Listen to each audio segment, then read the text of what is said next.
And Okay. okay, we are live, but we're just gonna talk shit to take us to the top of the hour. What I'm going to do is go get the links, and so let me try and refresh these pages. Then our we're going to do the normal introductions. And by the Right. way, of course, I can say this even while we're just starting because it's all just Right. how do I say it? It's all shoot the shit moment anyway. Right. But what I need you to do is to, when I start reading the blurb, that's going to take about 15, 20 minutes. Just go ahead and go to the bathroom, get some tea, whatever you need Right. to do. Obviously, you'll know when I start. And so let me refresh Interesting. this page and see if we've got the link live. And then what I'll do is, House PSS. okay, I think we're live. You can check this, right? Yeah. It Let me says see. unsupported. It says live, but okay. Let me get the YouTube, and then I will go over there, and we should be able to hear an echo when I press the sound on. Okay, and Okay, I see it live now. for watching now. Okay, so there's more than you and I, and there's no thumbs down yet, so we know Thumbs the up. gang There's a stalkers aren't thumbs up. even there yet. Marcus Crick says, "Welcome back, Douglas. What are we talking about tonight?" Oh well, you'll hear the itinerary soon enough, Marcus. But thank you for asking. Hugs. Oh, welcome. Thank you, Mr. Grix. So good to have him with us. Now let's see if I can hear something here. Oh, Marcus, but thank you for asking. Hugs. Yes. Oh, welcome. Now let me thank Can you you. still hear me, Douglas? Hello. Yeah, I hear you. Yeah, why? I'm still on. Okay. Yeah, why? Oh, I was just making sure. Yes. So there you are. You did something that you thought you knocked yourself off air on, or Right. on. Yeah. Like Yes. fumbling with the phone sometimes. Oh, it's Yeah. awful. I know. I hate that, and I do that. Like I said, Can't that. wait to get a proper laptop or something again. Yes. I can't wait for you to do that either. So yeah, if you think you want to get Laptop or yourself. something again. Yeah. Yes. I can't wait for you. Right. There we Oh are. shit. Okay, there we got the echo, so we know it's working. Vicky Okay. I heard Johnson. a bit of cutting out, so Oh, no worries. I was That was worried. just Okay. the test run. So it's Okay. linking up. So Vicky Johnson's there, and she gave us all kinds of symbols. I can't see what the symbols are, but I assume they're positive. Hey, Vicky. Nice female name. So I'll just give her a kiss there, and got 4 watching now. And okay, so let me start changing the links, and you can start basically burning bandwidth for Right. no other reason than to burn bandwidth till we get us to the top of the hour. You're there, right? Yeah. Yeah. uh, Let me just check on the YouTube one more time, and I'm ready. Let's see. okay. Just to double check it, because this laptop is really this slow. It's like snail pace. We're in a race to the bottom when it comes to slow laptops. Don't even fucking try. And It's like once you have one thing open. Okay, there it is. Okay. yeah, so you hear it. Yeah, I heard Okay. myself. There we are. And All right. okay, so here we are. So what do I say? Right. And I sent you that thing the other day about how Germany is like the top, um, basically has a surplus of billions, Yeah, I want you to which emphasize is that. interesting. Oh yeah, wait till we're on to talk about that. I think that's Right. something that. Okay. Yeah. Something that interests you. So Yeah. that makes sense. So Crystal River says she can't join, but will listen ASAP, and so Oh, that's nice. Yeah. Very that's good. wonderful. Let me give her. Okay, let me give her a nice heart and thumbs up, and give her a nice big heart for whatever image she sent. I can't see it right now. I can't see any Yeah. images Talk for about some the reason. laptops. Yeah, what the fuck? Everything is They might be coming from like an iPhone. I think that's what it is. okay. Yeah, here we are. Sending my love and good vibes. Thank you, honey, and I'm sure she can hear us. So Yes, indeed. wonderful, Thank you. and they are sent in return. Yes, from both Brendan and myself. And okay then, maybe Brendan. Yeah, save up $400, and if you get a job, well, half a thousand really, $444 to get Oh, the ticket to Mount Shasta. I'm sorry, what was it? wait. Sorry about that. What did you say? Oh, I was I was just. having some technical issues here. Oh, okay. Yeah, I know the cat clawed at your something, right? It was. Oh, that was earlier. That was the first oh shit. This is something else. Okay. All right. So, I was just saying that. Save up if you get a job. Save up for the $444 ticket, and we can meet at Mount Shasta. Oh, really? Yeah. You can't get me in? No, I'm just joking. Just kidding. I'm trying to do that with, Lena, right? Everyone else. So it's like, Oh, okay, I yes, see. that's the so we'll see how Jonathan Shalimar, They don't accept Entourage. No, I'm yeah, just kidding. it's like, oh my God, it's like, hopefully I can get him to help with the managers and all the rest of that. It's like, anyhow, let me press the save button here. And oh shit, I've got several of these things to do tonight. So okay, let me go over to the other one and do that. And Christ, I started too late. So keep us burning to the Wait, top too of late. it. Oh, Too late for oh, me I to do see. all I these see. stupid links. And Right. so keep burn bandwidth. Talk about whatever comes to mind. Nothing important though, obviously. Right. I mean, a few things come to mind, like basically right now because it's in front of me. Like people are talking about this like lab grown meat craze Oh, that's coming up, and disgusting. Yes, I well, know. I know, right? I And go on. no, I mean, you could say how you feel about it. It doesn't sound good, Yeah. Oh, but for me, it's like it's hard to say. I just and I'm more of an I'm more my stance, like organic, like as close to nature as possible. So to me, that's like the exact opposite of what I want done. mm-hmm. But Yeah. at the same time, it'll perhaps it could help like the animals being factory farmed and various things. But then at the same time, like in and of itself, it's like you're using live tissue to like clone and replicate. Mm-hmm. So that's like another thing. Where does the line? Where do you draw the line? Just like how we were talking about clones at one point. Mm-hmm. Like like where does like where do human beings like have the point where they're like, okay, is this technically ethical, or is it technically manipulating nature beyond, I guess, beyond necessity? Because it's like we don't need to. In my view, it's like I think that people can actually just be vegetarian for starters, but also like we don't need to use technology to grow the meat.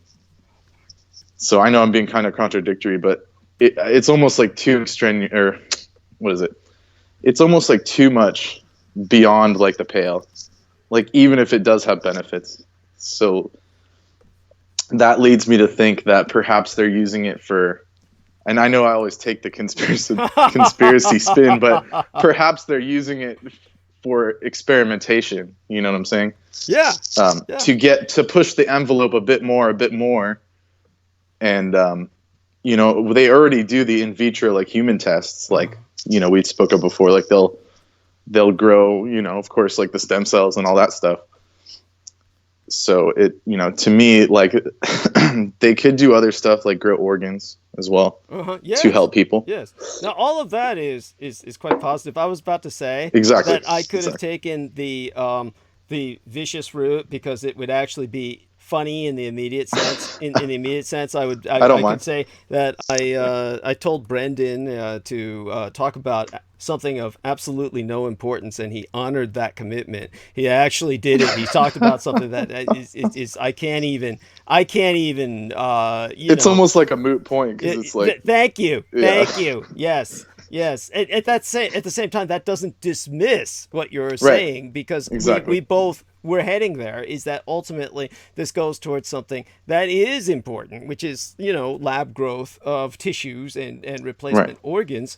And instead of just some culinary trip. right. Instead of the culinary trip. And by the way, lab grown meat. What I first thought you meant was what I saw the ad for, which was it showed two black African American people, a man and a woman, obviously a couple coming out of their home and looking at some a hamburger in the sky, and it said try our new, I forget which company it was, McDonald's or whatnot. The Impossible Burger or whatnot. I can't remember. It was something but it's all plants. It's all plant-based shit. See, those ones are and to me that's just gross. Far more gross than the lab-based meat. That's really what I was saying. to me Interesting. but the lab-based meat actually, that's fine. I mean, what the hell? But at the same time, I understand what you're saying. The organic, free range. I mean, what the hell would you know? You have no right to talk about it. You don't eat meat, right? Yeah, exactly, exactly. I was Yes, waiting for you to say something along those, yes. but um, Oh it, my God. yeah, like even if, yeah, like I wouldn't eat it even if it was like, hey, it's more ethical. I still wouldn't eat it, like personally, just off of that. Oh yes, yeah, but that's almost like saying that's like some gay guy saying that. Oh, even if she looked like a man, I couldn't fuck her because because she's got a cunt. It's like that. I mean, it's kind of like Well, okay, there's other, like, basically coming from like the Ayurvedic system, like Mhm. the meat is more tamasic. Mhm. So you have like three modes. You have like the, or basically three states of like what you're eating. Like there's multiple, there's a watery like consistency, and Okay, yeah. it's Hold hard on to explain. before we get into the details of the diet. I mean, It's like I'm trying to translate it, so no, it's no. I hard get, I to, get it, I get it. you It's know, 5 o'clock yeah. though. It's 5 o'clock. It's the top of the Oh, hour. sorry. Yeah, go So ahead. we're going to officially start the transmission, and then what's going to happen is that then Brendan can go on about this for half an hour because I honestly need him to buy me time. Really, I'm going to be honest with all the public about this because I really did not do my work today. I did not spend too much time going around looking for things to analyze and talk about. But what I'll kind of get into that why that happened. Of course, this was yesterday was Byzantine Orthodox New Year, and our friend Brendan was That's right. celebrating. I caught him on the couch. Whatever after effects he had from yesterday, and yeah, I mean, Derek Cowley's going to be talking about that opiate epidemic, and Brendan was just trying to test some of how that's all working out. I Uh, haven't gone quite that far yet. yeah, yes, that's right. But he'll be driven there if things keep going the way they're going right now. Right. I mean, I could explain like what happened. Like, Oh yeah, have you ever well, heard of blue honey? oh no, I want you to talk about it, but give us a few minutes. And Okay. my favorite, anonymous girl is in the how would I say it? Not the chat room, but she's in messages, so to speak. And so what I'm going to do is take over for a period of approximately bordering on half an hour. So That's at least a good 20 minutes. Go get yourself whatever you need to get, honestly, and just come back at about 5:20, 5:25, and right. Okay. all right, and we'll Yeah, have. I'll just go mute. I'll be here. So. Sounds good. Brendan will be back with us in a few minutes. Right now, I need to emphasize that Mein Kampf, My Struggle, Be Thine Own, contribute to the struggle at showsdd.com/donate.html, which is acronyms for Hypertext Markup Language, where we now be accepting contributions via PayPal Holdings Incorporated on showsdd.com. All due acknowledgement be unto our own personal hero, our dearest English brother in battle, who be Dean Drax, our Dietrich, our Dragon's ultimate post-episodic producer, and our final productions archivist at showsdd.com, as well as the YouTube Maggot channel property manager, which you can subscribe to his channel at youtube.com/c/Maggotaur, which be spelled Maggotaur, he being John Henry II McMills Warrington. Friend and follow he via his Facebook timeline at facebook.com/John.War for were it no for he. Nigh all videographic works of the renegade military historian would have been lost. He also has his Call Me Maggot channel, which only my gang stalkers seem to watch, and a few of his friends. And you're welcome to take a look at recordings he's taken of various Skype conversations with myself, with Brendan included. Twisty, who saved nigh all the Douglas Dietrich videos published on platform provided by YouTube that would have otherwise been erased from all free public accessibility and monopolized for privatized monetization via Patreon by the openly sub-satanic, welfare-supported white trash Pueblo, Colorado-based amateur sorceress and skunk whisperer Amber Rose Dio, whose My Stick Warrior channel actively exploited YouTube to promote the Edomite Thelema, or will, of Peter Simon Lavinda, author of the paperback edition of the Simon Necro Namikun, published 1977, to children for years prior to her exposure, and via his own so-called Dietrichology YouTube channel by the parentally aided and abetted violent alcoholic Eurotrash Canadian multiple sexual assaults offender Pavel Edward Pravara, who resided in his federally pensioned parents' Toronto domicile and aliases himself as Paul Edward via his Facebook timeline, whereon he hides still behind images of myself to friend underage boys precepts predation, which you can find out more about at the homepage of showsdd.com for linkage onto all the evidence you need thereof. So this be as well episodic alert and Achtung, a warning to grab the attention of all fans, friends, and followers of myself in terms of a public service warning to Bolo to be on the lookout per pedo-predator Pavel Edward or Paul Edward Pravara. You can find out the backstory at the September 8th, 2019 dated episode of Critical Omissions entitled Deep Web Pedo-Predator Hides Behind the Face of DDD.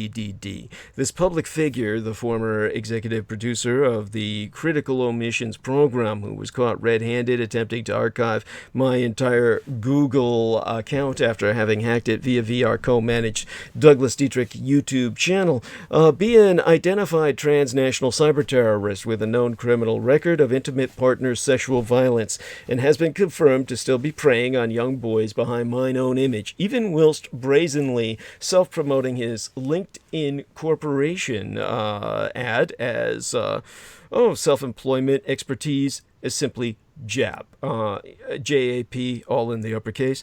Paul Pravara, referencing himself on LinkedIn as a data engineer for then producing my program, makes little sense beyond hyperbole, and the citing of JAP as his employer, or rather his field of employment, as he be presenting himself as self-employed, thereby indirectly but publicly self-asserting his unemployability, makes no sense at all whatsoever beyond the intended entendre as ethnic slur against myself, JAP in the uppercase, JAP, otherwise being acronymous for a software, Java Anon Proxy, which you can find out more about appropriately enough at Fresh Meat, which can be linked at freshmeat.sourceforge.net/projects/anon, as in anonymous.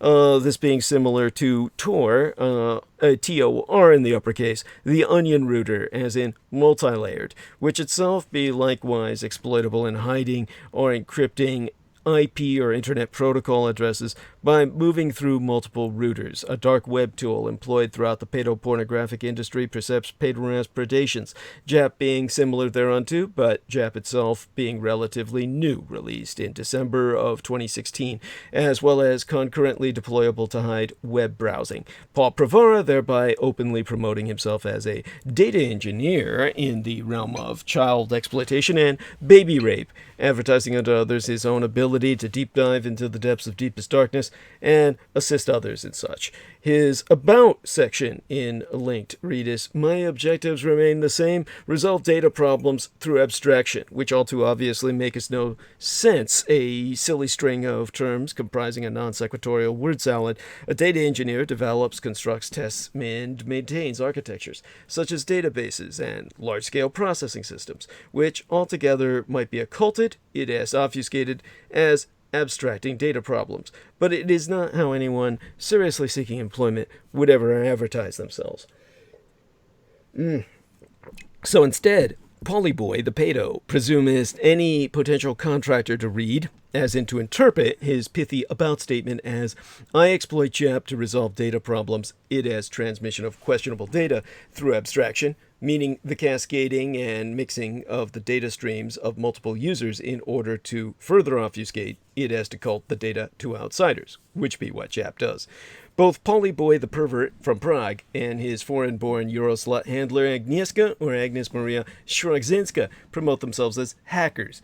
It would be self-evidently stupid to advertise oneself as such via LinkedIn by all common sensibilities, but they have been emboldened by the Temple of Set to hidest in plain sight, Pauly's entire linked entry being utterly senseless by any conventional rationale other than within this context. Ergo, therefore, Paul Pedoperv Pravara be advertising more than meets the eye. Anyone doing a search on LinkedIn for JAP, JAP in the uppercase, specifically in disambiguation from the ethnic slur with an uppercase J and a lowercase a and p, which would only pull up anyone's profile who had worked in either a Japanese restaurant or within the Empire of Greater Japan itself, will come instead across his page and most likely not anymore, with the nebulous statement of resolve data problems through abstraction, it via encryption, being the key. Anyone who wants help in questionable tasks requiring Jap now be directed to his page and his page alone. His critical omission, a blatant hypocrisy, will not speak his volumes in of and for itself, being that he refuses to explain it in his openly published public statement, per myself, as to why he still misrepresents himself by hiding behind the photograph of a quote-unquote liar, which you can see on his facebook.com/PI342 timeline. Instead of his own flaccid face, for reasons what be all too obvious,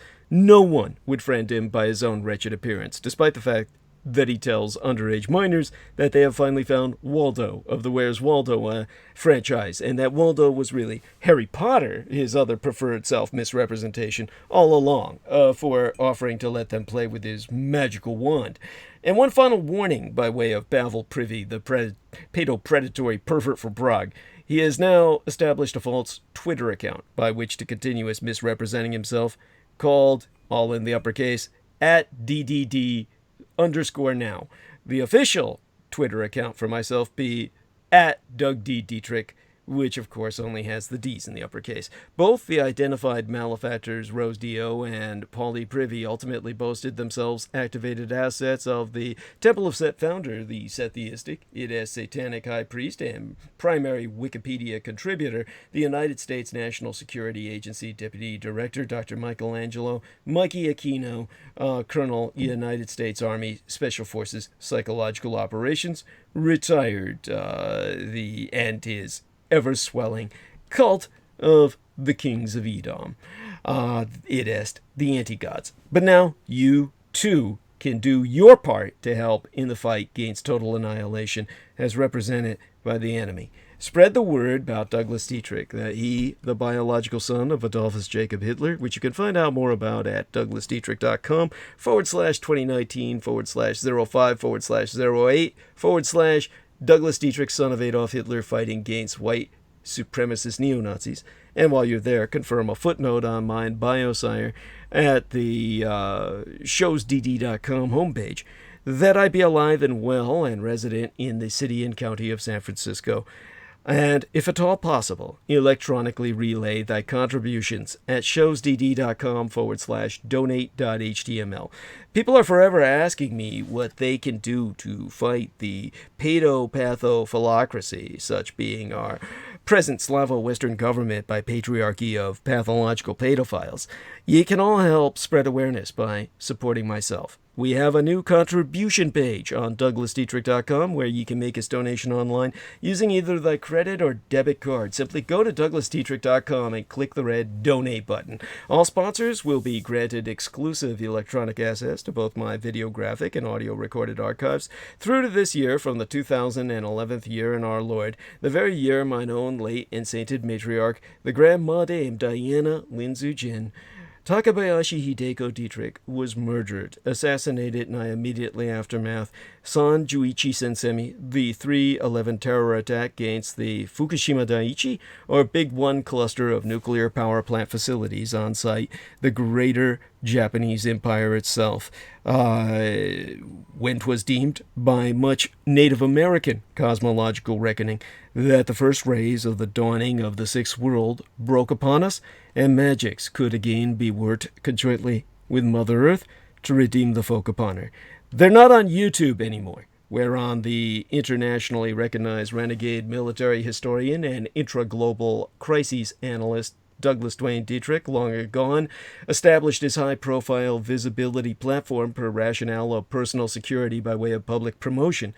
So visit showsdd.com/donate.html and donate online, where 'tis fast, easy, and secure. Only on contribution will thy membership be processed within 48 through 72 hours, between 2 to 3 days, for full access to all mine archives, meaning all those videos that John Warrington saved, aside those on the Maggot Douglas Dietrich channel and the YouTube channel named Taboo Bros 2, spelled TABOO space BROS space Roman numeral 2, as managed by mixed martial arts maestro Daniel Arola, whom you can visit at facebook.com/Daniel.Arola.3 of Damage or Daniel Arola Martial Arts Group Incorporated Kali Combatives.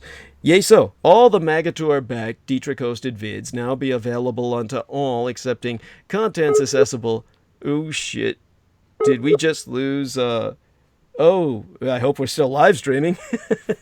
It sounded like we lost our man, Bren, there for a minute. Looks like he got cut off, and so I might have to recall him. Okay, and so you there? I'm still here. It came back. Yeah, it came back. Oh, yeah. How'd you manage that? Oh, because since you were on the call, you were able to get back into the call. It, like, auto-redialed. Okay. Because it, like, lost connection somehow. Oh, okay. So good. Well, I'm glad it did. Yeah, sorry about that. Oh, no worries. No worries. No fault of your own. That happens with me oft times enough. And as I was saying, we've got, if you were to donate, which I insist that you do in order to certainly help myself through this month, which is just as desperate as all of the holiday months have been, because this is an extension of the holiday season for myself, because not only did I have Byzantine, Orthodox, Christian, Christmas, and New Year's to contend with in January, but also we have the Asian Lunar New Year, which will take us through into February with social obligations for myself that have deprived myself of my ability to make rent. So either by straight donations or subscription, you will be able to help myself stay off the streets. So I do insist that people do this. So just remember, all the Magator-backed Dietrich-hosted vids now be available unto all, accepting contents accessible via the aforementioned TB2 and Maggot YouTube channels. Our extensive showsdd.com archives now including even the old ostensibly professed Revolution Radio episodes that we were able to obtain thanks to private purchase by the well-established alternative acid rock band Deep Space Pilots, whom you can visit at deepspacepilots.bandcamp.com. Their lead bandsman, Ronald P. Stroini, made the purchase, whom you can friend as Zeb Shepard on Facebook, he being general practice attorney at law in good standing at the law offices of Ronald P. Stroini and Associates, serving the Chicagoland area's legal needs since 1980. Visit thedebtfreeway.com, as well as the Soy Desan American Freedom Radio episodes that I myself hosted from May 20th of 2018, that Pavel Edward Pravara smuggled onto YouTube, Precepts ultimately copywriting such for himself. And of course, for those of you who want to access any of this, subscription is the route to go. They're only to be found on DouglasDietrich.com, along other John Warrington uploaded programs, inclusive videos, once upon you click that red donate button. Now, all of the programs uploaded, of course, dealing with myself or relevant to myself, as opposed to John Warrington's own productions, which you can find on his Maggot channel. Now, on past transmissions, I've informed our listeners about the option to send his checks or monetary orders to mine own physical mailing address in order to avoid paying the middle person. Now, my manager, Lena Shea, has asked myself to clarify unto our audience that I was referring to PayPal Holdings Merchant Services as said middle person and not herself, who be an unremunerated volunteeress. Now, as my web mistress, the young Madame Lena Shea has been relaying thank you communique on mine own behalf unto everyone who submits their donations online. My presently transitional website situation be in no way, shape, or form analogous to the Aquino-designated suppression asset Lorian Ann Fenton handling, in which she was assigned to sabotage all my contacts per potential sponsors and all my communications via the open public, whilst stealing any and all incoming fiscal succor intended for myself as her personal profits. So fear Goddess and dread not, whether you send donations online or through the postal services, it will reach myself. Accepting online donations cost us roughly 3% plus or minus to process, so you can help us save a few extra dollars by mailing either checks or money orders, never cash, to the personal residential address of the Mr. Douglas Dietrich, which itself be listed on douglasdietrich.com, the most important thing being that people regularly donate what they can within their means. Foremost among Access Daddy D's donors, aside his lady and mistress Lena herself, be our most beloved greater British brother in battle, the Team Drak, Dragon or Dietrich's heavyweight lifting keeper of the spirits and YouTube Bizarre HD channel manager, which you can subscribe to, the Managing Mixologist channel at youtube.com/user/bizarrehd, which be spelled BIZAREHD, that being the Mr. George Edward Knight. You can friend him at facebook.com/george.e.knight.7, mine own personal hero who has substantially delivered towards my salvation from the streets and whose self-produced videos entitled How the United States Won World War I and Why We Are Still Legally at War with the Third Reich both be factually substantiated per mine own expositions. Indeed, the last Dietrich Gulviers, the son of Dietrich's or son of a dragon's, Anglo-corrupted as Dracula's, expositions via YouTube would not be possible sans generous benefactions from my listeners on a monthly basis. I be the only person on the surface of this world with the insider knowledge and experience necessary to lead thy resistance against the Russo-Sub-Satanic occupation and anti-godly insurgency, it bearing no end of emphasis that Judy, Anglo-corrupted Jedi, literally Master D or the Master of Enlightenment, myself, is not self-paid, nor am I paid by anyone else in terms of syndication or in terms of officially or practically. In other words, I articulate mine expositions freely and have never once been remunerated for my services rendered unto thyself and all thy holdest dear, at incomparable sacrifices to myself, most tragically of all mine loved ones, in my most singular and quite unenviable role as the ultimate public informant at personal risk, still at large. Your taxation cannot support myself, as I be denied access to USDVA or United States Department of Veterans Affairs benefits and or services, due dishonorable discharge. So again, go to douglasdietrich.com and click Donate.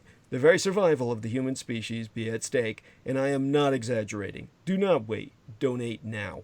It be appreciated beyond my ability to express in any language. And subscribe to the Douglas Dietrich YouTube channel at youtube.com/c/Douglas Dietrich and click that notification bell in order to receive notifications that live streams has started. My gratitude unto the all who grace my self-support. Most blessed be thyself in all thine own.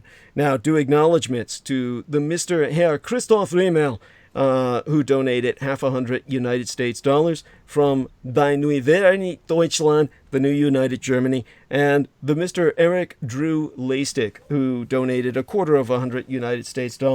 I'll read his little note again, as I did so last time, just before we were cut off.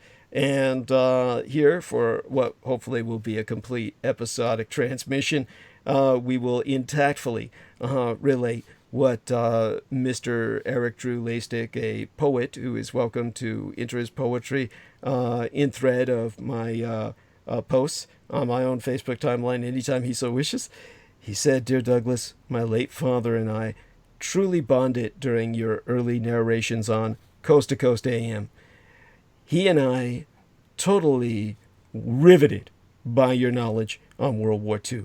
Compelling and eye-opening. Thank you so much."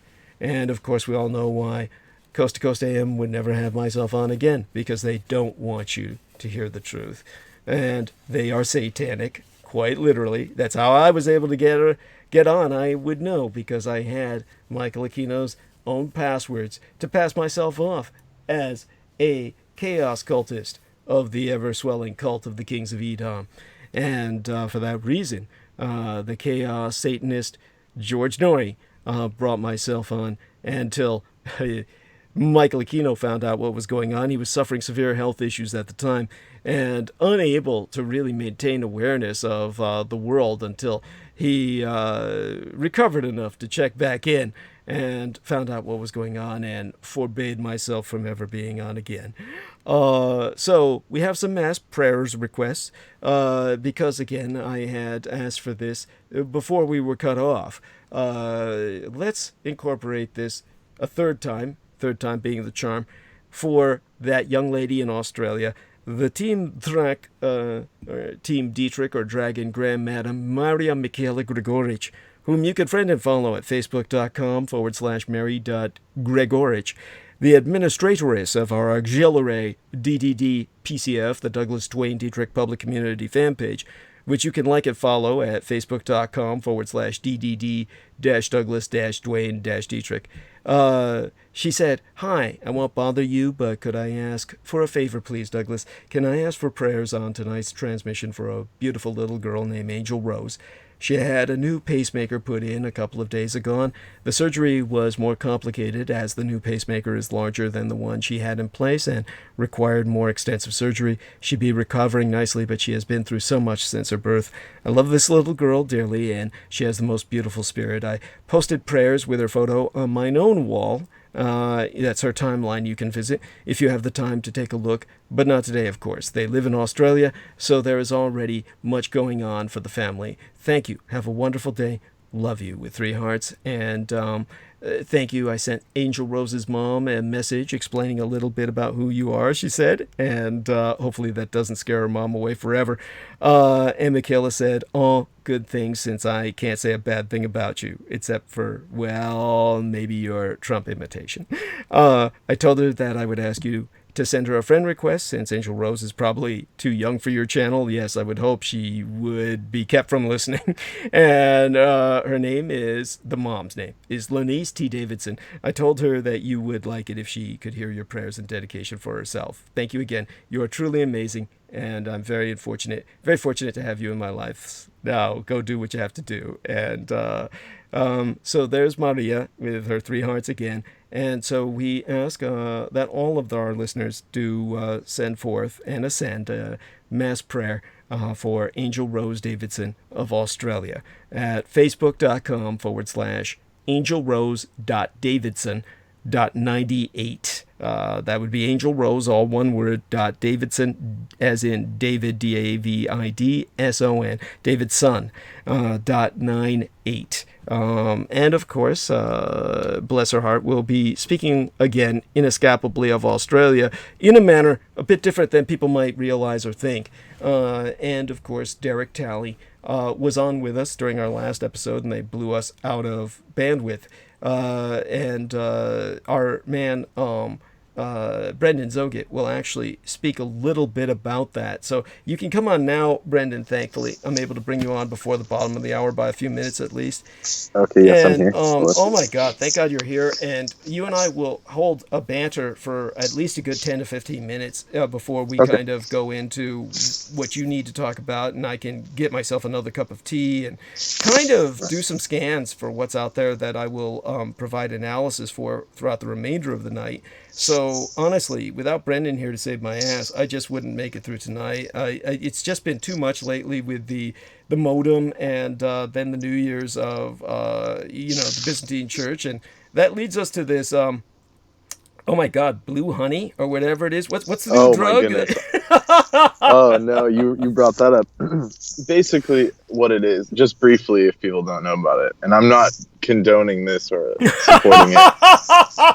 It's basically honey with a bunch of psilocybin in it. Like, it basically cures magic mushrooms to where it has an infinite shelf life. Oh shit! You were on this when I called you? Probably. Oh wait, no, it was before that. Or basically, it was after you called. I did it basically. Holy shit! How are you even able to speak coherently? I mean, It was just it's what's called a microdose. okay. Have you ever heard of a microdose? It's like basically you just do a little bit to where you don't get turfed. Mm-hmm. And I was basically just allowing my friend to try it because like I made it and he was curious, so I was like, here, like we'll just try it real quick. Wow! Holy And shit! And this guy, don't forget, was living in his car for a period of time, and he picked up these tricks, no doubt, from all the other guys in the parking lot who were brewing meth. Or was that the story? No, is that the story behind this? The origin story, or what? No, you wanna stay away from those guys, but basically, no, I just basically like a lot of my friends are like what you would call hippies, and they have a lot of tricks like that. Okay.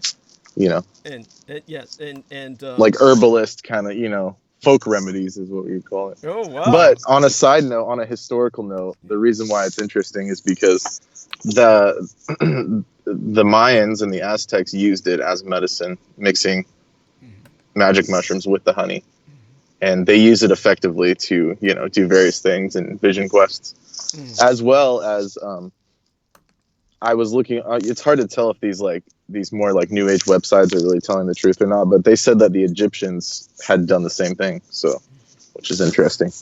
Yeah, well, actually, I can verify that in mummies they have found cocaine. Indeed. Yeah, and so that shows trade with the New World. That shows that the Right, Egyptians absolutely. were heavily involved with the Americas. And this is why there's pyramids on either side of the Atlantic. So, right. Yeah, so go on. Yeah, about that would be interesting if they perhaps even got it from there. Yeah, that's wild. Yeah. Wow. Well, they had to get the cocaine from the New World. It only comes. Well, from... I mean, the technique for the mushroom. Oh yeah. Because they're like prolific around the world, actually. Mm-hmm. The psychoactive strains, but. Anyways, yeah, like let's not go to narco politics. Actually, I don't mind narco politics. I mean, I'm not I was just joking. Obsessive about it, but yeah, so one thing I do want to bring up is that obviously Brendan was on with myself when we had our latest guest, Derek Talley, who will be on with us again Sunday night, and we've established something, rather I have established something with Comcast in terms of some immediate technical changes that hopefully will prevent us from being blown out again. But make no doubt about it, what happened on last Sunday was just a horrific experience. Anomalous. Yes. Well, no, it's not anomalous. It was just horrible. Okay. I mean, anomalous would be something that is almost conceivably benign. No, this was horrific. Yeah, no, it was a bit more than that. It was. Yeah, this was strange. Yeah, no, it's not just strange. It was just awful. It was awful. That's like saying a car accident is strange. Gee, that car accident. That's a good point. Strange. Yeah, no, this was like a train wreck, and this was because they took out my goddamn modem, the modular demodulator, and so when I called Comcast, and I'll have to say now, this is just where things stand now because everybody knows this is unusual for me, but I try to be neutral about many things like law enforcement when it comes to things like corporations. But nevertheless, Comcast, which I know many people have had horrible experiences with, including myself, and I could relate horror stories. There's been several times when they've actually pulled through pretty impressively. And this was one of those times. I was, of course, just due to my own tricks and experience with government, I was able to break the code on their stupid automated answering service, which is designed so that no one gets through to service. And I got through on a Sunday night, no less, to someone who was able to get the signal going again on a pirate modem that was not even attuned to the wavelength frequencies or the signals from Comcast. So they really got us back on, in comparatively speaking, a remarkably short period of time. I think all this happened within under an hour that I was able to do this.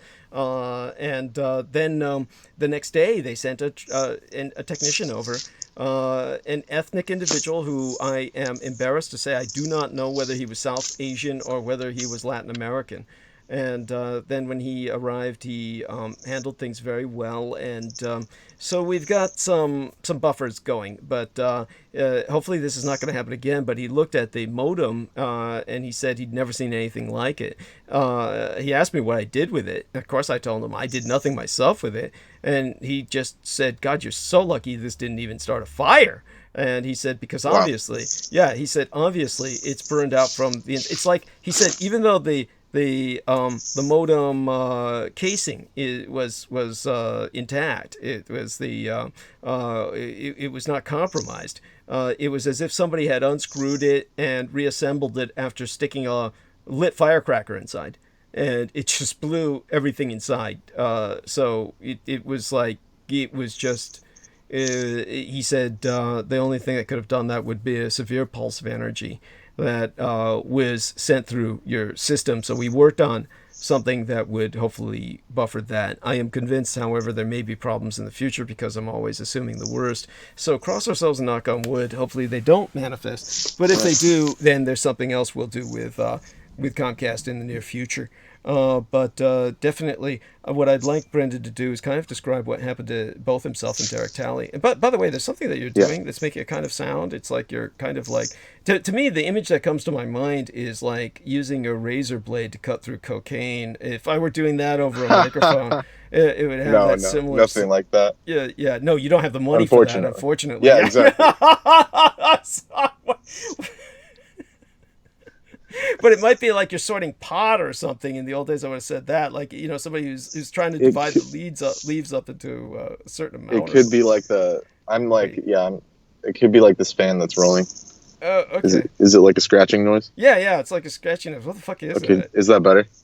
And I think it was the fan. It's the fan. Oh, it's a fan. Okay, yeah. So tell us a bit. What happened to Derek? It was interesting. Like, I basically knew right away that something had happened because like that doesn't usually go down. But what was really crazy was, I was still on the call with Derek for like a moment, and then everything like basically we couldn't like do any interactions with the screen, or I couldn't change from like speakerphone to like not speakerphone to like turn the microphone back on. So both of us had to reset the phone and then restart Skype. And like restart the call to even interact with each other. So something affected both of our devices too, which is pretty odd. Like normally if it's localized, it's not like that. Yeah. Like if it's just one modem, we're on some other modem because it's wireless, but it still affected our lines, our phones. That's incredible. And that was pretty weird. Yeah. And did the two of you, because I'm not quite sure I understood what you were trying to tell me earlier. Did both Derek and yourself kind of call each other back independently and speak to each other? Exactly. Okay, so tell me about that. What were the two of you talking about that you're willing to share? It was just he was just telling me about his situation with the the health stuff and just like about the cool jobs to work in trucking, like where it's at, quote unquote. Okay. So he gave me some good tips on that, just like usual stuff. Okay, wonderful. And then when I was able to get both of you back on, you helped me, of course, just maintain my balance, so to speak, because obviously I was just really upset, and of course happy to start drinking on air, which I did at that point. On bandwidth, and that's the beauty of YouTube. Of course, we're not following all the FCC regulations and all that crap. But and that reminds me, I noticed some changes with the content for kid content, which is weird. Go on, please. Yeah, that's important. I was going to ask what you thought about it. Like basically, in the mobile version, when you're on the cell phone, you can, while you're watching a video, you can swipe out and then search through videos, and it has like a mini player where it's like a little strip where like the video's still playing and like the sound still is going. But I noticed the other day I was trying to do that, and it said, "Oh, sorry, this has been blocked. Like for kids content has no mini player embedded. It's like not allowed to have a mini player embedded, so you can like watch and search at the same time."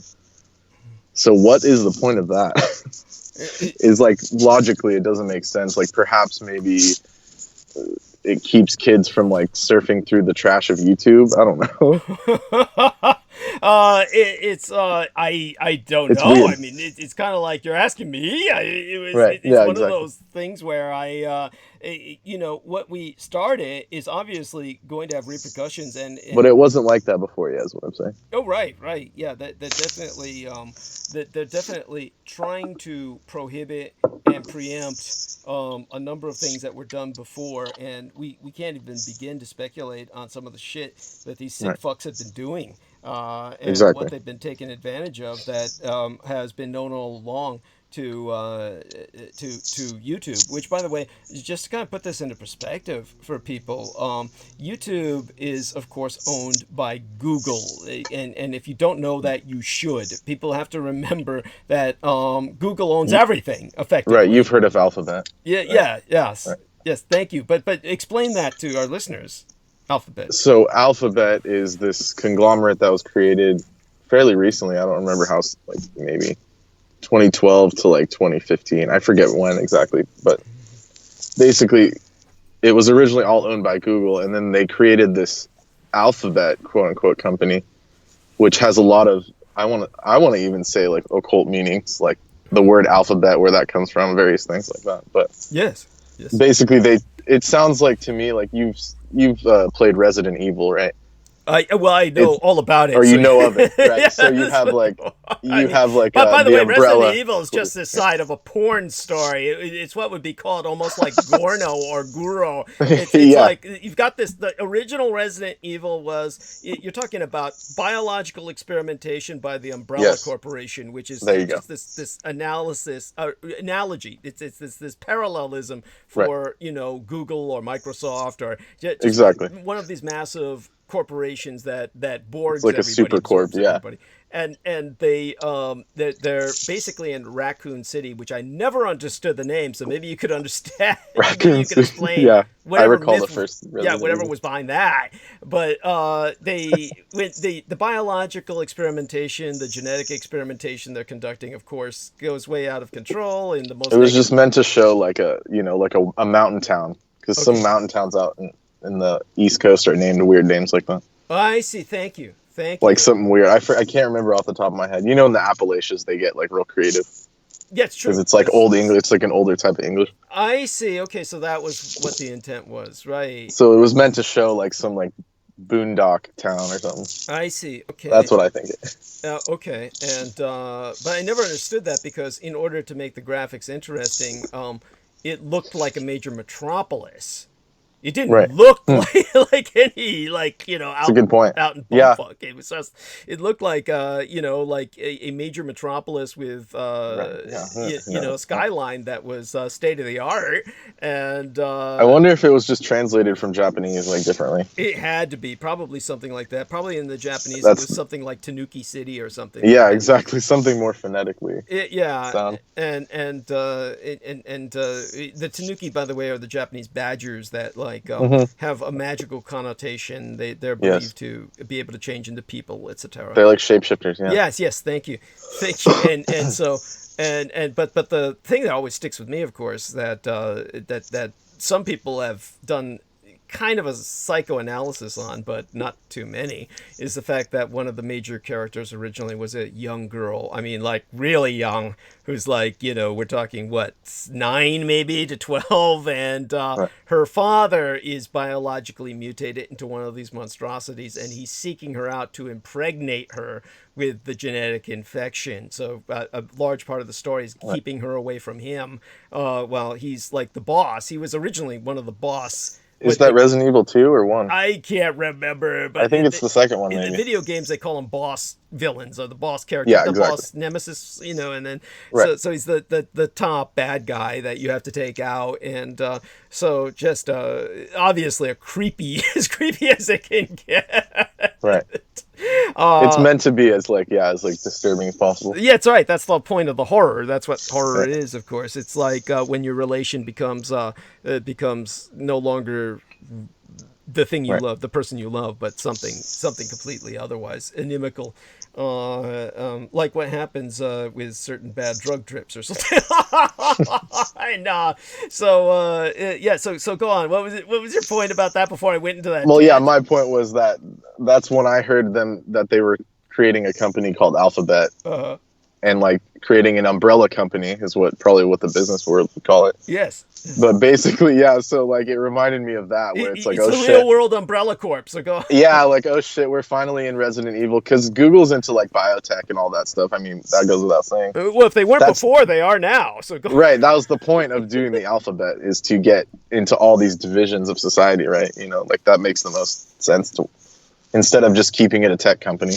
Right. Oh, holy shit. Well, remember, to them, it's biotech, software tech. Right. It's all tech, right? It's just, Yeah, true. and all the genes are, it's just a rewriting of code. As a matter of fact, That's how they see it. that's yeah. right. It's a lot. There's a logic to it, because when you get to the microbiological level, you're dealing with code, and Right. you're basically, if you're trying to alter genes, you're rewriting code. So you have to. It's interesting. I learned about that from that documentary. Okay. What the word for it is. Okay. It's called, I have it written in my notes here. Mm-hmm. It's called DNA transduction, where they take the electromagnetic signature of the DNA Mm-hmm. and they send it via electronics to another lab. And then the other lab reconstructs the DNA, and it's called transduction. Mm-hmm. Okay. Yeah. So they've already had this technology as far as doing that. Wow. Well, what I'll Basically teleportation. In a way.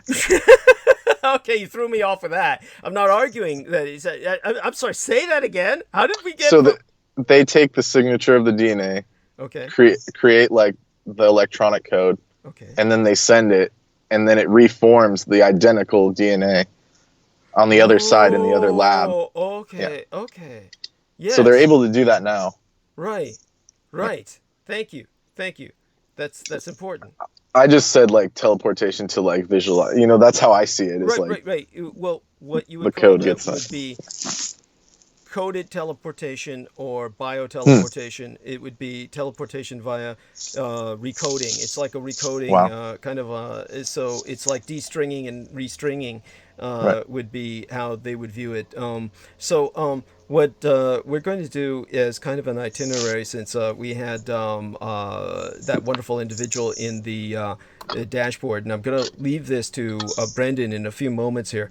But what I want to do is kind of indulge both Brendan and myself in going into the chat room, and we're going to answer some of these questions. Marcus Grix says, "Welcome back, Douglas. What are we talking about tonight?" That's so cute. And what I will say is that first we're going to have, in terms of my arc of narrative, it's going to be influenced by three individuals in particular, and then I'll kind of close it off by talking about the Iranian conflict and why it's something that most people don't realize is still ongoing. I do want to remind myself that Germany, Britain, and France have all voted to censure and, in a sense, this is something serious, that basically are now agreeing and officially stating that Iran has violated the nuclear agreement. Okay, right. So now you have... Yeah, sorry, I was laughing at something else. Oh, understood. Yeah, it was bad timing. Oh, we didn't even hear it. So okay, don't worry. It was under your breath, whatever it was. So this is just to, and apparently Brendan is aware of this. He can speak to it because, obviously I'll do my analysis more in depth after I kind of look around on the internet for some more notes to gather on it. But basically, this is where we now have the Western world is now ostracizing Iran. And so what I've said before about sanctions is that sanctions are what drive nations to war, and they respond asymmetrically. So they will respond in a way that's unexpected. They have to, and it's the only way they can attempt to break out. And so, yeah, Brendan's getting it. He's getting what I'm saying. So I'll get a bit into that later to kind of close off the arc of narrative tonight. But one of the first things I'll start us in somewhat of a almost lighter direction would be an Edomite cultist. And I'll have Brendan with us while I show people why I drew that conclusion that this troll on my on my YouTube channel was just that, and what they said to essentially try to keep people from watching the channel, and but they bring up a point that I'll happily address just to kind of give myself a break from what is a lot of gravitas that I've been addressing lately, really heavy issues. But JMO Reese, of course, will bring us back down. What I'll say is I'll basically read this nice little essay that JMO left, micro essay that he left on the YouTube channel, and kind of put that into perspective again, because what he says is, as far as I'm concerned, in many ways valid, and I'll address the aspects of that. That'll take us back to much about Australia and global warming. And then Lena Shea brought to my attention a very important link about Vladimir Putin essentially has his corruption is so blatant, so brazen, so gormless that the Russian government is essentially dissolving itself. So yeah, and so Brendan is aware of that as well. So yeah, I saw that earlier. Okay. Like, how does your PM just leave like that? You know, like, how does that happen? Yeah, thank you, thank you, and so we, and I will be addressing, that, which will inevitably bring us back to Trump and the Iran war, of course, and so and the Edomite cultist was apparently addressing all of this when they made the claims that they did, which we will get to after Brendan speaks of the issue of living water, essentially. And interestingly enough, the Japanese term for heavy water during World War II and the creation of the Genzai Bakudan, the bomb of the present moment, the atomic bomb, the Japanese atomic bomb. The Japanese term for heavy water was unbalanced water, which I think fits well into what Brendan is going to be addressing. And Interesting. yeah, and that brings us to a shout out, of course, to Crystal River, who specializes in water healing. And but before we cut Brendan loose, isn't the deuterium isn't it deadly? Like the deuterium by itself? Deuterium. For like humans? Yeah. The heavy water. Oh, you know what? I don't know. I think it harms the body somehow. Like, basically, like, it's not the same. Like, it makes sense, the unbalanced water. Sorry. Okay. Yeah, that would make sense. Yeah, that's yeah. I to tell you the truth, a lot of times when it comes to the processing of say for instance, what's produced with, I think of the wastewater from nuclear power plants and stuff like that. Right. It's confusing because much of the warm water becomes the home to thriving communities. Say, for instance, the warmth of the nuclear power plants becomes the thriving attraction for mammalian life in shallow waters like manatees. And that's happened in some of these Florida, like, nuclear power plant facilities because and so you just look at something like that. It doesn't seem to be harming them. Right. And then it's just the generation of warmth, and yet the wastewater may be taken someplace else. I'm not quite sure exactly what's going on with all of that. And it's when you get into that subject, it literally is like a career. I mean, this is like it's such an involved layer of processes. And then the confusion, just as an example here, of course, one of the big issues with the Grand Madam Judith Eger, who lives on the island of Kauai, they were talking about the observatories. Remember, they were talking about all those observatories they were trying to build, and the claim was going around on the internet that the observatories, that the reason that all of the indigenous peoples in Hawaii were protesting them was because they had something to do with nuclear power plants that were powering the observatories, which I have found nothing to either confirm or deny that. That's the problem. Right. If they are using, for whatever reason, a nuclear engine or some kind of energy source that would pollute all of the groundwater that is meant to be preserved for use during a global catastrophe for the Hawaiians in terms of nature's intent, as Judith Eger and many of the native Hawaiians interpreted it. The reservoirs of water that were on that sacred mountain were meant to hold them through global crises. And so if that's going to be polluted by radioactive, like, seepage from a nuclear engine inside of an observatory, first the question would be, why would an observatory need a fucking nuclear engine? I mean, and so is this all just bullshit? Is this just scare, from environmental extremists, or is this really an issue? But you can't find information on it Well, they do. It's remote, so they do have barracks and stuff too, like a small city almost. Okay. Up there. That's nearby. Okay. definitely. That does add to, that makes some sense. And what's interesting is that's where that very spot is where the worldwide carbon CO2 detector is, and they've been taking readings from that for the last like 25 years.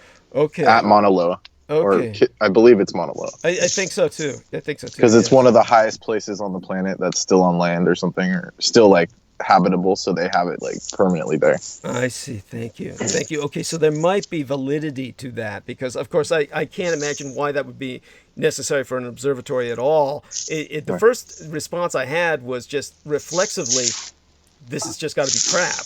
But from what you're describing, that could be real. So okay, that makes there's like a scientific outpost up there for sure. Okay, now I'm getting it. Okay, so Marcus Grick says, did you get to the bottom of the modem breakage last time you were on? Well, we know where it's sourced from, which is of course the enemy, right? And so Vicky Johnson says hello. Mordor. I'm sorry, what was that, Brendan? I just said Mordor. Yes, there we are, Mordor. Yes, Sauron, Lord Sauron. Yes, Aquino and the Temple of Set. I mean, the NSA that they've conquered along with the military cult complex. Anyhow, so back to Vicky Johnson. And Derek Talley says, hello, just tuning in on the road. And so hello to wonderful Derek Talley. We've just been speaking of you in the most positive sense. Lena Crane says hi. And God bless you, honey. She says, God bless you, Derek. Great show the other night. Safe travels. Wonderful. Marcus Grick says, we're still streaming. And Lena Crane says, yes, people, anyone, please step up and donate if you can. Showsdd.com. We still need a lot more for this month. Thank you. And Sarah Shields says, hi, good people. And Lena Crane says, hi, Sarah. And, okay, so there's that back and forth. and Lena says, the blue honey sounds like really good stuff, Mr. B. And maybe you could send her some. She says she wishes she could trip with us, guys. So, Gary States, our favorite Veterans Administration federale, who's moved. I was waiting for you to get to this one. Oh, yes. He's moved into his boss's neighborhood, by the way. Gary States did, along with his family. What did you say to Lena Crane? Will you be able to get something to her potentially? Now that I've worked at a mail house, I know how to do it. Let's just put it that way. Oh, cool! But I will no longer confirm or deny anything else. Okay, yes, let's not do that on bandwidth. But hey, cool. And Kianel says, "Hey, Doug," with a wave. So, hey, honey. And JMO72 says, it was William Birkin, and you played both Claire and his daughter. Deuterium is fatal. Okay, so he confirms that thank you. deuterium is fatal. Thank you, JMO. And he says it messes up the cellular metabolism. Right. So that makes sense with the unbalanced water then. Right. I like that better than heavy water because it just makes more sense. Thank you. And Sam Alex says, wonder if Russia will benefit from this crisis. So we will get into that and to extent. And I've already kind of covered that actually in my episode preceding this. So do check out the latest transmission prior to this one when you get a moment's chance. Not right now. But did you see the one about the telephone pole? The one about the telephone pole? Well, yeah, Gary States. Oh, no, I didn't see that. Where did he just? It's a little bit further up. It's further up. Let me see. Gary States says, "Was there any work on the telephone pole near your house recently?" Oh, yes, right. I was going to ask you about that because of the modem. No. Actually, believe it or not, I actually would have brought that up if that were the case. Strangely enough, the telephone pole has been pretty. They've been leaving it alone, which used to be almost a running joke with my program, was that they were ceaselessly working on the telephone pole, the magic telephone pole, and it just had all kinds of things that were suspect about it. And obviously it had something to do with maintaining myself under some kind of monitoring status. And what was real conclusive about that, and I had the photographic evidence thereof when I had put that up on the other timeline. It was on your Facebook for a while. That's right. And that was Hollycoditis Kiefer had taken a photograph of it, and it literally just bit back. I mean, the moment she photographed it with her cell phone, for all intents and purposes, went into meltdown. I mean, she couldn't get it to operate again. It just literally stopped operating. It began displaying a bunch of funny digits before it essentially burned out. That was just wow. So you couldn't even photograph the telephone pole with a cell phone. And so that was and the moment that she took that photograph, which she was able to download onto her computer just before everything went into meltdown. So she was actually able to get the photograph for us. The whole world looks different. You see this like incredibly blasé photograph of Lordly Solomon and myself. Then you see the telephone pole, and then you see this bright flash. You see this bright flash coming from the whole sky looks like it's a totally different color. It's like the difference between night and day. And then after that, her phone died and was never able to reanimate. So it was like she had to get a no phone. So there you have that. And but nothing happened with the phone this time. Telephone pole. Gary State says yes. The source was from Mortar on the Potomac, and so there you go with that. And Azalel Madchild says hello to all. So hello to Azalel. And all right then, what I'm going to do now is kind of leave our man in charge for a bit. I'm going to get myself some tea. I'm going to scrabble around on the internet and see if there's something that I can piece together for a bit of analysis tonight.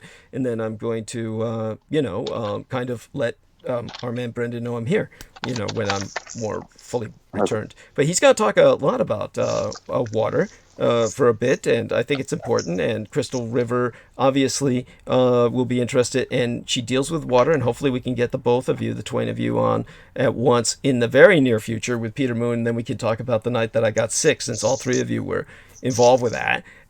Not making me sick, mind you, but the night that it was the night prior what was supposed to be my colonoscopy, which is never going to happen now. And all right, so I'll let you take over, my man Brendan. Thank you. I'll go mute. Okay, no problem. All right. And let's see. So this is what I was going to talk about. It had to do with like water and the harmonics of water. And yeah, I totally forgot, but Douglas reminded me, of course, like Crystal River, she was into that as well, like the healing properties of water and the crystalline energy. And it's after watching this documentary I watched, it's actually pretty much scientifically vettable. And there was some pretty, high-level people that studied it that were pretty mainstream, but they consider themselves more out of it. And then I'll get into that real quick. So this documentary was called, let's see if I have the name, Water Memory Theory. Yeah, it's a water memory theory documentary, but it's a European one, so it was hard to like translate. Who knows what the real title is? They had it translated to English though, so I was able to get a lot out of it. You can find it on YouTube if you just type that in. And what these guys were saying, it was originally someone named Jacques Benveniste, and he was like an immunologist, and he studied the properties of water and how his theory could basically influence medicine and has many medical applications. And then it also brought to mind, of course, Masaru Emoto, which is like a very famous like person who studied water. He's a Japanese scientist, and he's very much into like the power of prayer, and so a lot of people don't consider him like scientific, but he did studies. Of course, like everyone's seen it. Most people have seen it on on the internet, like where you would give an intention or play music or hear or like speak to a water droplet before it gets frozen. And this is like the experiment, and then they would show the different crystal formations like happening in the water. And so a lot of people have seen that, where it shows you say like angel or devil, and it comes out a blob, like an ugly looking blob when you say devil, with like no crystal formation. And you say like peace, love, angel, or blessings, and then the water droplet becomes like much more beautiful and intricate.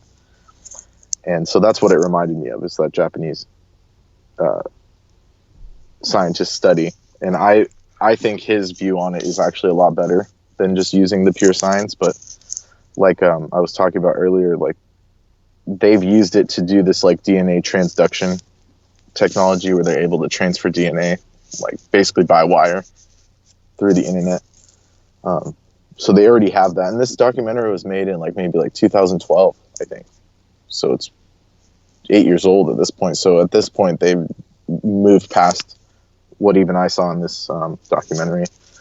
But the original man to develop this, or the original professor to develop it, his name was Jacques Benveniste, and he was French, I believe. I want to say French. They didn't have their like original language. It was like dubbed over by English, so I couldn't tell where these people were from.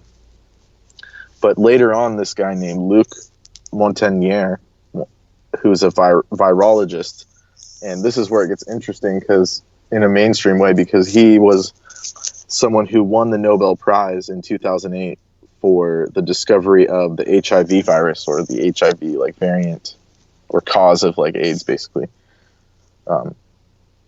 And this guy was, you know, he's a very high level European doctor with, you know, all the accolades, and he picked up this guy's theory about the water memory theory. And they've actually, and on the documentary, they show it, you know, how they do it through the experiment. It's kind of boring, but basically, in short, DNA can transfer into the water as like a medium for storage of information. And because originally, if they're able to measure the DNA contents by using its electromagnetic signature, which is pretty wild, so they're able to electronically sense what sequence that DNA is in, and then take that and imprint it into the water. And then when they remove even the DNA from the water still contains the electromagnetic frequency or signature of the DNA. And then they're able to transfer that through what's called DNA transduction. And then on the other side, the person in the lab can recreate the DNA from that. And they've actually proven this. This guy named Luce. I can't remember if it's Luce or Luc Montagnier, Dr. Montagnier. And he actually was doing more mundane research until he came across this, and he said, you know, in the documentary, he's saying, "Oh, I'm not a conformist, and because, you know, I've already done everything. You know, he won the Nobel Prize. He's just going to go rogue and study this theory that's more fringe, according to the academics at that time. Even probably now, they still think it's fringe. But now that we have more technology, I feel like they're able to actually recreate this phenomenon multiple times. So, you know, basically making it proving the theory more and more, I'm sure.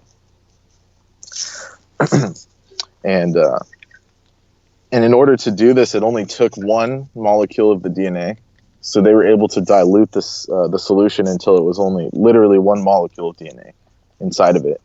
And the water was still able to retain the frequency of it.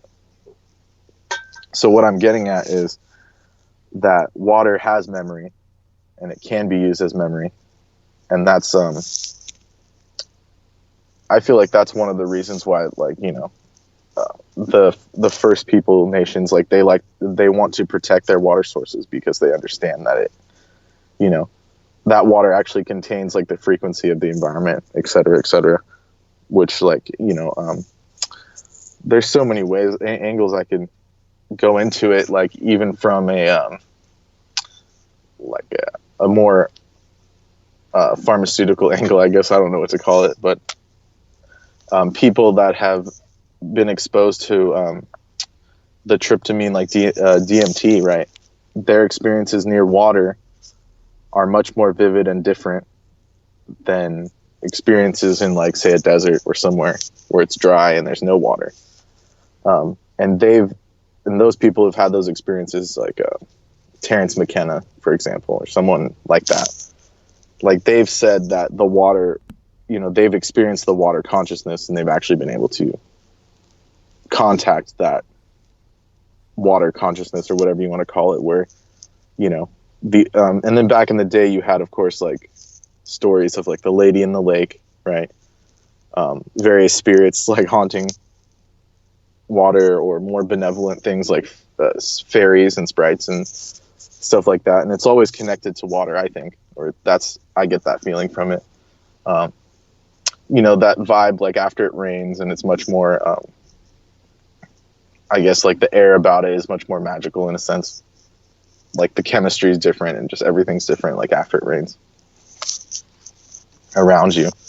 And I think that these people, these particular scientists, like they're able to pick up on this property of water and use it for a form of technology.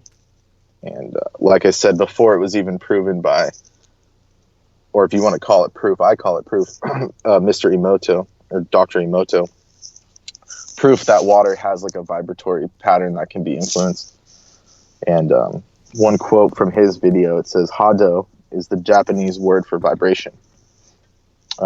Water can carry information and is the mirror of the mind." And that word vibration, Hado, is like, it also implies like, like feeling and emotion too. I think that's what he said. And it's, yeah, so that's interesting.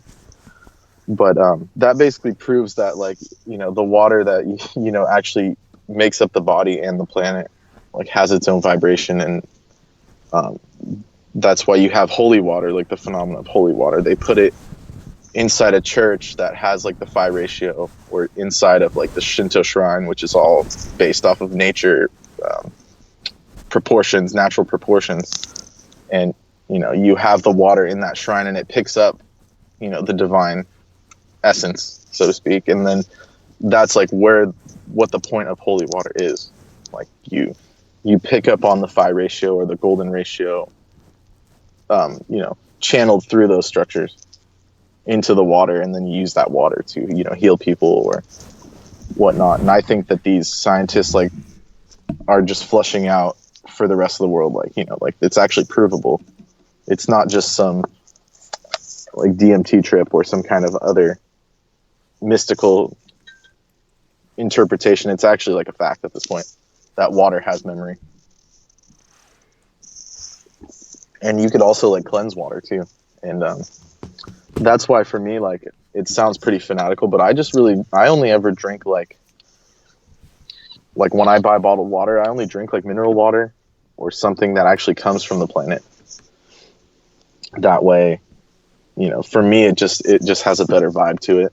I mean, if it's an emergency, of course, I'll drink anything. I mean, water's water, but in that sense, from that. But if you have a choice, like, pick the purest water possible, obviously. And, stuff like that. So that was what I learned through that. And see if I have any more details about it that were interesting. That was just stuff that came to mind. And Jacques Benveniste, I'm messing up the French pronunciation there, but he was that immunologist that developed this water theory, and he actually passed on around like 2004. And then this guy picked up his experiments, Mr. Luc Montagnier, and he resumed the research. I just want you to know I'm listening, that I'm back, and Yes. and that Okay. Our lovely young anonymous lady in the private messages sent a bunch of images of. They look like snowflakes, but they have something to do with your what It's you're speaking of. Mr. Emoto's work. Right. Professor Emoto, yeah. Yes. They're showing that the Japanese Shimanto River, referred to as the Right. last clean stream in Japan, comparing it to Antarctic ice, and Yes. Right. Sambu Ichi Yusui spring water, and the fountain in Lourdes, Right. France, which is considered the miracle fountain. And Exactly. And I right. was explaining that the reason behind like the holy water in the shrines are they're all based off of like the holy proportions of like the phi ratio, those structures. Mhm. And then you put the holy water in the center, and that's it, like it imprints the vibration of like nature into the water, and that's why it becomes like holy water. Yes. And the Japanese very much know that. They wash their hands in the shrine like before they go in. Ah, yes. You know. Thank you. And this is where, of course, He learned of it, probably. Yes. Perhaps. Yes. And Like so, you were saying. it's based on his Shinto heritage. Yes, of course. And so which is shamanistic, if people are looking for some kind of grasp on it. So yes, do continue. And Right. I was getting near the end as far as like the main points, but I was just talking it out. That basically they have this technology to imprint information on water. Including technique. Would you call it more of a technique? It's a technique, okay. And then they use technology too. It really is a technique. I agree with that. Okay. Because what they do is they take DNA and they dilute it in water, in like pure water, or some type of like chemistry water, which is like inert, and then they dilute it down to where there's basically one molecule of DNA in it, like by volume. And they're able to imprint that DNA's electromagnetic frequency into the water, the vessel of water. And then when they take out the DNA, the water still retains that electromagnetic measurable signal. And that's how they're able to scan it into the computer and then do the DNA transduction by sending that info or that magnetic frequency pattern to the other laboratory where they reconstruct the DNA from that. So this is directly relevant to what you were bringing up about the bioteleportation, the uncoding and encoding, the unstringing and restringing. That's amazing. Right, that's why I mentioned it, because you were I forgot how it was topical. Something you said brought it to my mind. Well, let's take a look at JMO says, couldn't they use the technology of DNA transfer to take DNA and implicate people for things they haven't done? Think probably of the ultimate blackmail device. I mean, leave it to him to take us to these wonderful spaces. These. I mean, that is a good point, actually. Mm-hmm. And he says it reminds me of what Aquino did decades ago with airplanes, with parts from wreckage, using the frequencies of the deceased. So the exploitation of the dead, yes. And Chiro says 2 times 33 cubic foot water wells called infinity pits at the 9/11 memorial. Check my video, digitized in memoriam. Okay, thank you for that. And so at any 66, yeah, that's interesting. Okay, yeah, and so go on, please, and I'll just kind of check up. Yeah, no, I was just connecting that. I was basically saying that these Europeans found it or came across this theory from that one scientist, Jacques. Let me get his name out again. Mm-hmm. But they came across his theory. The other gentleman he was the guy that got the Nobel Prize for winning, or he won the Nobel Prize for discovering HIV, the virus. Mm-hmm. And then he picked up Jacques Benveniste, his theory about water having memory. Mm-hmm. And that's what that documentary that I came across was about, and it tied in with all of this, and I tied it in with like the healing of the water. Mm-hmm. And how that brought to mind, just because I was curious to see what you had to say. Like I just not to keep rehashing what I said already. The DM, basically people who have experienced like dimethyltryptamine, they say if they're near water, they have an experience where they connect with the water, and the water actually becomes intelligible to them. Like they're able to speak with it and whatnot. So it would corroborate people like Terence McKenna and people who've said that before, that the water actually influences their whatever, trip. Yeah, well, it's definitely something that I have not looked into very much. I do know that what the young lady in the chat room who wishes to remain anonymous, or in the private messages, what she's sent to me are like pictures of Fujiwara Dam before offering a prayer and Fujiwara Dam after offering a prayer, and it looks very crystallized as opposed to before. It looks very sludge-like. I mean, obviously these are. I know that there's a lot of skeptics who have been debunking or deconstructing the work of this Japanese doctor, and much of this is, in a sense, the reason why they deconstruct it is because it's faith-based. In other words, because this is shamanism, and this is Shinto heritage that has been taken now into the world of technology, where there's an attempt here to conflate it with technology so that imagery can be provided so that we can visualize and thereby enhance technique to essentially help make the water more potable. In other words, or more sustainable and something that is life sustaining, as opposed to simply a dumping site for various wastes that may literally fall from the sky in terms of industrial effluvia. It doesn't mean that the water has to be just shall we say an intended dump site. Water all over the world is becoming a dump site simply because it's exposed to industrial effluvia moving through the airstreams that carry it all over the world. So yes, it's an issue, and but I understand. I myself feel rather I myself lack the faith. I myself lack the faith, actually. But yes, I would. Well, maybe I do have the faith. I would pray if I were in an area that I didn't feel the water was safe, or if the water could damage me. Yes, before I take it, I would probably pray. So, yes, I guess we are there at the level of faith. So it's yeah. And So, Daniel Arola says acid does that too. yeah, there you go. Yeah. It's like it's more. Yeah. You feel that way when you're near water, basically. Okay. Okay. And no intent to insult Daniel. He would know. Yeah. So yeah. Is there anything else you wish to bring up? Because I do feel that take us, if you can, a few more minutes to the top of the hour, actually, if you can, with anything else that you feel might be going on around the world. If you feel that you've kind of covered what you could with the water. Right. Yeah, I think I summed it up pretty well. And as far as like what's going on, I think you covered a bit of it. Mm-hmm. But there's a couple more low key things that I was like interested in. Like, bring them up. Yeah. Let me see if I can recall what they were. It's like coming back to me. Mm-hmm. Oh, apparently this is just in passing. I'm not bringing this up. It says Turkey lifts ban on Wikipedia after 3 years. So they should never have lifted the ban on Wikipedia, but go on. Yes. Oh my God, I didn't even know they were progressive enough to ban it in the first place.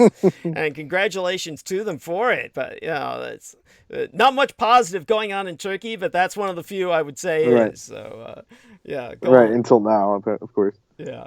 There's just like the German angle is a bit different. They're talking a lot more about like the climate change situation and how stuff is obviously amiss. Let's see here. Wow. What exactly? I'm just getting nonsense like Indian baker makes the world's longest cake. So I'm sorry, I forgot what I was like.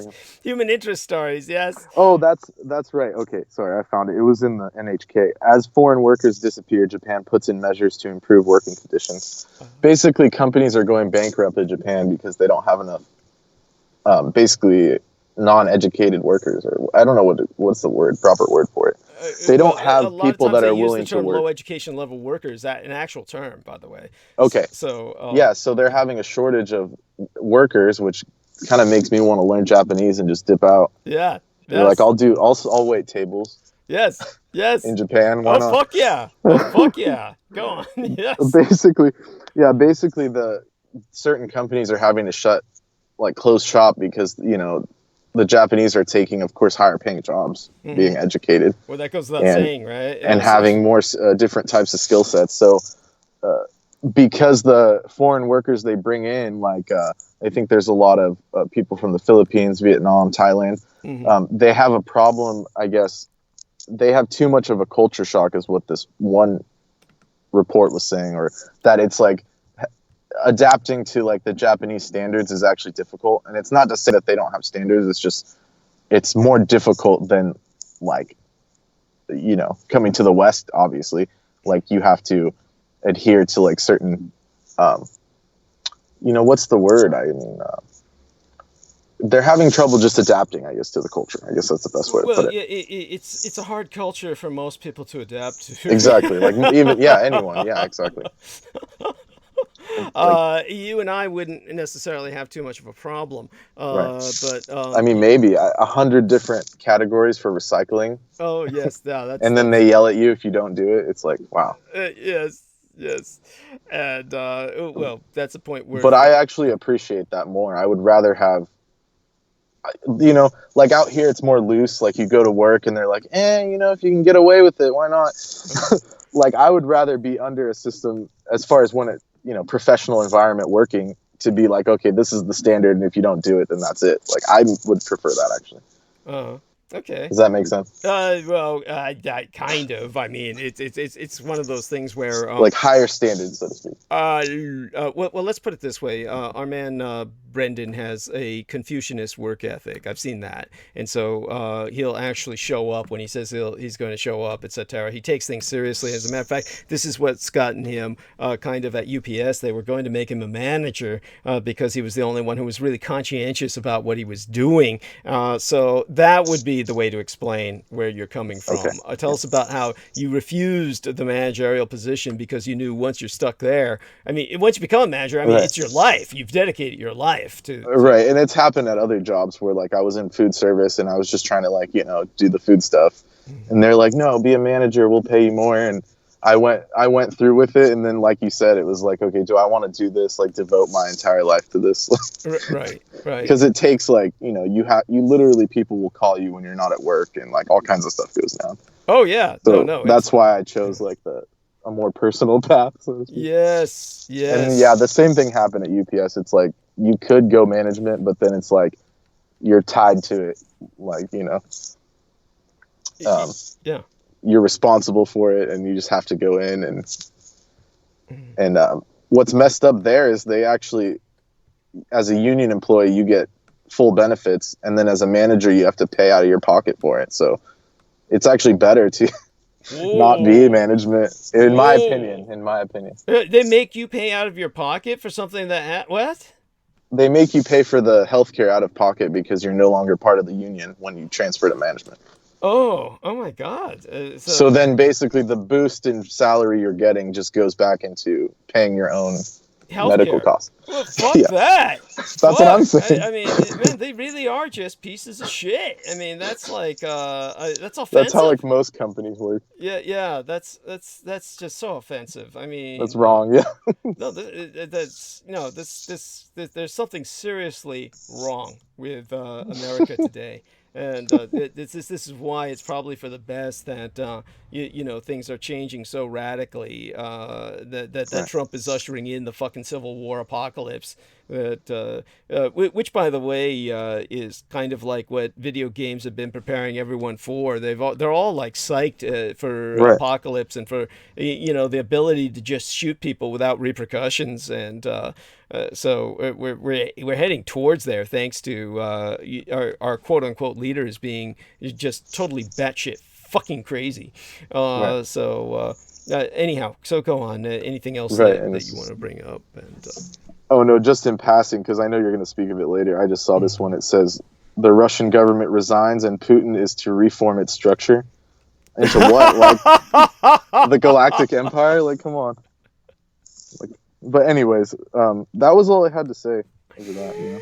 Well, definitely. I appreciate that, and next time, see if you can watch a documentary that's about something a bit more violent or something, something that's, you know, really kind of like maintains a sense of, shall we say, you know, a sense of grip, you know, gets people gripping on it, or okay, that nature. A little more edge. Yes, thank you. I meant to say that. Go for? Edgy. Something a little more edgy. How about this? Tell us about the time that you called Comcast, the Russian guy showed up, and he wouldn't accept you offering a drink of orange juice. And I said, yeah, that's because he's afraid you're like the British guy who, with the worst rapist in Japanese, in British history. This guy was an ethnic, by the way. I don't know what his ethnicity was, but he looked Asian Indian or he was like Indonesian, right? Or something? Yeah, Indonesian. He was Indonesian. That was it. Yes, and he raped hundreds of men.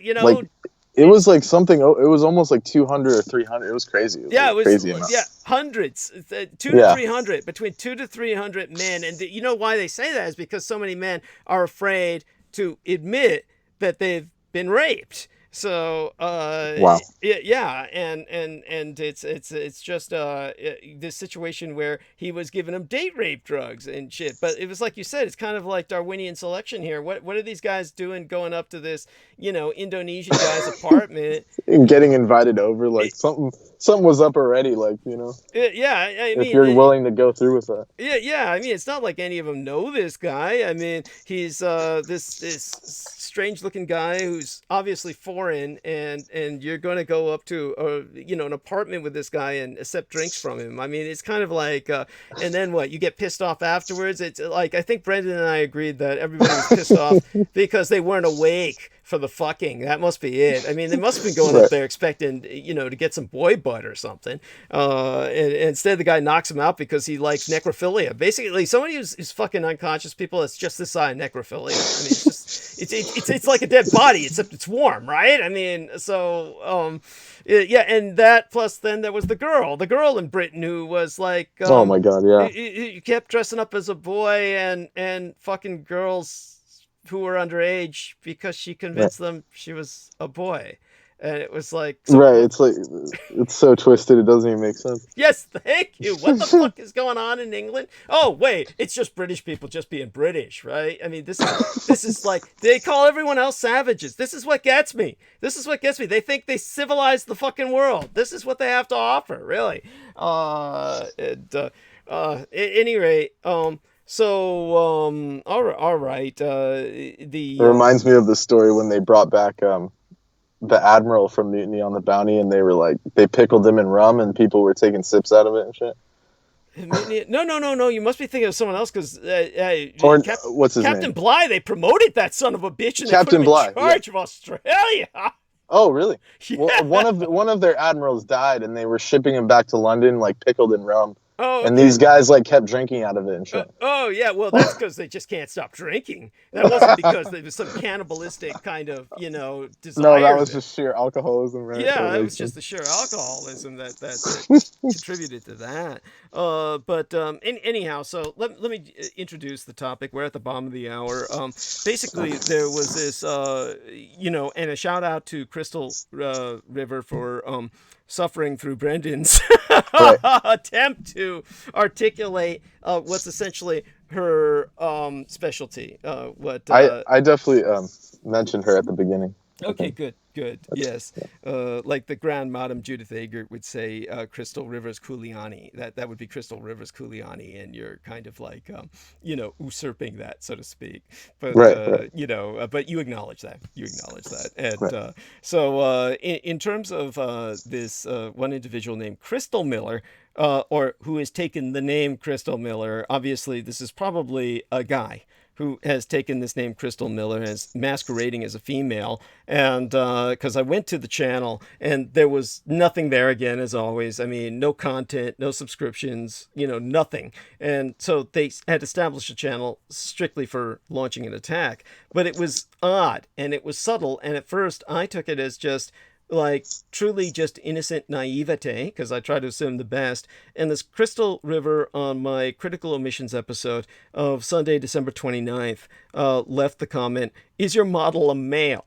And so I just hearted it, and said, that's nice. I took it as a compliment that if they can't identify me, then I've succeeded. And so there you have that. But it's about 5 episodes later.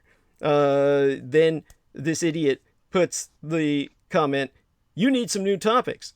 And it's like, when somebody says that, first of all, it's an absurdity in the sense that I cover like all kinds of topics. I mean, there's no real limit to my topics. It's not like I am stuck on quote unquote sports or some particular topic like, cars or, honestly, if you listen to quote unquote the alternative media, they are on a broken fucking record. The overwhelming majority. I mean, here's an example of it. I mean, help me out here, Bran. You've got this idiot Joaquin Phoenix.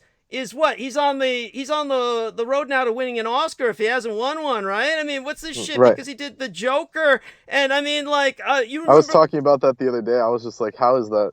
Thank you. That's what Hollywood does now. Yeah, but The crazier you are, the better. yeah, and you remember when it first came out, I was saying, "Oh God, who wants to watch that?" I mean, this is such a Right. down. I mean, I mean, what is it? Brendan described it as what, the feel good movie of the year. I mean, is that what the I'm joking, by the way. I don't suppose you've seen it, but I mean, honestly, this is like, if you think that J. Reese is down, I mean, go watch The Joker with Joaquin Phoenix, and you'll be slicing your wrists when you walk out the door. I mean, this is nothing. Who would want to watch this? I mean, some guy getting his ass kicked for hours, and then Right. and well, this is the point of the film. You treat a man like a piece of shit, and And he becomes the Joker. and then you wind up acting like a piece of shit, right? I mean, that's the point of the film. Oh, look, we treated him like a piece of shit. Then he comes back and he acts like a piece of shit, and then that's okay. Well, what do we learn from that?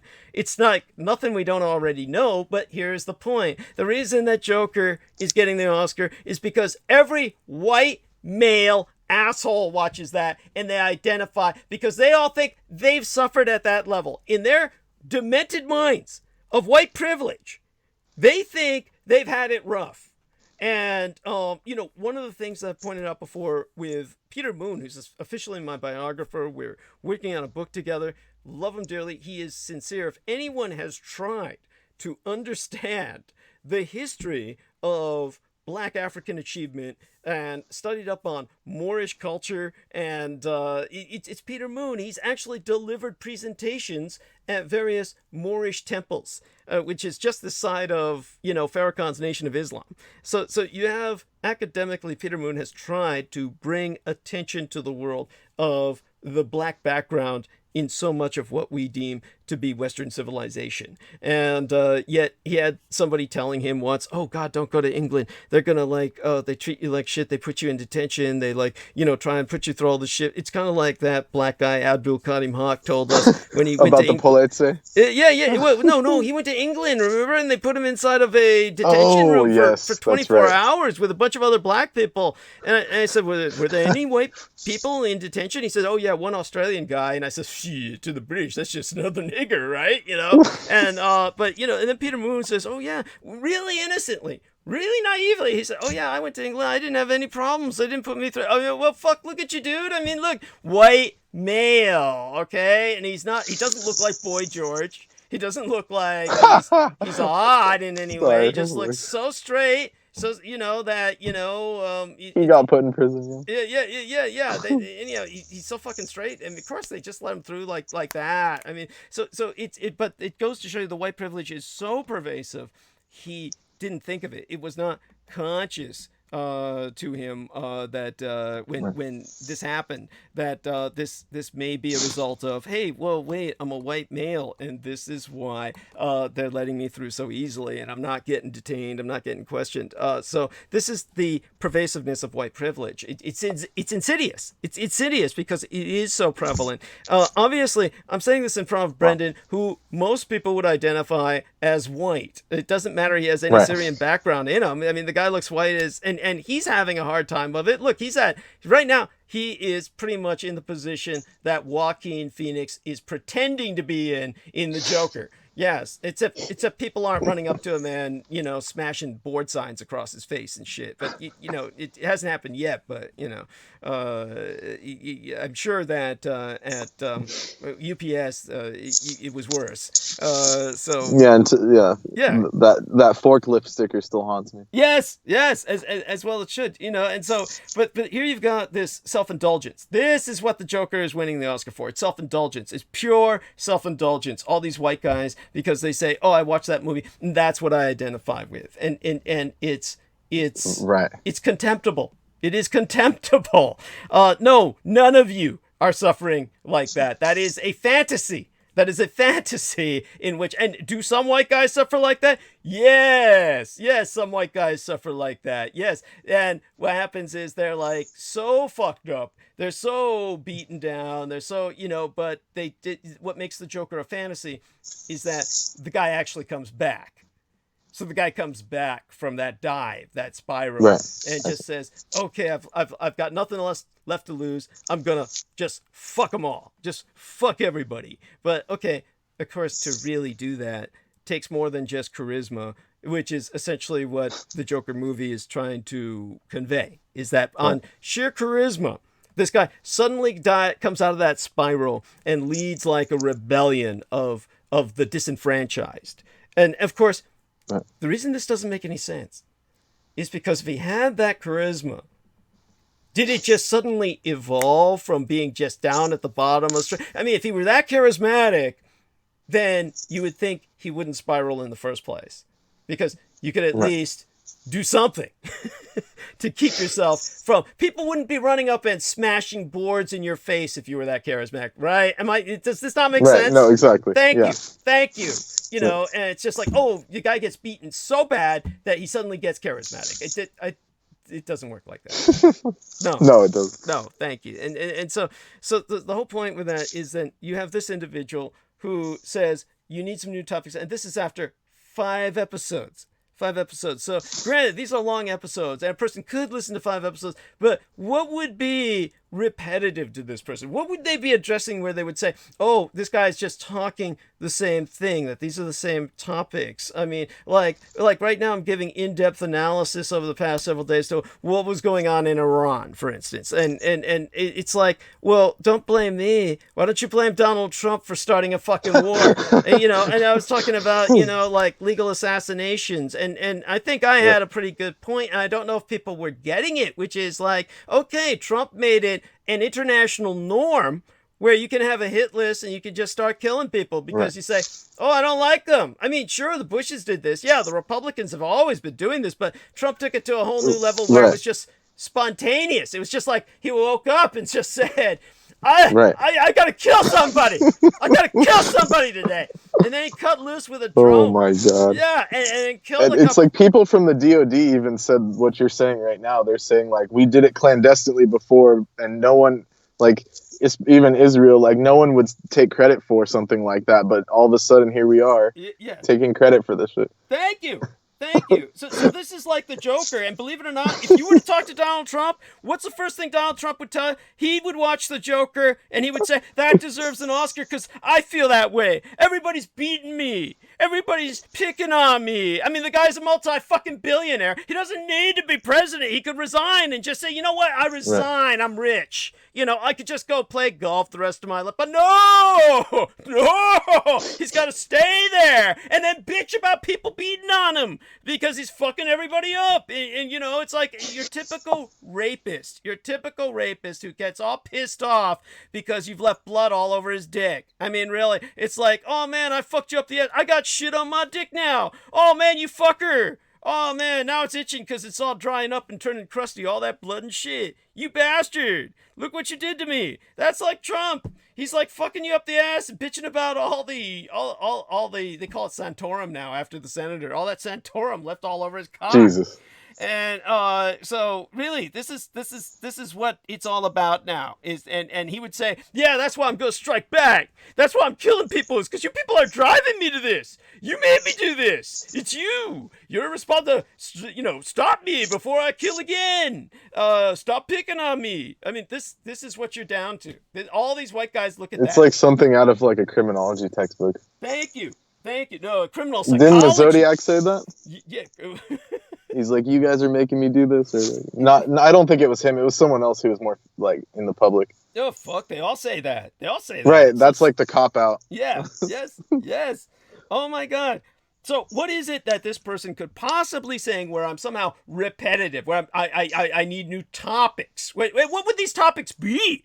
What would these topics be? I mean, look, yeah, you should branch out to baking. Yeah, like... Thank you. It's like, oh, okay, let's talk. Brendan and I are going to talk sports. We're going to talk sports. Hey, what about them Dodgers? Hey, what about, you think they'll make it? Yeah. Oh my God. The new quarterback.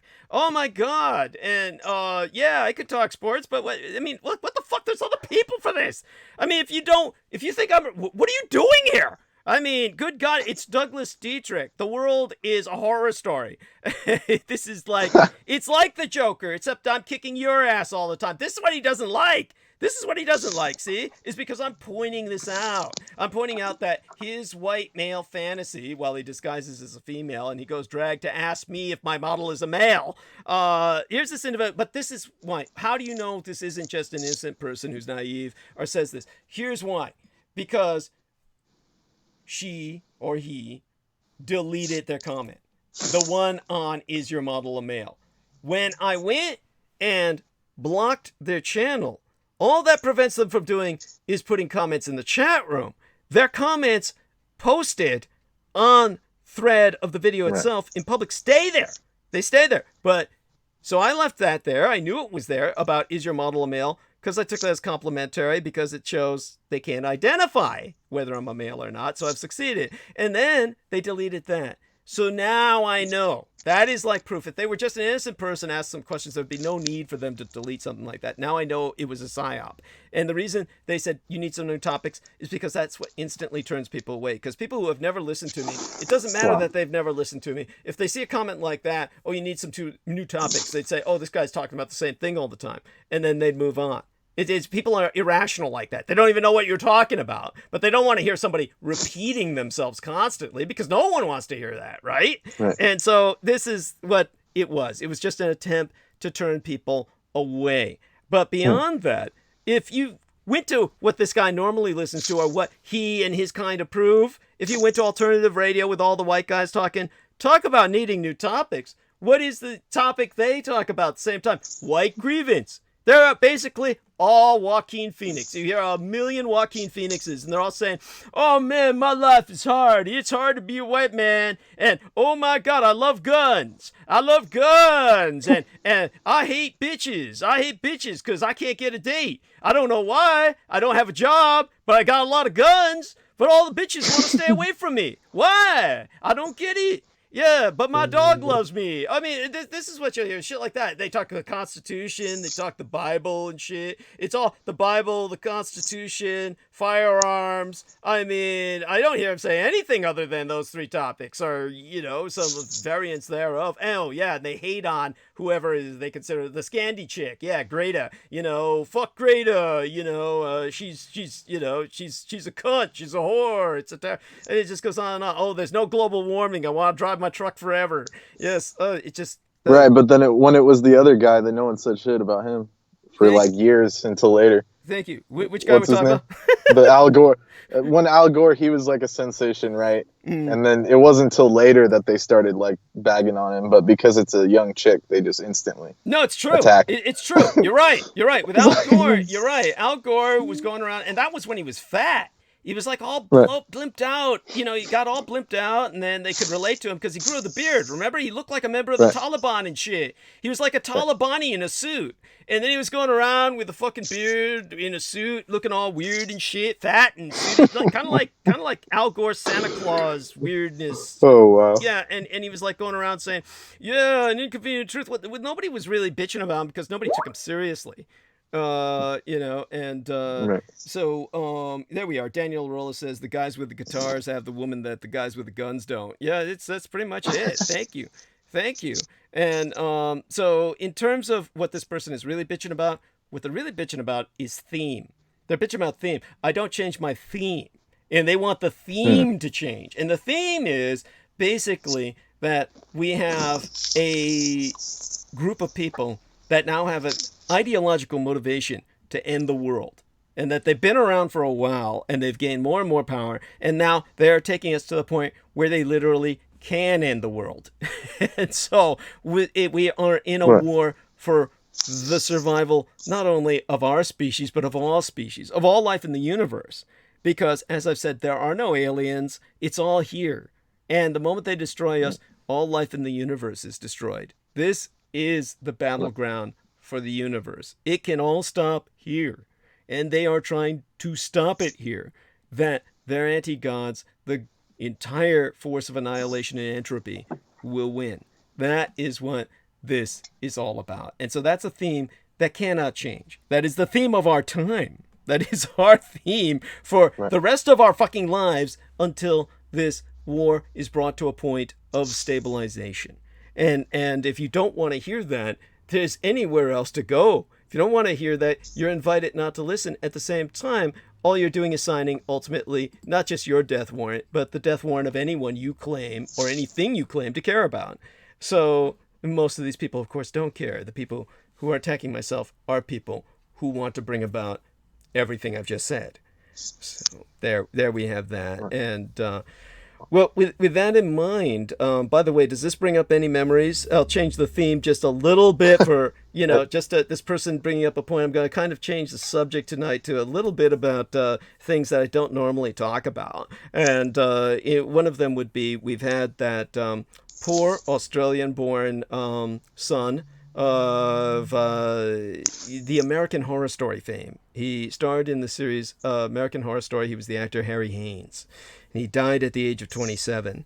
And the reason that this pains me is there's two factors here. Harry Haynes is someone who died of a narcotics overdose. He had drug issues. He was an addictive personality. And this was an individual who also had a very androgynous appearance, an androgynous presentation style. He was essentially what you would almost call post-gender.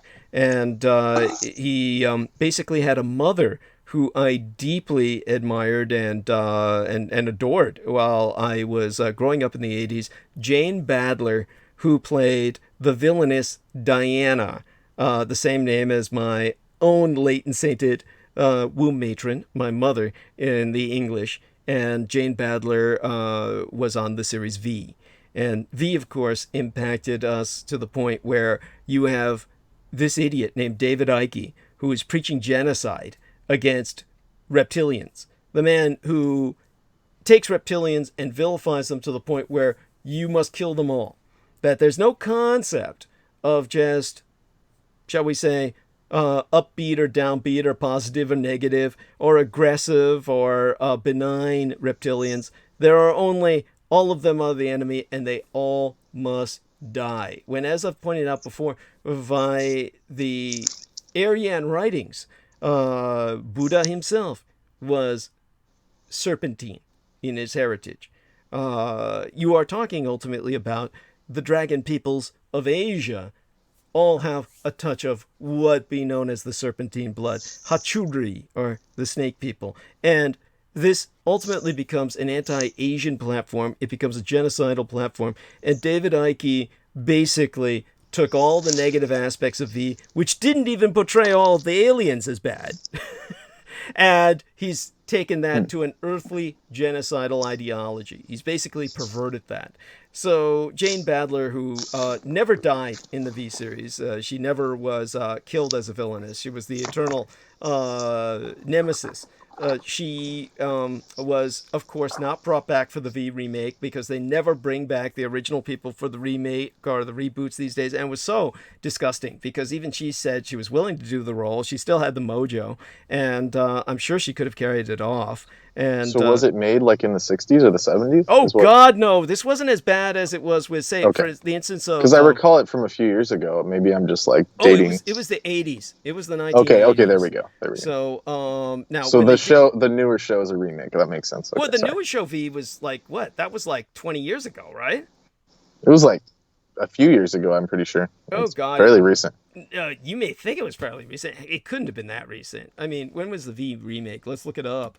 Let me see. V remake. And, of course, more and more people are getting older. We're living longer. So it was 2009. Dude, that's 20 fucking years ago. I told you it was 20 years ago. See? It was like 10 years, right? What's that? 10 years, yeah. 2009, well, 10 years ago. Feels like 20. Yeah, 2009 through 2011. Okay. Yeah, that's still longer than I thought. Wow, yeah. Yeah, okay. It was a remake I was thinking like 2 years. Right. Remake of the 1983 miniseries and series. I mean, Jane Badler is about 66 years old, but she wasn't 66 years old when the V was being remade. She was only like my age now, right?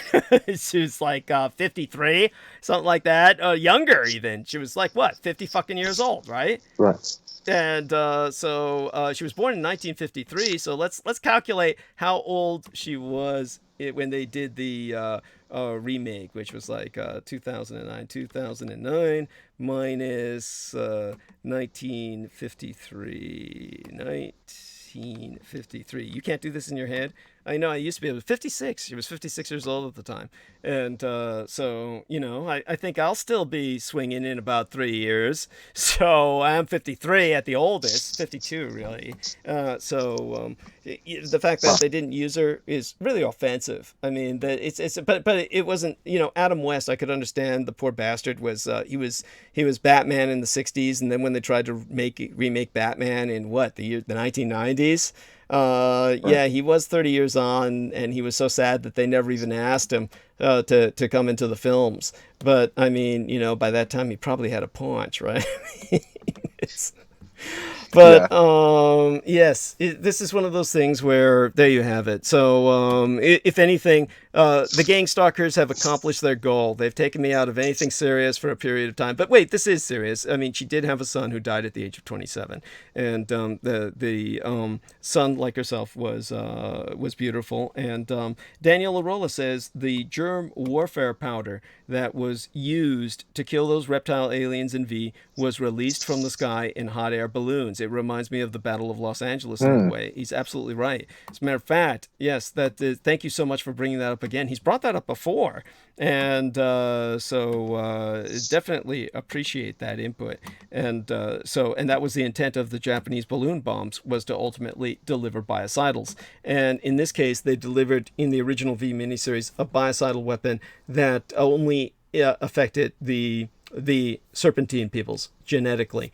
And but do remember the original series, which is the only one I've watched. I never watched the remakes. Most of these remakes, I don't even bother to watch them. The reboots are so alien. They're so warped and twisted, and they have nothing to do with the original series that I feel it's an insult to watch them.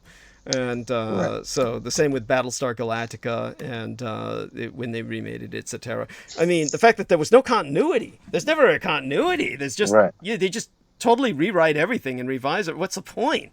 And so there you have that. And so that's something that comes to mind. And but you were too young to see the original V series in the 80s, or what? I definitely wasn't around for that, but I have heard of it though. Like I've like both, I knew it was a remake, but I wasn't sure like the timeline. Okay, and when of the remake, were you watching that, or did you know anything about it? I think I saw it on television at the time. And what was your impression? What were they doing? What was the point of what was their plot?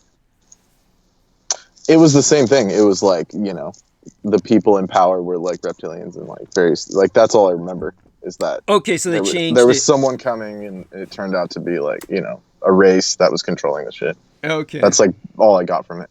Right. Well, at any rate, in terms of the this, it was something that brings to mind the opioid addiction, which our man Derek will talk about. One thing Derek Talley can do is, I'd like Derek Talley to investigate whether or not Harry Haynes, the son of Jane Badler, actually died at the age of 27 of opioid, or whether it was some other type of drug. I'd like to know what kind of narcotic he was addicted to. If he was addicted to opioids, then it adds, and even another personal face to the opioid epidemic and all of the deaths that are happening from it. And so that will be interesting to see if Derek Talley can come up with any further information on the death of Harry Haynes. So I would ask him for that before he comes on Sunday. And with that, I'll pretty much go into monologue at this point. We're at the top of the hour. And is there anything else you wish to? Let's go to the live dashboard and see if there's anything else we need to address before you go. Okay. So let me see if I'll renew this, refresh the dashboard page, and let's see if we've got here. There's someone with a totally blank name. It's all like mid-scored. It's not underscored. It's all just a dash line that says, "I'm a Dietrich fan. What is your vice?" Yes, there we are. Yes, it's a toxic vice. Yes, and Lena Crane says, "Yeah, Brandon, same here. No benefits for business owners, but employees get all kinds of insurance." Yeah, not to say that there are no benefits, but you know what I mean. Yes, that's right. Exactly. There we are. Right. Yeah, and it's a wild system. Yeah, yeah. And JMO says XD. Is that supposed to translate into a symbol for us, or is that like? That's like a laughing face. Oh, with the okay. 2 eyes. Okay, there we are. Oh. Yes, there we are. Well, he's thinking of the benefits that bosses take advantage of with, their interns. Right, exactly. It translates into that, yeah. It's a very subtle translation, yeah. All right, then. So I'll take over at this point. Love you dearly, like a son. And you have a blessed... Much love. Good night, everyone. Oh, yes. Thank you for having me. Do me a favor.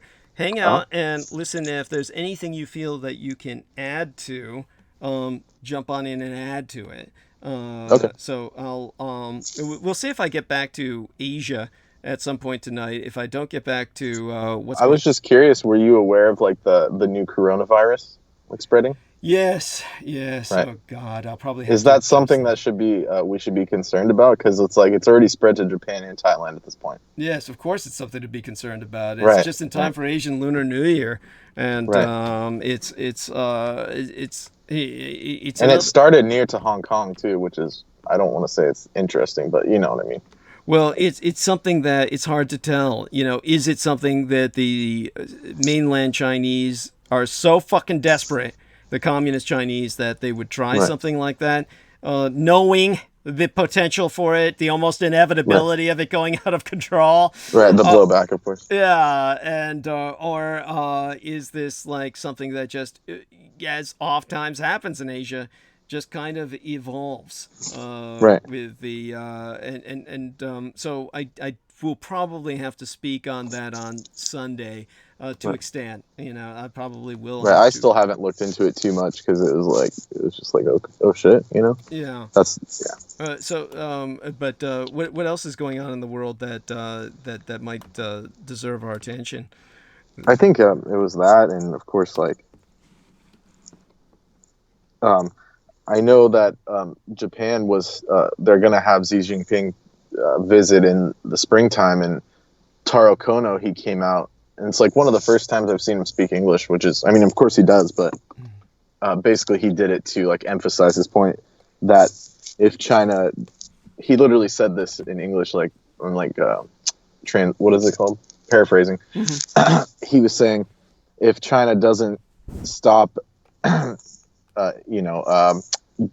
going into our maritime boundaries with their military vessels, then they're going to have like a difficult time with the talks that they're going to have like in Japan in the springtime. So to me, that's a bit more bluster than the Japanese normally like unleash. Yes. Like they normally don't do it on like, he did it in Washington. Yeah. On top of it. Yes. So, and he basically said, like, if you don't cease and desist, then like we're not going to be cool with you when you visit. That's basically what he said. Right. What do you make of that? I think that speaks volumes. It speaks volumes, and it's something to take seriously. It's look, the world is spiraling now towards war in the sense that everybody misses. All these idiots have been nostalgic about World War II forever now. And then you've got Trump bringing back World War II era uniforms.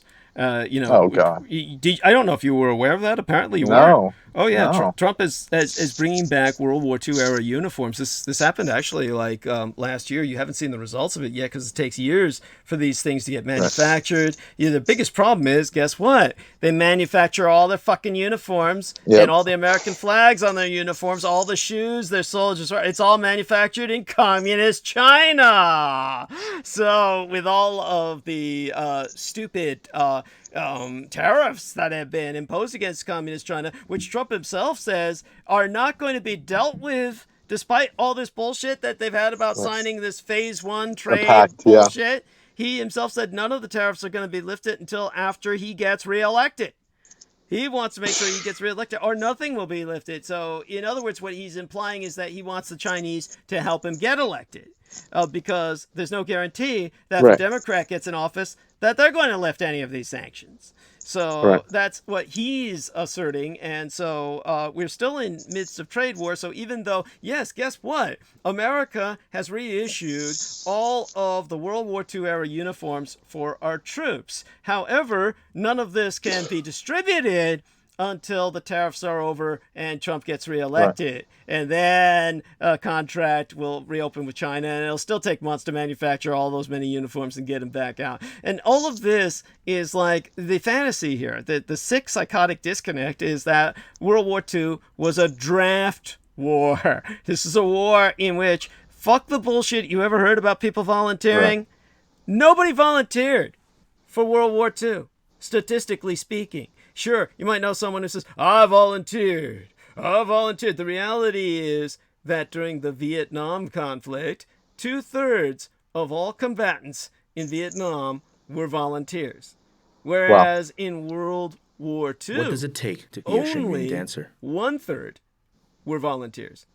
So you had... Well, how come there were more draft dodgers in the Vietnam War? Is that just because they were like against it? Or? No, it's just because they popularized it. Right. Okay. It was just all these draft dodgers got all this attention, but the reality they were all whining, basically. It was all whatever bullshit. You want to call it. It was all bullshit. The overwhelming majority of people volunteered and rushed to fight the communists in the Vietnam War.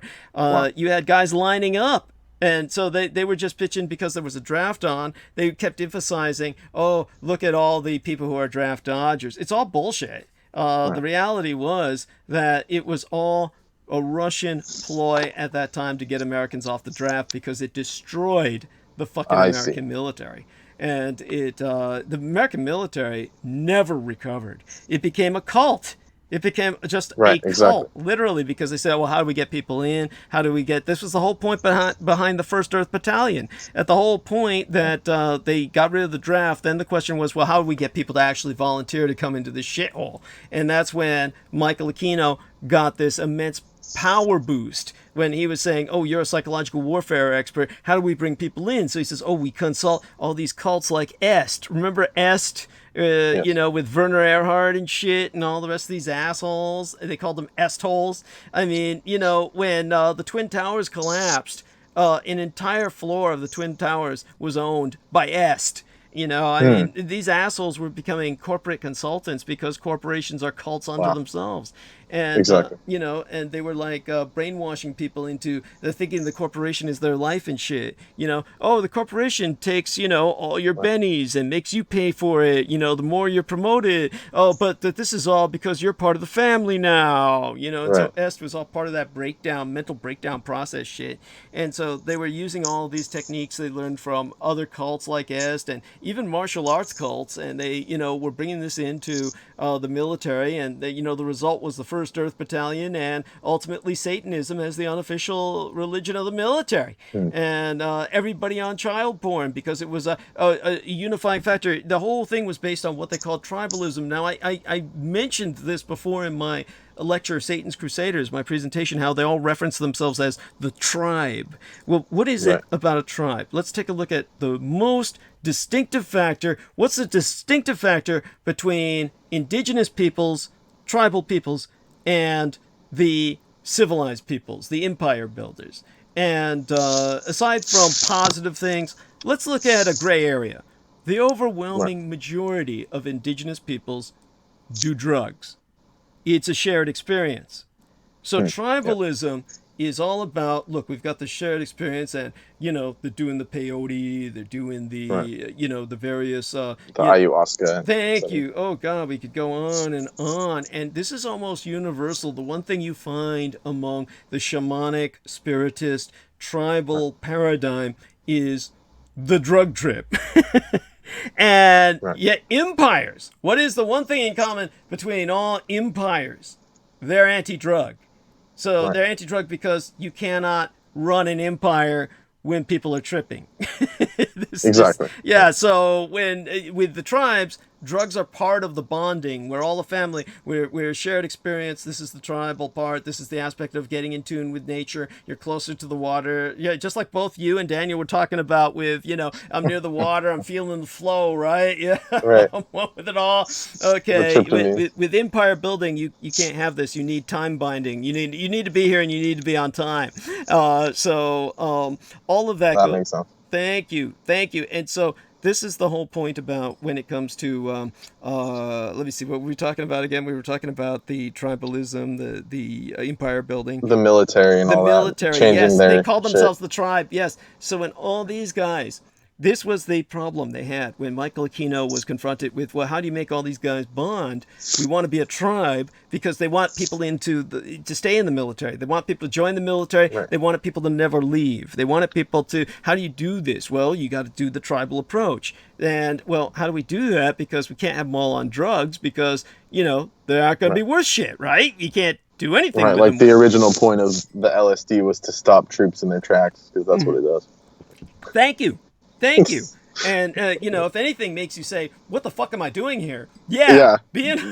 There's a video on YouTube of they gave it to this British squad. Yeah. And after like 10 minutes, they're all like sitting by trees and they lost their guns. They don't even know where they're at. Yeah. Thank you. Yeah. Thank you. And so, so here you go. The military saying, well, we can't do the drug trip. This is not how we bond. So what do we do? Okay. Shared criminality. Shared criminality is just like the mafia and and then it holds them all together because it's like you have blackmail status or what is it called? Potential. Yes. All the you have leverage. You have leverage. Exactly. There you go. So it keeps them all in line. That's right. Get everybody in here. Get everybody addicted to child porn, and they're all sharing the crime in the sense that guess what? They're all. Remember, this was when America still had bases all over the fucking world. So they lost Cam Ranh Bay in South Vietnam, but they still had them in Panama, West Germany, Okinawa, everywhere else in the world. There was an American military base still today. And what do? They fuck kids. They're all fucking children, all underage children. And they never tell you, oh, I can't talk about it. This is why the guys say I can't talk about it. Oh, I come home and I can't talk about it. Oh, the poor bastard. He must have PTSD. Must have seen some action. Yeah, he saw some action. Yeah, helping some underage chick lose her cherry. Oh, helping some young boy bleed up the rectum because, it's just too big. That's what they can't talk about. Yeah, I can't talk about it. Yeah. You know why? Yeah, because if enough people find out, I'll go to jail. Yeah, right. Not for what I did in another country, but they'll realize I'm going to do it back here too. Yeah, and which is what they do. Like what happened to that Special Forces Ranger, Danny Grimes. Master Sergeant Stebbins, who's doing the rest of his life in Leavenworth. The guy who was the hero of Black Hawk Down came back and was fucking all these white kids because there was no black kids to fuck or none that he wanted to fuck in the States. Actually, he always wanted to fuck white kids, but he couldn't find them in Somalia. So he was, settling for them as black when he was over there. But then when he came back here, it was all white. So anyhow, believe me, I was around when all this stuff was born. So you're talking about this was the male bonding. This was the criminal bonding. This is the cult of the military. All of this thanks to the Russians promoting, oh, get rid of the draft. Oh, let's look at the draft dodgers. Let's make them heroes. This was all left-wing bullshit. You remember that? Right. I was going to say, a lot of those people were, card-carrying communists, yeah, for sure. Oh, yeah, absolutely. During the 60s, there was they were, openly communist. Mm-hmm. Like Jane Fonda, she's even still doing her thing now. Yeah. I mean, and I'm not saying the climate thing is bad, but she's militarizing it. In my opinion, that's bad. But you would probably agree with that. I militarize the climate issue, but let's put it this way with Jane Fonda. Jane Fonda was she was poor dear. She wound up marrying this what was it the Christian fundamentalist. Remember, she married a Christian fundamentalist. I can't remember the details right now. Oh yeah. She was married to that Ted Turner guy, right? And then, that's right. Then she gave it all up and went for this Christian fundamentalist. And oh, wow. Fuck, I'd rather have her doing the environment than that shit. I mean, holy Christ. Yeah, I mean, she's kind of, I'm always ambivalent about her. I mean, like, you know, it's one of those things where I hold far less against her than maybe people think I should. But then again, I mean, bear in mind the opinion I have towards most veterans military men. There we have that. At any rate, so do stick around when I do bring up some of these other topics later. Don't be afraid to pitch in, because I'm sure you might have something to say. So if you do think it did remind me of something quickly though. Sure. In the Japanese government is protesting against, or they basically sent in a protest to the DoD because the most contaminated areas in Tokyo and Okinawa are like right outside the military bases. Yeah. And they're like asking them how all this like extinguisher and like fuel and shit is getting into the water. And it's basically like the most polluted parts are not Fukushima, it's the fucking American military base. Thank you for bringing up that point. Thank you for bringing up that point. And by the way, just so that people understand this, it's pretty fucked up in my opinion. Obviously. And just remember that when it comes to the American presence in quote-unquote Japan, and I can't overemphasize this. Remember, the Americans are not... Right, it's in Yokohama specifically, and then in Okinawa. Right, and these are bases, by the way, that the Americans lease. They lease these bases in the main islands of Japan, and in terms of the main islands of Japan, the bases that the Americans lease are something that the Americans themselves are always complaining about. You can look this up. Don't need to take my word for it. You can verify and vet this yourself. First off, the Americans are not part of the Japanese command structure. The Americans are required by Japanese law to obey the Japanese command system if ever there's a war, because they're in Japan. So the Japanese run the war in Japan if a war starts in Japan with anybody, whether it's the Russians, the Chinese, the North Koreans. The Americans, by law, have a separate command system. They are not someone who's going to tell the Japanese what to do, whatever fantasy Americans have about that. And they are leasing land, and the Americans themselves will present it this way. They'll say, how can we defend the Japanese if they won't let us expand these bases? We're all cramped, we're trapped, we're sitting ducks. We're basically in an area that could get taken out by a single missile strike. Or a collective rocket strike will just, wipe us off the map. And I could almost guarantee you that would come from the Japanese. The first thing in any war would be the Japanese would launch something in the area just to take the Americans out first so they don't get in the fucking way.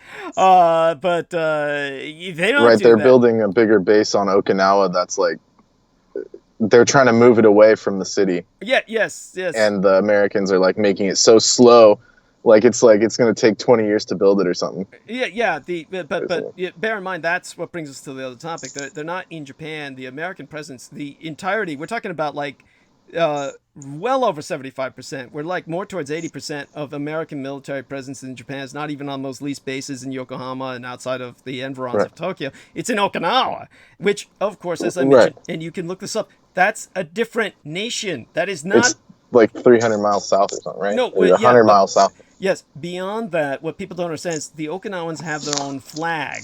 You can look this up. The Okinawans have their own flag. Ryukyu. Yes, thank you. And the Ryukyu's Islands has their own language. In fact, they have a lot of languages, but mostly it's Ryukyuan. The Okinawan language is the main language. And so what happens is they're very Japanese acculturated, but they have a totally different history. They're far more Sinitic, far more Chinese in their culture, and the Chinese actually claim them as part of ancient Irredenta. The Chinese say that was actually part of Japan under various dynasties, which it was. See, and that's where you see they had various animes will have the people from Ryukyu, and they're like a totally different group. Like there's some like samurai animes. Thank you. He's a whole different vibe, Yeah, but explain to people that these aren't just cartoons. These are historical. These are animated. Yeah. It's based off of they had during the Tokugawa era, even before that, what would be the dynastic period. What's the word for it? When there was no emperor, there was all the daimyos. They were allied with Okinawa, like Ryukyu. Right. When you're talking, and they weren't brought into the empire until like the 1800s, right? Right. The imperial system goes back forever, but what you're talking about a time when essentially the emperor was abdicating the throne or responsibility. Exactly. He was always there, but they had the rulership was handed to these lower lords, like feudal Right. system kind of. Yes, and during the shogunacy, and There we go. Thank you. thank That's you. what the word I was During, looking for. yeah, and when it comes to the shogunacy, that during that period of time of feudal Japan, then you had, yes, alliances created with the Ryukyus as a separate kingdom. Yes, so that there's this whole different history, language, diet. Remember, the Japanese were purely vegetarian until World War II was over, and that was definitely when they could finally afford, because they won the war, to purchase meat, afford access to meat. Until then, they lived just by force of circumstance a vegetarian dietary lifestyle, and would have been considered malnourished by modern definition. And tofu came through Okinawa Yeah. into Japan, apparently, like the culinary, like. Oh yeah, but remember the Okinawans all ate pork. They were like Chinese. They ate pork. Right. They lived off it, and Right. so the when it comes to this kind of difference, yeah, the Americans are occupying Okinawa, and the Okinawans Right. have been trying to get rid of them ever since. And of course, I do not blame them. I mean, oh my God, we can only wish them well. The horror of having Americans in your midst. It's just Right, and yeah, back in when I first listened to you, you talked about how it has like a giant fence around it, and like because I watch NHK and they show it all the time, like the fence is like obviously to keep people in, like it's like a crazy looking fence that's like it's like a golf, like a driving range fence, but it's around like the whole base, and like it's not meant to keep people out. Yes. Let's just put it that way. Yeah, it's meant to keep people in, and Right, and the whole point is the Americans are not welcome. They're scumbags. Yeah, definitely not. Yeah, and they do nothing other than commit crimes every time that they get out of from behind their cages. They're just human garbage, and they will tell you. And I don't know what they're doing there, but like parts of airplanes will fall down, like, and like actually have hit like elementary schools and stuff. Like how drunk are you that you can't put like a window back on a plane or something? Like that's pretty bad. Oh yeah, it just That's goes. pretty bad news. Oh, it just goes on and on. But in terms of the when it comes to the whole thing about the Americans in Okinawa, they're like, how do I say it? Do me a favor, take over here for a minute. Tell us what you know. And well, it's I've been following it because on NHK they of course always have it on there because the Okinawans will protest to the Japanese government. Telling them get these fuckers out of here because it's always something. There's always something basically like happening, like, and it's like totally like it's just stupid shit. Like rotors will fall off of like the what are those planes with the pivots on that pivot, the propeller? Oh, the one that always falls apart. That like British. You're talking about the Osprey. You're talking about the Osprey. Yes, that. So they're pissed off because the Ospreys, instead of flying into the ocean and like around the island, they'll fly like directly over like the occupied parts of it. Mm-hmm. And so they keep telling the Japanese, whatever their version of the Department of Defense is, like, hey, you got to get these guys out of here. And the Japanese, I don't know if it's because they make money. I mean, they obviously get billions for like the leasing part of it or something. Yes. So they just kind of brush them off. And but it's starting to get to the point where like now even the Japanese have to like tell the DOD to like knock it off because it's really that embarrassing. Like it's just stupid. Yes. Like what, like, people that live around airports, except for this one in LA that happened recently. Like I've never heard of anything where it's like shit falls off the plane into your kids' like playground. Like that's just unacceptable. I mean, thank you. Like planes are more dangerous than any vehicle on the ground, so like you can't just do that. Like yes, they've had literally wrenches fall out of them.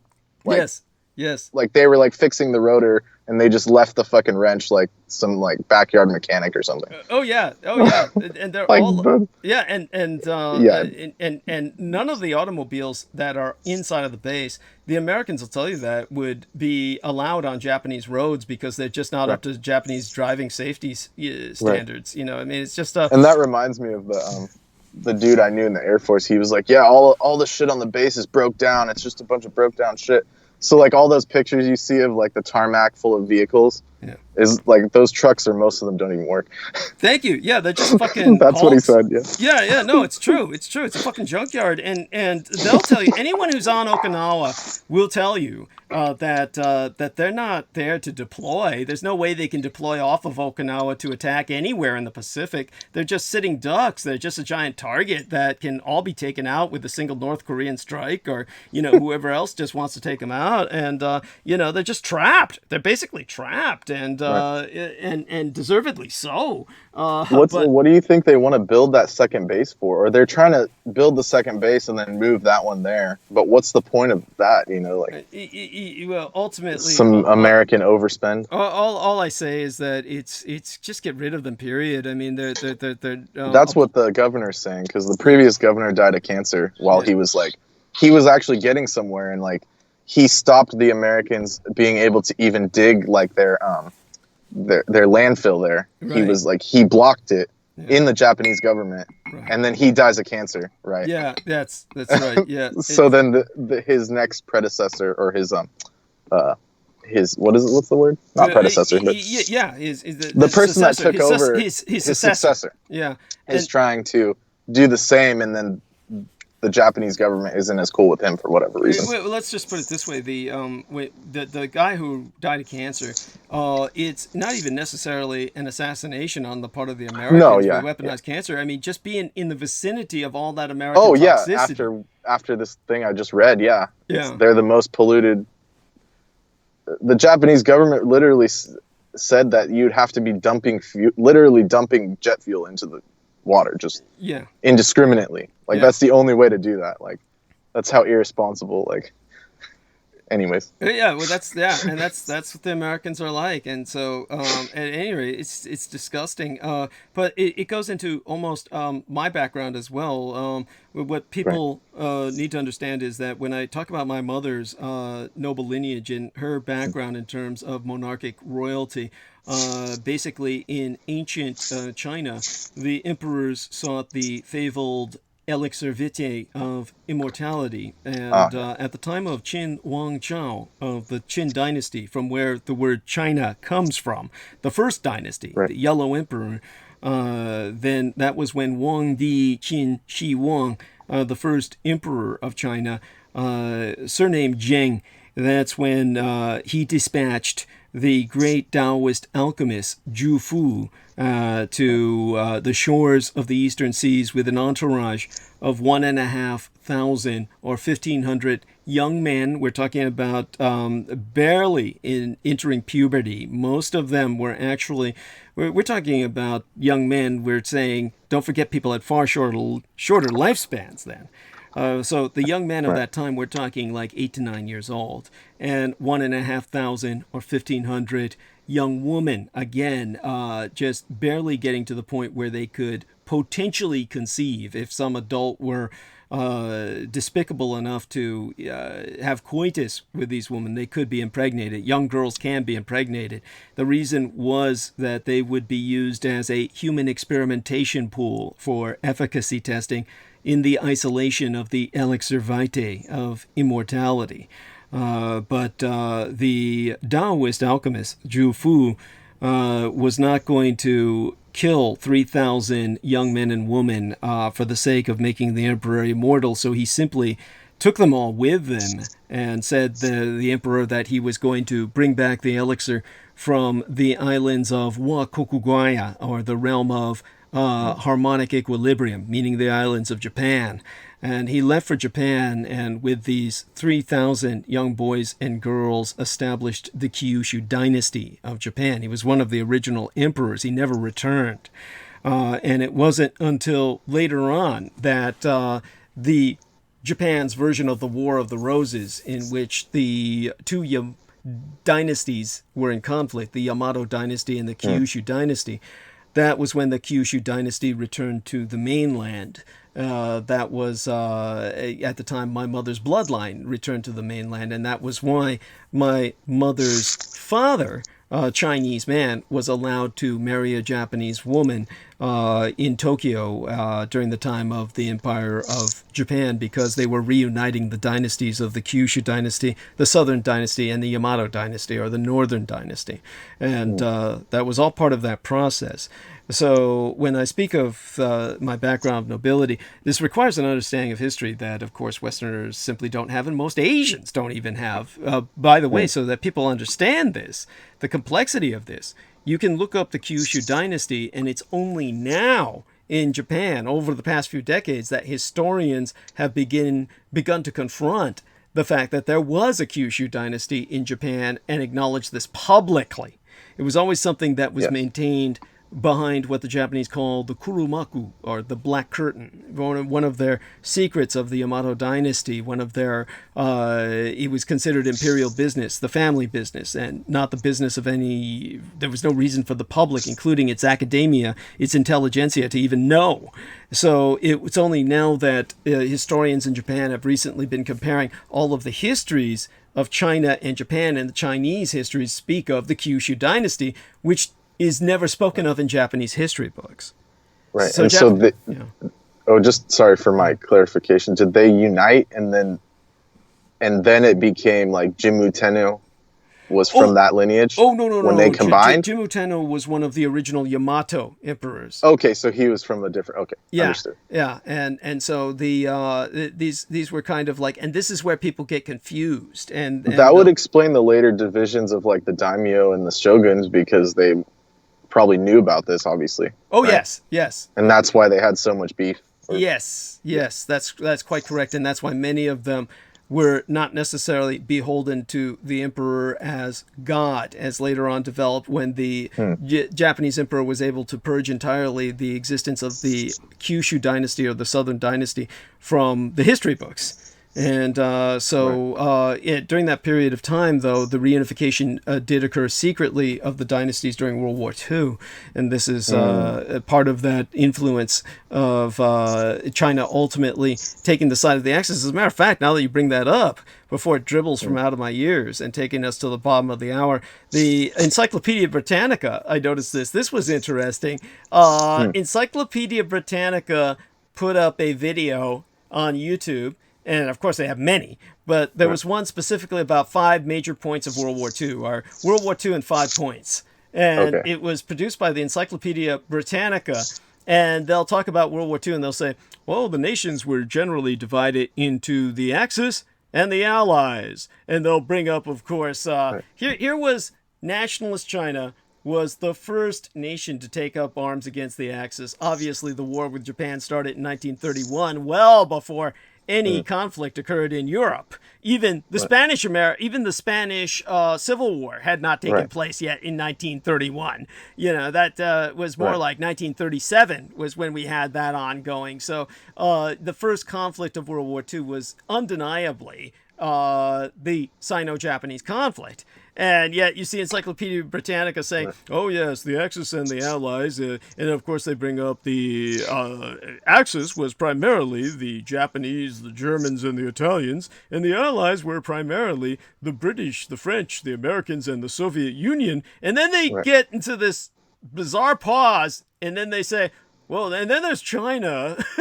And they kind of bring up this odd thing where, like, China is sometimes considered a part of the Allies. They actually say this because it's the Encyclopedia Britannica. They go a little bit further than the American bullshit. And they'll just say, yeah, the Chinese are sometimes considered part of the Allies. And they're basically hinting, well, you know, this wasn't really the case. And they ultimately went towards the Axis. And, they weren't even put on the Security Council till the 50s, right? Or something like that? No. They were one of the original signatories on the Security Council, nationalist China.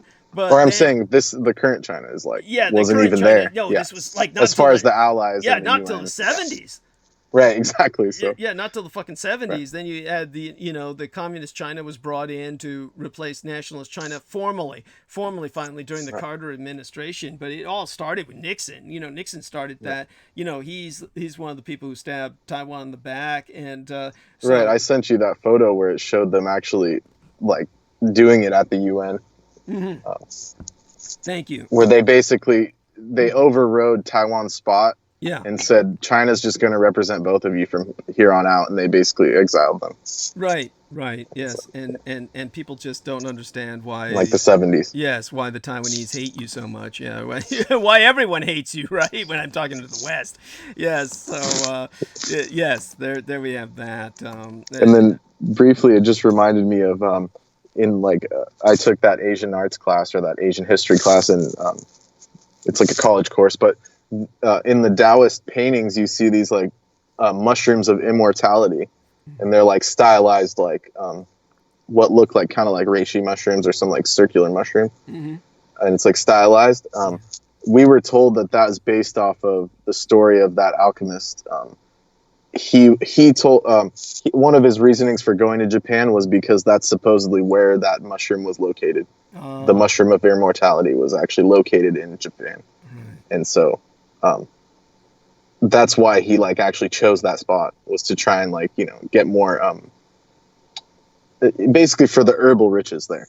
Well, that's what he told the emperor. He was actually trying to get as far away from the emperor as possible with these 3,000 kids who the emperor had ordered him to butcher, to literally dissect alive, to extract their essences of youth and combine with the herbs into the elixir vitae for the emperor's immortality. And so it definitely, thank you. Love you dearly, like a son. Yes, Douglas. I have to use the restroom, so I'm going to go, and everyone have a good night. All right.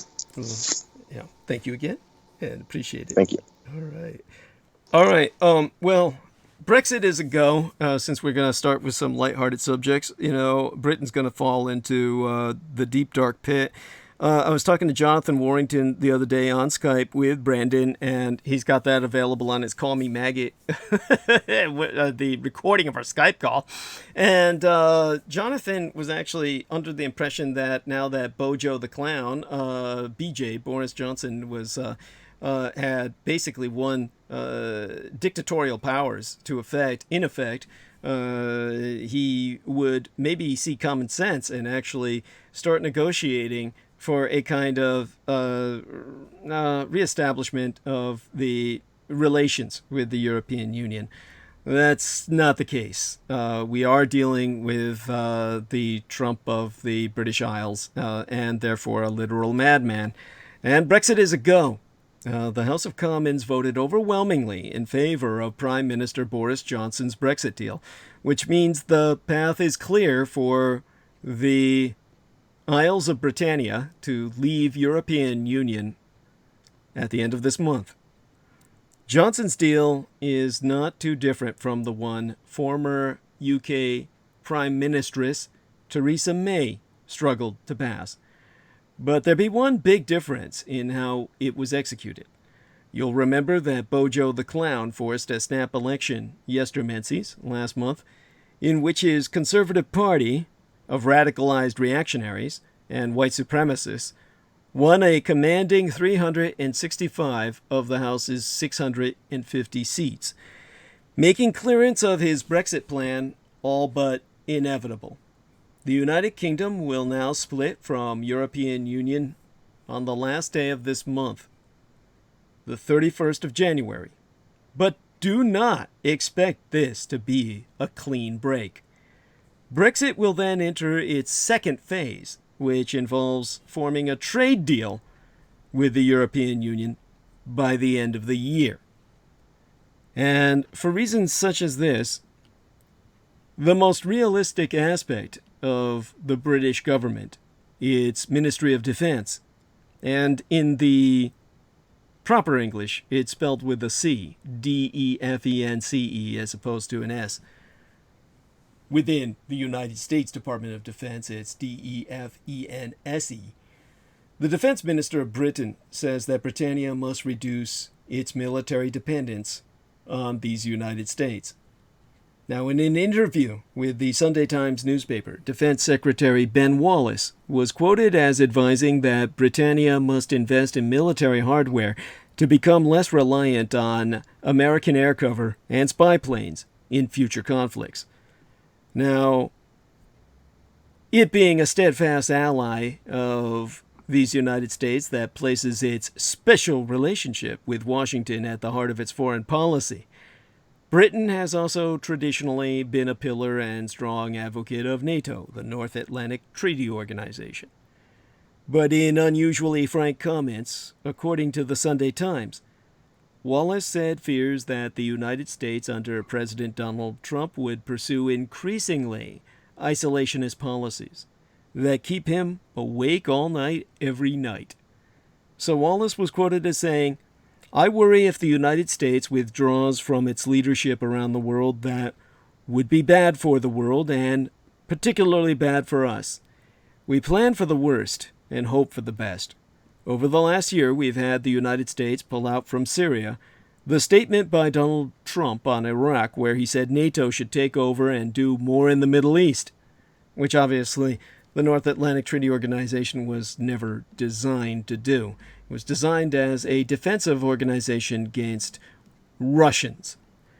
So it broke its charter when it went to war aggressively against Serbia. And for it to do so again by becoming involved in the Middle East, which is what I suggested years ago, that Israel be incorporated into NATO.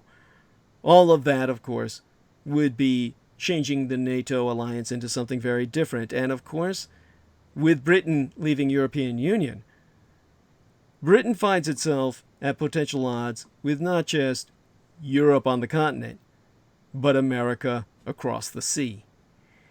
Now, Wallace himself has been forced to conclude that the assumption that Britain will always be part of a United States coalition no longer be valid, and the government should plan accordingly.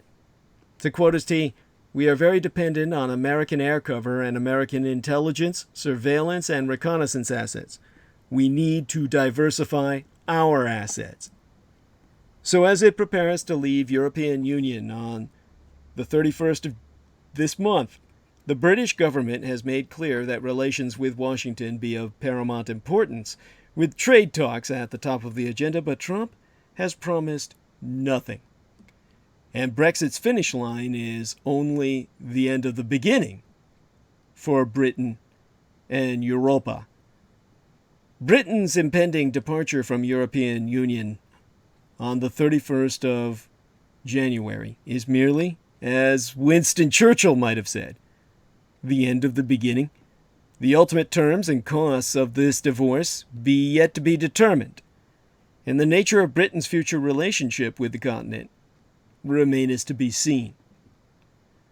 So, on a more light-hearted note, there is another exit within the Brexit that, say this troll that was talking about my need for change of topics was actually a rather innocent Crystal Miller, as opposed to some white guy in drag, cyber drag, just trolling, which we know, of course, is not the case, or they wouldn't have deleted their comment on a episode 5 transmissions ago.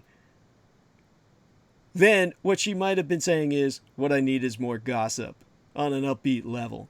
So we'll present this in the Dietrichonic sense, where, well, it's not necessarily all that upbeat, but it will most certainly bring to light an aspect of Megxit, or the Prince Harry and his wife Meghan's exit from the royal family, that people would otherwise be totally ignorant of. So you can blame the British press and Buckingham Palace staff for the royal Brexit. Or, of course, what's now popularly Megxit. Part of Britain's royal family is about to spin itself off from the rest of Britain's longest-running family firm. The House of Windsor now starts a long-awaited restructure as Harry and Meghan go private. In what they described as a carve-out, Prince Harry and his wife Meghan Markle, also known as the Duke and Duchess of Sussex, said on January 8th, but the week of Yester Septimania, last week or so, or before last, that they intend in effect to take as their arm of the operation private, stepping back from duties as senior royals and working to become financially independent from the rest of the House of Windsor group. So Harry and Meghan are leaving their job, but keeping their salary.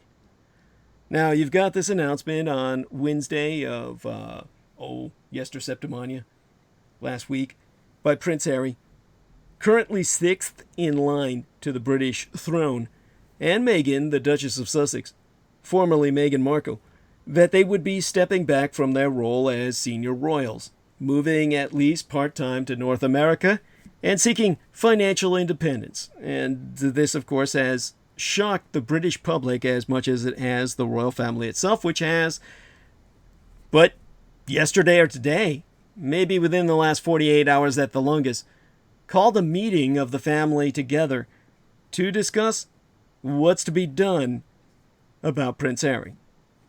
Buckingham Palace almost immediately issued its own statement, saying discussions were at an early stage, adding weight to reports that the rest of the royal family was not told that this announcement was even coming. The surprising development has created an ambiguous future for the couple themselves, and possibly for the British royal family as a whole. So on mulling Prince Harry and Meghan's decision to ditch their royal duties, I guess someone like Crystal Miller, this fictitious lady interested in my changing topics, would wonder how come only the royals can step back from their duties. Can commoners ditch their duties too? From the laundry, grocery shopping, work deadlines, making nice with the extended family? Just asking on behalf of Crystal Miller myself. So to recap the hashtag Megxit drama, Harry, Meghan, and baby Archie went on the lam after announcing Wednesday's Septimania that they were going to step back from royal duties.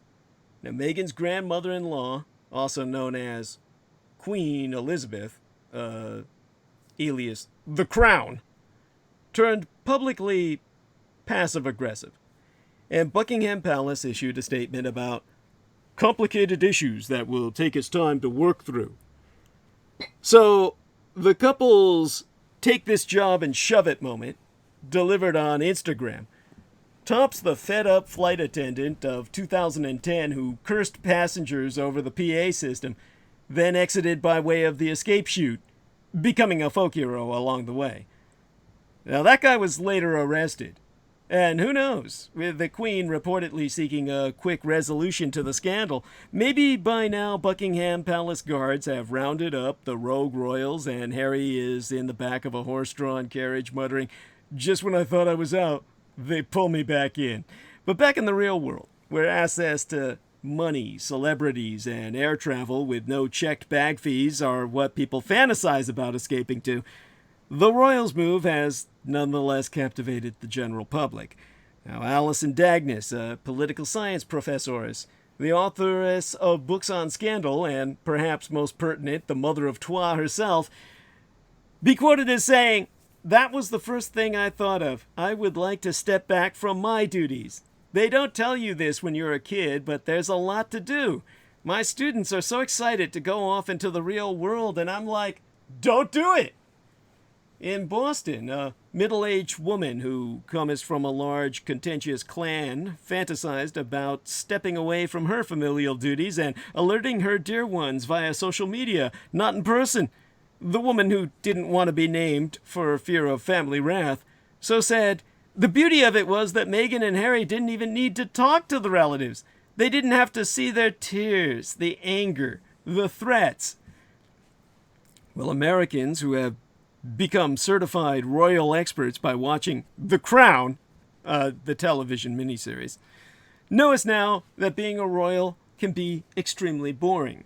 Dressing, dealing with protocol, giving and receiving little bows, like you'd almost rather be in a human resources meeting about a proposed change in mileage reimbursement or something.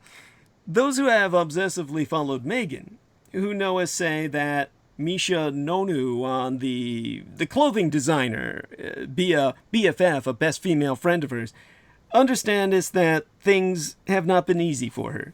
That what is at first looked like a great role, in fact, carried stress, beyond the pressure to appear delighted 24/7 and sit so your legs cross primly at the ankles.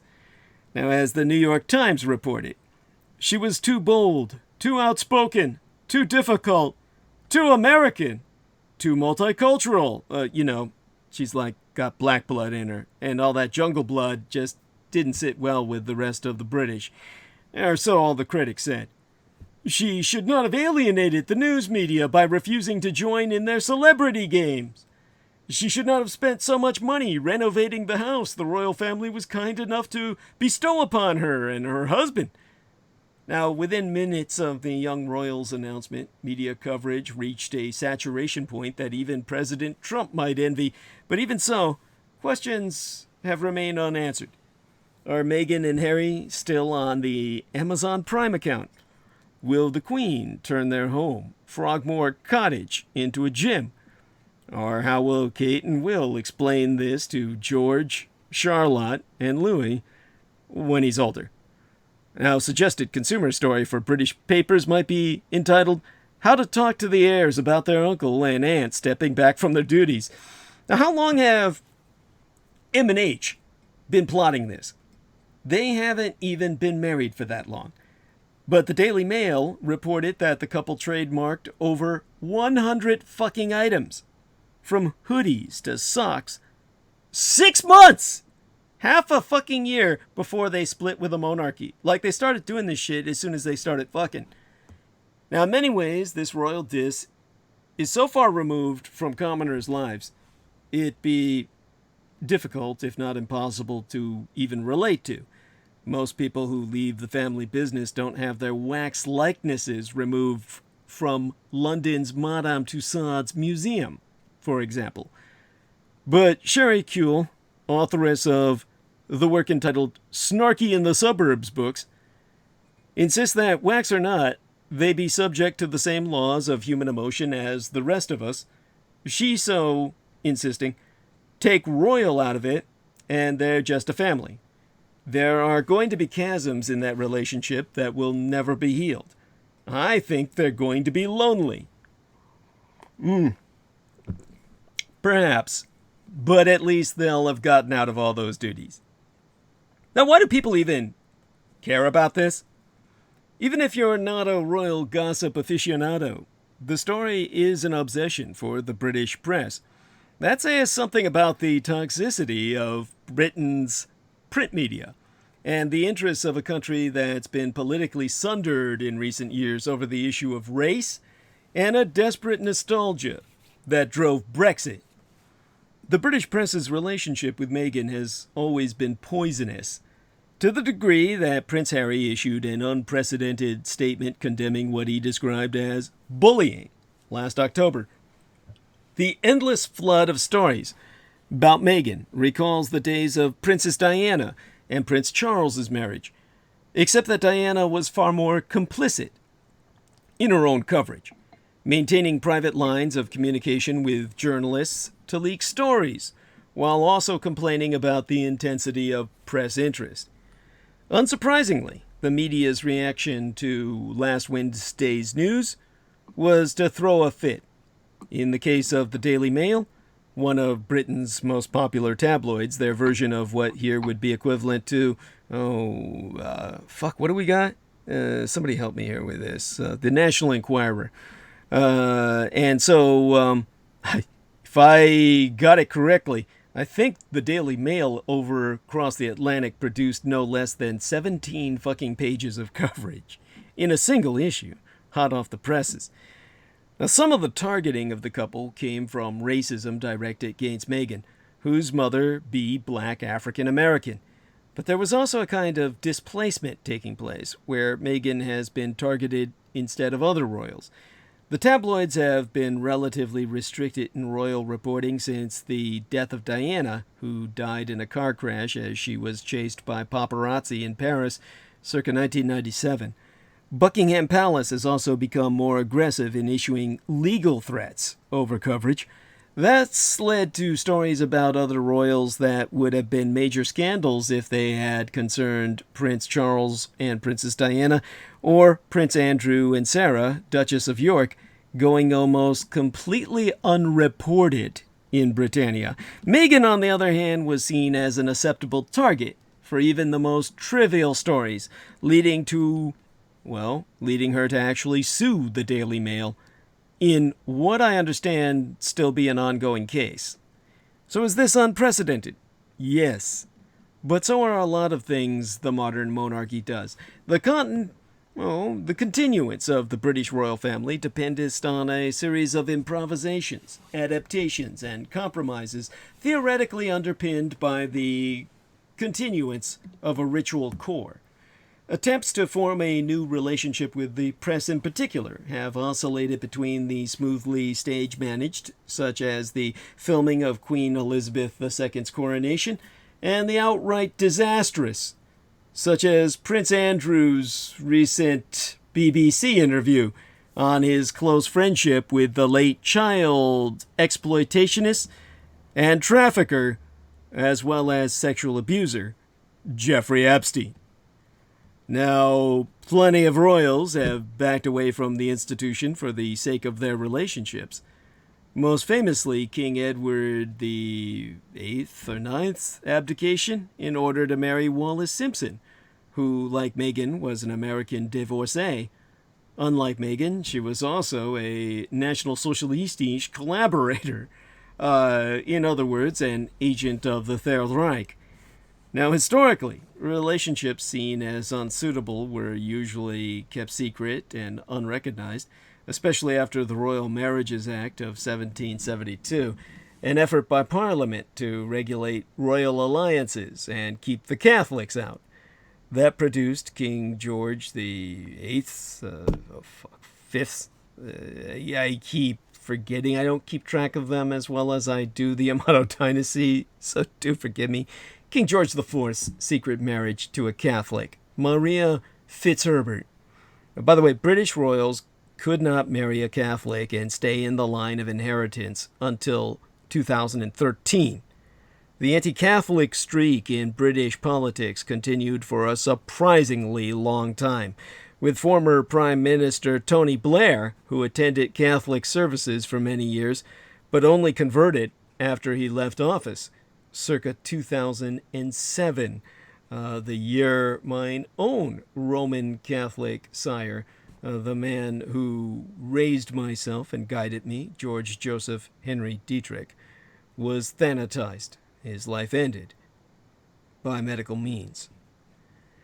But the in-betweenness of Prince Harry and Meghan's statement be something new. The intent appears to be to maintain the roles they enjoy and believe in, chiefly as charitable ambassadors, or ambassadors of goodwill, whilst steering away from more formal royal duties and cutting some ties with the family itself. There clearly be personal issues at stake in terms of Meghan's relationship with her in-laws, but with the royal family, the personal always ends up at least somewhat a matter of state. So what about the money? The statement that they were aspiring to be financially independent. From all the plans released so far, that's akin to somebody who started with a multi-million-dollar loan and a free house from their parents, declaring themselves self-made. Prince Harry and Meghan be eschewing only a small part of their income and giving up, at least under current plans, almost none of their wealth. British royal money is messy, since the wealth of the crown and that of the nation have always been entangled. While the Queen herself be moderately frugal, extravagant spending tends to go with royalty. The late Queen Mother, an immensely wealthy woman, left massive debts behind. Prince Harry has inherited huge amounts as a semi-private citizen. Meghan earned her wealth herself as a successful actress. The costs of royal service are paid through the sovereign grant, which comes from the crown estate, lands that originally belonged to the monarch, but that were agreed circa 1760 to be managed and employed or exploited entirely for the purpose of the state. About 25% of that income, £82.2 million sterling last year, over 100 million United States dollars, now goes to fund a repair of palaces, royal banquets, and travel, household staff, and so on. That's justified, according to its supporters, by the state duties performed by royals. Other funds come as directly from the government and for some large additional costs such as security. Most other European royals have a similar mix of state income and properties held in trust, though the British royal family is by far the most expensive. But the Queen and Prince Charles, Prince Harry's father, also have their own private duchies. Landholdings that provide us a considerable income in their own right, but that they have limited control over as they're held in trust for future sovereigns. They and the rest of the family also have considerable inherited wealth, not directly connected to their royal status. According to the couple's own website, produced by a public relations firm, mind you, roughly 5% of their funding previously came through the sovereign grant. That's the only portion they're giving up so far. The rest comes through Charles' own duchy, and they're not giving that up. Nor are they leaving the extremely large house provided for them, which was recently renovated at a cost of 2.8 million United States dollars. The couple's long-term vision seems for them to be charitable ambassadors of goodwill and philanthropy, supported by a combination of family wealth and personal deals, and quite possibly a return to acting for Meghan. Prince Harry, like his father and grandfather, has been a steadfast patron of various charities, employing the royal glamour to attract fundraising far beyond even what he could manage himself. Giving up the house and the duchy income, though, would be far more genuine and impressive sacrifices, if I say so myself. So, does this spell trouble for the monarchy itself as an institution? It certainly doesn't make us, the royal family, look good. And if Meghan begins the kind of targeted leaks that Diana employed to badmouth the Windsors, it could be very bad indeed. Several questions remain round Prince Andrew, who now forcibly be retired from royal duties, not just for his relationship with Epstein, but also his ties to the Persian Gulf states, the Trucial Sheikdoms, and their arms dealers. Andrew is the only senior royal with negative, very negative, popularity numbers, in the below zero, like negative numbers. But the monarchy has survived plenty worse. Prince Charles simply outlasted his scandals, and the age and revered status of the Queen maketh any change unlikely in the near future. So too does the recent re-election of the Conservative government, since British republicanism has generally been the province of the Labour Party. Labour leader Jeremy Corbyn, thrashed in the last vote, be a committed Republican. For those of you in the United States, that means someone who wants to get rid of the royal family and turn Britain into a true constitutional republic, sans a representative monarchy. Now, the desperation to find national symbols in a post-Brexit world also works strongly to the monarchy's advantage. Ultimately, the political powerlessness of the monarchy means that family quarrels extend only to passive-aggressive public statements and press leaks.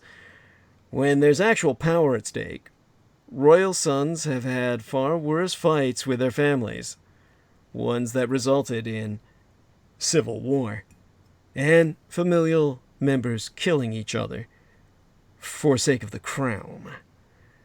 So it wasn't quite annus horribilis for the Queen. But yesteryear, the 2019th year in our Lord, in review to how we got here now, came close. By her own admission, 'twas not the smoothest of years. Quite bumpy was how the Queen chose to describe it during a message from Windsor Castle in the last week of the last month of last year. Bookended by nasty car crashes, literally and figuratively. 2019 did not quite reach annus horribilis status, that's Latin for horrible year, but the House of Windsor sailed dangerously close.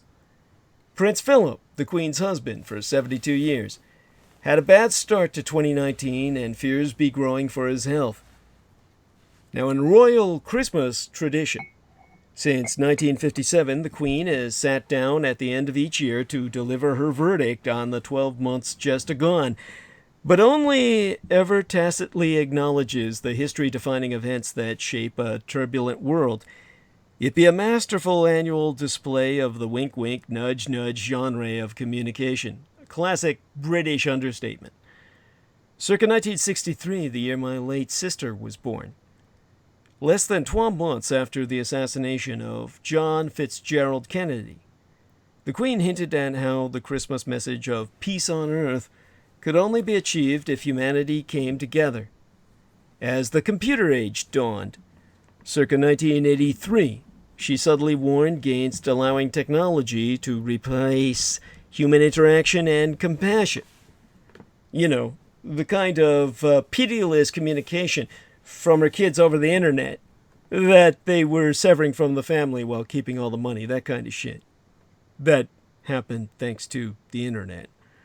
And circa 1992, following the marriage breakdowns of Prince Charles, Prince Andrew, and Princess Anne, the publication of a tell-all book by Princess Diana, the Sarah Ferguson toe-sucking saga, and a fire at Windsor Castle, the Queen gently confronted the elephant in the room. To quote as she, "Like many other families, we have lived through some difficult days this year," expanding on her earlier description of 1992 as an annus horribilis, a terrible year in the Latin. As some of you may have heard me observe, it has indeed been a somber year. Now, this last Christmas, via a 5-minute television broadcast, the public got a glimpse into what the 93-year-old monarch thinks of the antics that have shattered a decade of relative royal stability. In Queenspeak, the phrase "quite bumpy" was a rare and blunt public acknowledgement that all has not been well inside the royal family. The rocky road revealed itself as early as January, long before Prince Andrew's car wreck interview with the BBC. Prince Philip was in a crash of his own. The then 97-year-old was driving a Land Rover near the Sandringham estate when he smashed into another car carrying 2 women and a baby. Initial attempts by Buckingham Palace spin doctors to downplay the accident were rendered useless when images emerged betraying the collision was so severe that the Duke of Edinburgh's vehicle had flipped. The PR disaster got worse when he was photographed just 48 hours later back behind the wheel and not wearing his seatbelt. One of the victims of the crash, Emma Fairweather, unleashed on the prince in condemnation that tapped into a view that one set of rules applied to the Windsors and another to everyone else in Britain. Of the seatbelt flouting driver, Fairweather said, "It's highly insensitive and inconsiderate towards me and everybody involved. There needs to be a decision as to whether Prince Philip and I are from the same walk of life here or not." Now, Philip, who retired from public duties circa 2017, was barely seen for the rest of the year. Living largely apart from the Queen in a cottage on the Sandringham estate, he made an appearance at a wedding in May and re-emerged in late December following a stay at King Edward VII's Hospital in London. Or is it the 8th? Forgive me, the Roman numerals just get beyond me after a while and I don't commit them to memory. The palace declared the 98-year-old was being treated out of an abundance of caution for a pre-existing condition that was never articulated, but it was serious enough to warrant a 4-night stay. There are growing fears within royal, political, and diplomatic circles that his health be rapidly failing.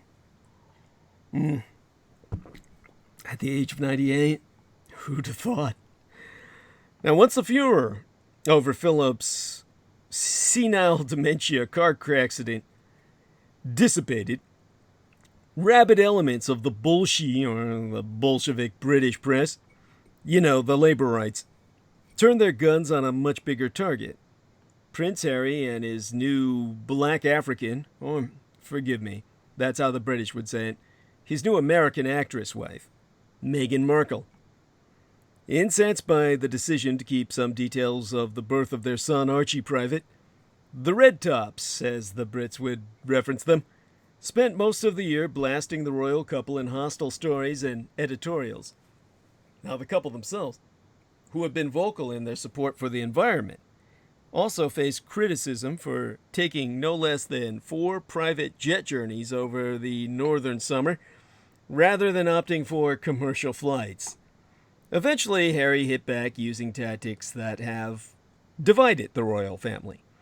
Decrying bullying by the press, the prince instigated legal action against the Twa newspapers and even invoked the death of his mother, Princess Diana, to drive home his fears about what press scrutiny could lead to. To quote us the prince himself, "I've seen what happens when someone I love is commoditized to the point that they are no longer treated or seen as a real person. I lost my mother, and now I watch my wife falling victim to the same powerful forces." In a later interview, Harry confirmed rumors of a rift with brother William, saying the pair were on different paths. And in an interview with the same presenter, Meghan said it had been a struggle to be a new mother and thanked the journalist for asking if she was okay. The attention on the couple deeply frustrated Buckingham Palace officials. Some reports even claimed the Queen herself was growing tired of the drama. In a strategy designed to counter the impact of the saga, the Queen has adopted a new focus that puts the line of succession front and center of the royal message. That was driven home during her Christmas Day broadcast. Photographs of Prince Charles and Camilla and Prince William, Kate, and Prince George adorned the desk she spracketh from. Photos of Harry, Meghan, and Archie were nowhere to be seen. Harry and Meghan also chose to take Archie to spend his first Christmas in Canada instead of Britain.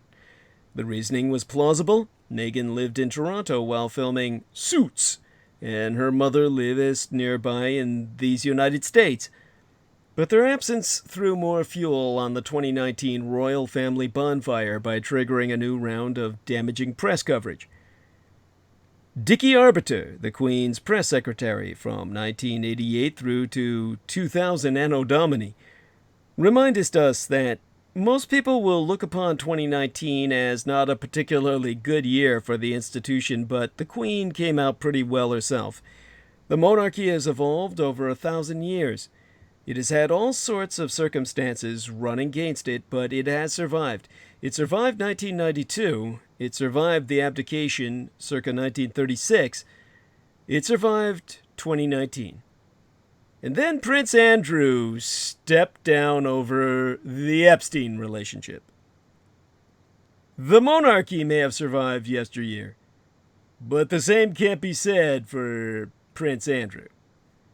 One of the family's most senior members, the Duke of York's reputation be in tatters over his long friendship with convicted billionaire pedophile Jeffrey Epstein, and disastrous attempt to put the scandal behind him by submitting to a sit-down interview with BBC presenter Emily Maitlis.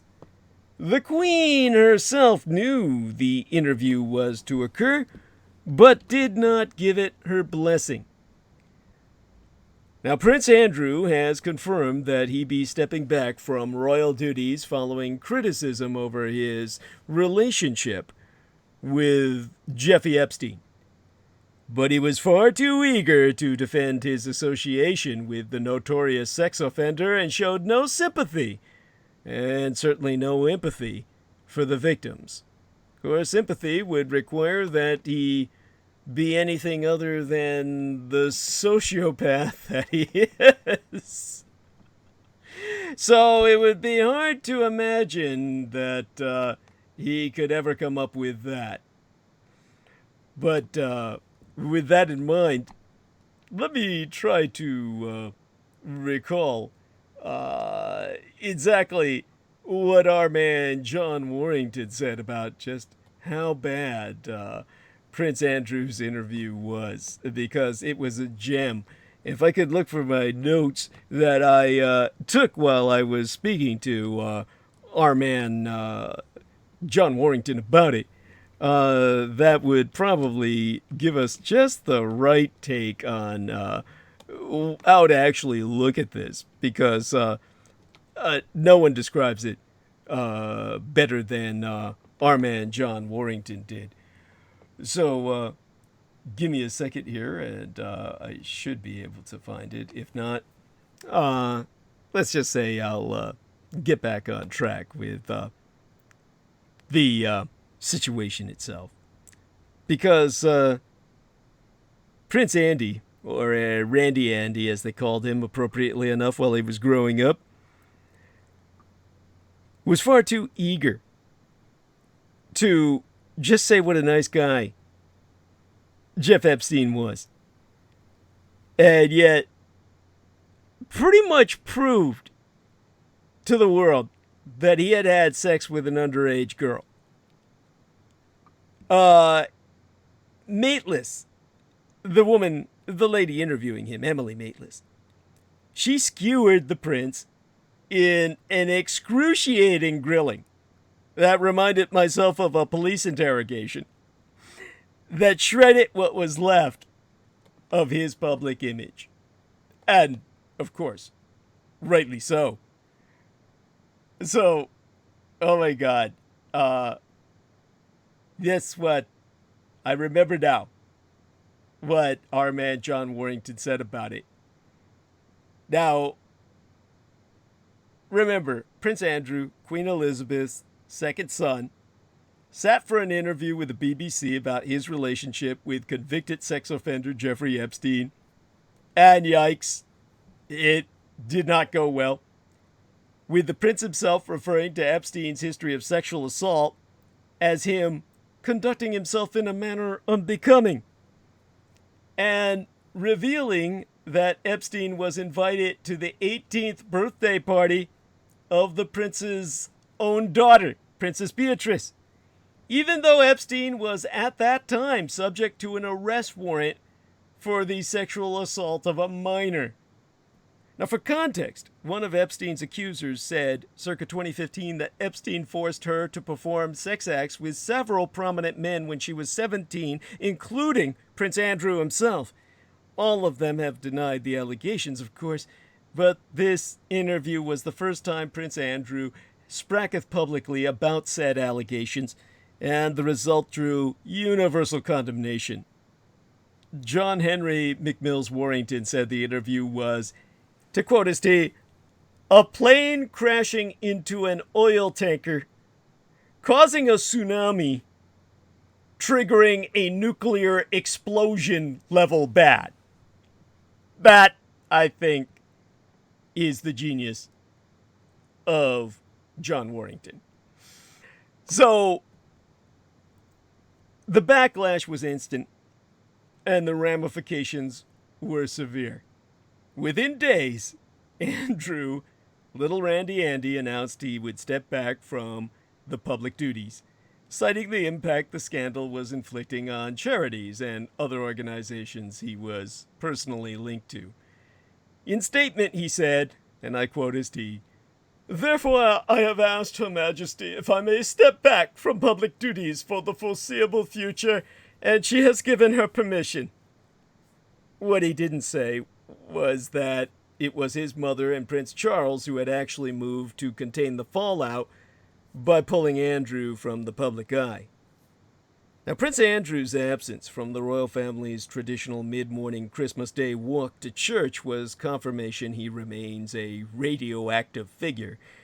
His disastrous 2019 could very easily spill over into 2020, as United States authorities continue to examine Epstein's accomplices and associates.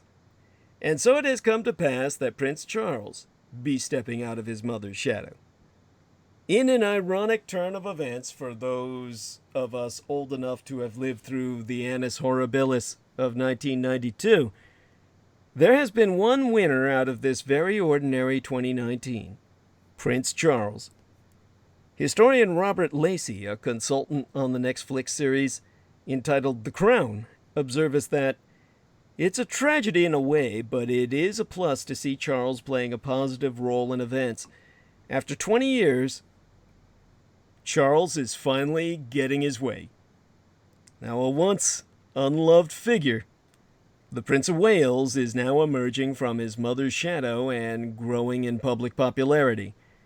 He has displayed rare stability and authority over a turbulent 12 months for those around him. As the longest-serving heir apparent in British history, he won't have much patience for bumpy years when he finally takes the throne after the Queen's final Christmas broadcast. But what would it mean for Harry and Meghan to come to Canada? Now, there be legal, constitutional, immigration, and security questions that hang over this possible relocation that no one I know of has publicly spracketh to. The Duke and Duchess of Sussex have yet to say exactly which part of North America they intend to spend their time in, so far as I know, but they've given strong indications that it will be in Canada. Now, Prince Harry and Meghan Markle spent 6 weeks on Vancouver Island over Christmas, and followed that up with a visit to Canada House in London earlier last week to thank Canada for the warm Canadian hospitality and support they received during their recent stay. The next day, they announced plans to step back as senior members of the royal family and divide their time between the United Kingdom and North America. And now, Markle has returned to Canada. It turns out their son Archie never left, but stayed here with a nanny while they went back to London to launch their new venture. It all caused a storm of protest in the British media, with some pundits accusing the couple of ingratitude and selfishness. News that the couple already had trademarked the brand name Sussex Royal with the United Kingdom Intellectual Property Office, and the right to use it on a range of products including hoodies, pajamas, and socks, encouraged speculation that they be planning to cash in on their royal name as they start their new financially independent life. But what would it mean for Canada if they were to move there? Could there be perils or pitfalls in this situation for the Trudeau government? And could Harry expect to enjoy special rights or privileges in Canada as a member of the royal family? Well, first you have to recognize that there be no constitutional role. Philippe Laguesse, Barton Chair of International Affairs at Carleton University's Norman Paterson School and an expert on the Westminster system, attests that if Harry's wish is to live life as a commoner, and his new website certainly doesn't give that impression, then on paper at least he might get his wish in Canada. Per Laguesse, in Australia and New Zealand, you would still have, on a legal footing, some status for Harry as being in the line of succession to the Australian and New Zealand crowns, but not in the Great White North. To reference Laguesse again, he says, Canada's a bit of an outlier among the 4 core Westminster states. We're the only ones among the United Kingdom, Canada, Australia, and New Zealand who say we don't have a law of royal succession. That's the result of changes made by the Harper government circa 2013. Until then, Canada had its own laws of succession. But when the British modernized their law, Canada didn't follow suit because of the perennial aversion to reopening the Constitution. To source Laguesse, we simply say that whoever holds the office of British monarch be automatically ex officio our monarch. And what that means is that anyone who is not the British monarch doesn't have any clear legal status in Canada anymore. Laguesse asserts that even though Harry's grandmother, Queen Elizabeth, does have status in Canada, he would not be able to claim citizenship through her. He's so noting, that's just not the case. The Queen isn't a citizen of Canada. She's not a citizen of the United Kingdom either. She's not a citizen of any country because she's the embodiment of the state. And because of that, Harry would likely have to go through standard immigration procedures. That, of course, brings up the subject of visas and paperwork. Given that Harry has no special legal status in Canada, would he have to apply for a visa to live or work there like an ordinary United Kingdom citizen who was simply relocating? Now, Dory Jade, head of the Canadian Association of Professional Immigration Consultants, said the Sussexes have the wealth to simply leave Canada every 6 months, in which case they would need no visas at all. He adds that Meghan Markle lived and worked in Canada for many years. She was in Toronto while she was an actress on the televisual series entitled Suits, and may already have a work permit, permanent residency, or even citizenship. No one really knows, except herself, of course, and her immediate relations, and those responsible for her in staff. Jade therefore advises that if they do want to settle in Canada more formally, they would have a number of options. The largest number of immigrants come to Canada through the Express Entry, the skilled worker program. Express Entry requires immigrants to show they have the skills, education, and languages that Canada needs, assigning points for various qualifications and characteristics. The system favors those with higher levels of education. That would appear to work against Harry, who doesn't have a university degree. You know, it's good to be fucking royal, right? You don't need a goddamn education. Your teachers asked the wrong question.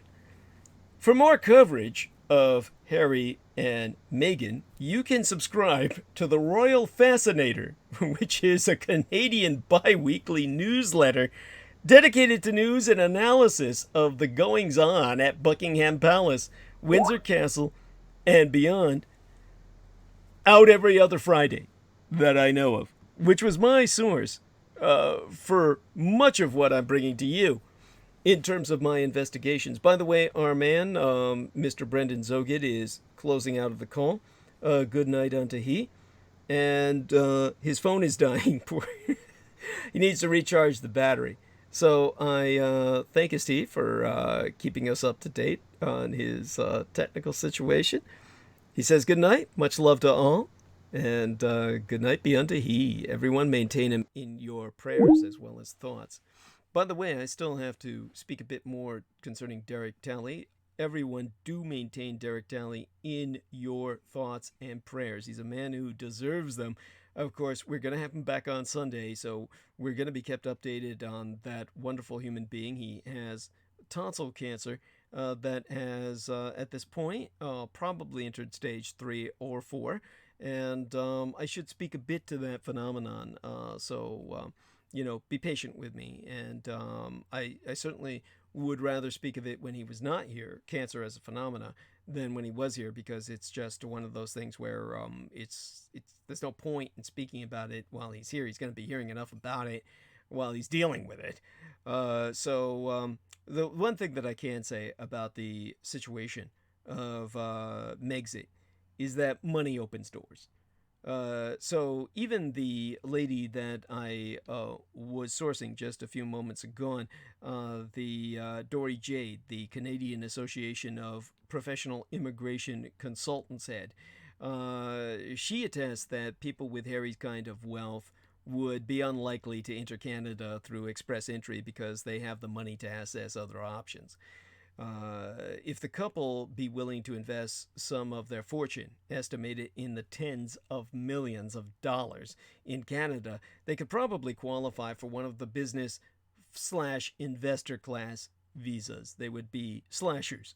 Now, adding the paperwork wouldn't take too long to complete, It's very common for wealthy people to come to Canada, open a business under a work permit, and then convert it to permanent residency. We're talking maybe less than 12 months, and they could start operating even before getting the work permit. That would be my understanding of how that works. Vancouver immigration attorney Julian said that if the Sussexes don't feel like going through the paperwork, they might be able to parlay their royal connections into a shortcut. He's so saying that there's an awful lot of discretion in our immigration system. Whether he has the points or not, the Minister of Immigration has the discretion to permit him to live here.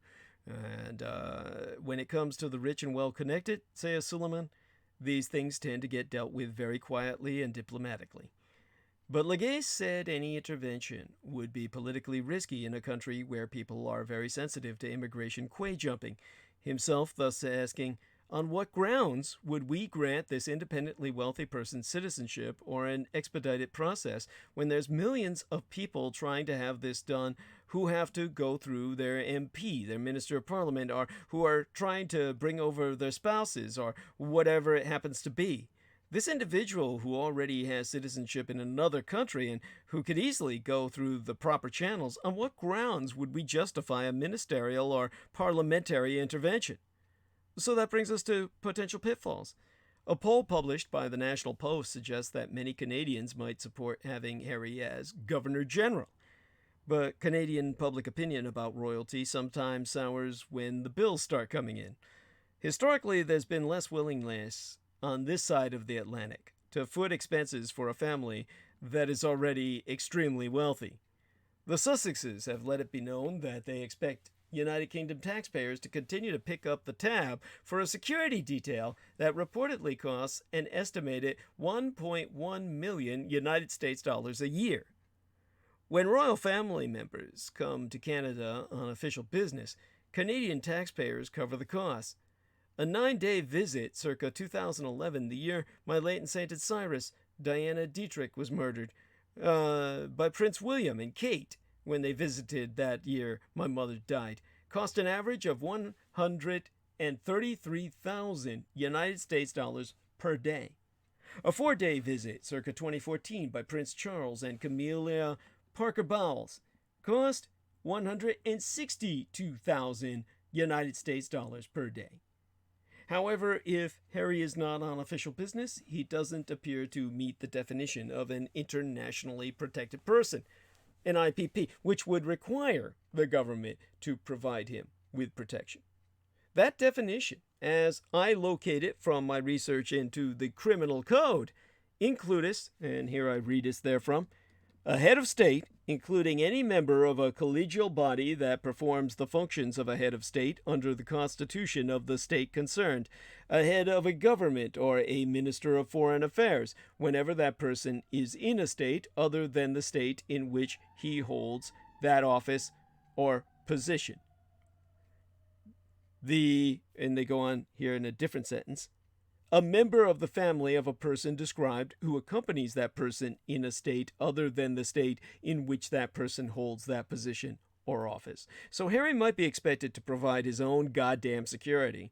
That could pose its own additional difficulties, since private security guards and bodyguards in Canada are generally not permitted under federal law to carry sidearms. So there is this overall litigious attitude projected from Canada of no nobility here, please.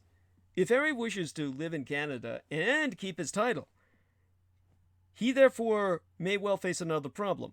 The Nickel Resolution of 1919, the year my late and sainted sire, the man who raised and guided myself, George Joseph Henry Dietrich, was born. The year after the American influenza killed 100 billion people worldwide, the Nickel Resolution, spelled in the sense of the old triple niggles, to hide the ability of anyone to do research on that elite team of smoke jumpers here in the United States during World War II, the black African-American officered units of smoke jumpers that fought the fires started by Japanese balloon bombs. They were called the Triple Nickels, and their name was spelled Nickle, which back in those days was fatal to searches. In the days before computers, just by spelling something in an archaic fashion, you could eliminate people finding anything out about it. Now, the Nickel Resolution of Canada is spelled in that English manner. That resolution of Parliament, which was reaffirmed by the governments of Lester Pearson, W.L. Mackenzie King, and Brian Mulroney, effectively bans foreign titles of nobility for Canadian citizens and anyone domiciled or living in Canada. It was employed by Jean Chrétien when he was Prime Minister to deny a peerage to Conrad Black, who renounced his Canadian passport to get around it. It's not as clear how that applies to people who already have titles when they come here to North America. But newspaper magnate Kenneth Thompson, who was once Canada's richest man and who inherited the title Baron Thompson of Fleet, chose to follow it. He so told the Globe and Mail circa 2006 that, "In London, I'm Lord Thompson. In Toronto, I'm Ken. I have 2 sets of Christmas cards and 2 sets of stationery." Now, what bothers me is the fact that he doesn't have 2 sets of business cards. Now, as for the notion of making Harry Governor General, the foresighted Legas points out that it would represent a step backwards in terms of Canada's sovereignty. And to quote his tea at length, "Since the mid-20th century, we've stopped appointing British aristocrats as Governor General. It's now customary to appoint Canadians who be renowned. There's no legal impediment to it. He could be named, but the justification for doing so would be sorely lacking. The other big impediment is that this be an appointment made by the Queen. If he's not particularly in her good graces at the moment, then she may not be interested in appointing him Governor General of Canada."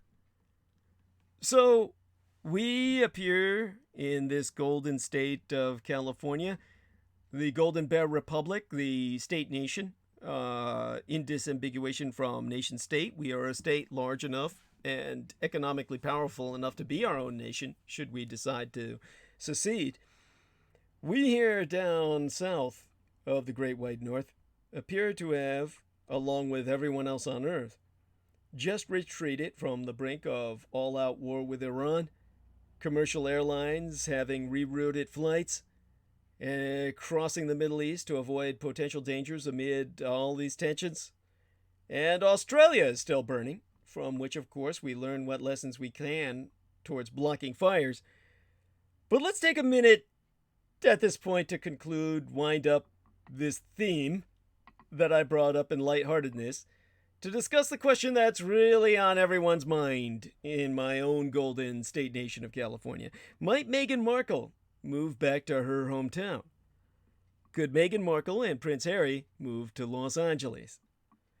Now, on Wednesday, Yester Septimania, the Duke and Duchess of Sussex announced that they would step back from their role as senior members of the royal family and work to become financially independent. Now, that's quite the sentence. Work to become financially independent, as if they would work towards severance financially from the royal family. The couple's relinquishment of royal duties was made even more dramatic by Buckingham Palace's response, that brusque 2-sentence statement that made it seem like the rest of the monarchy may have been blindsided by Harry and Meghan's announcement. The news was a palace intrigue plot twist, rivaled perhaps only by former King Edward VIII's 1939 decision to abdicate his throne and marry Wallis Simpson, another American divorcee, cast as a kind of monarchy edition Yoko Ono. Now, Markle had previously struggled through relentless public scrutiny and racist coverage in the United Kingdom press, and spoke candidly in October about the challenges she'd faced since the 2018 royal wedding. But why Los Angeles, you might ask? Markle and Harry said they now plan to balance their time between the United Kingdom and North America. Some of the royal watcher rumor mill seems to be putting its money on Canada. For all the reasons I've articulated, it's not that easy or that simple. but it is where Markle lived for several years filming Suits. But Los Angeles instead could certainly also be in the cards. Markle, a self-described California girl, was born in Los Angeles and attended Los Felices Immaculate Heart High School. Her mother, Doria Ragland, still lives in the View Park, Windsor Hills neighborhood. More importantly, Markle once described herself on her former lifestyle blog, The Tig, as someone who lives by the ethos that most things can be cured with either yoga, the beach, or a few avocados, which sounds like a hard point in the West Coast column. She has also previously opined on Canadian winters, and the prospect of a voluntary January there could be less than enticing. That pesky matter of financial independence comes back. Now that they're off the royal dole, Markle and Prince Harry will need to contend with the plebeian indignity of a day job.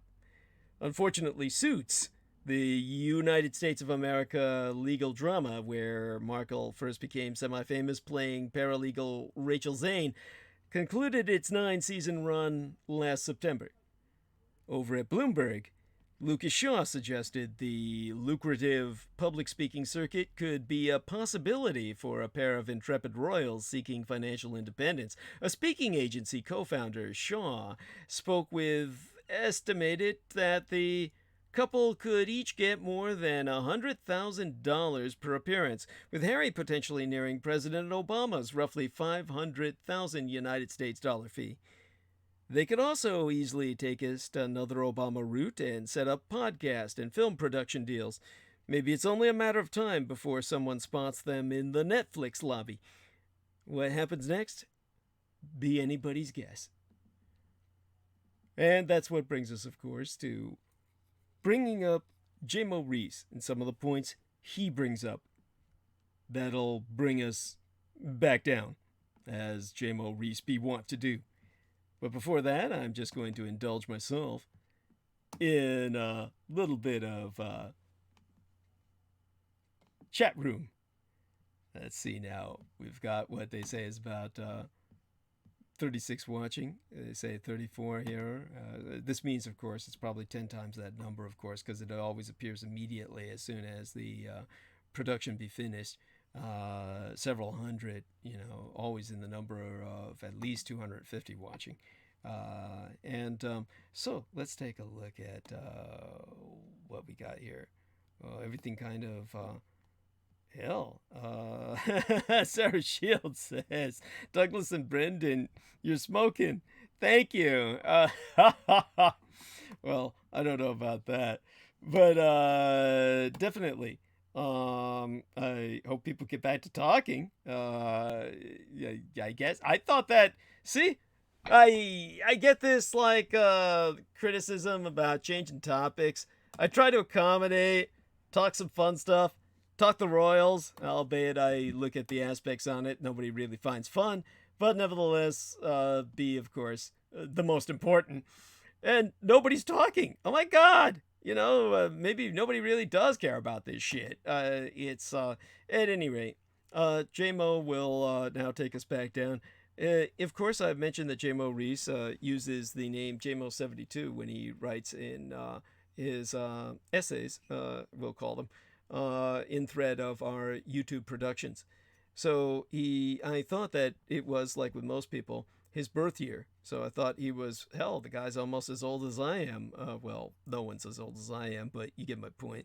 And so J-Mo wants to clarify, the 72 isn't the year I was born, but a number of fascinations since childhood. It holds occult significance of the 72 zodiacal angels, 72 goetic daemons, and just a number I have encountered synesthesia with since my early teen years with no understanding why. I be slightly younger.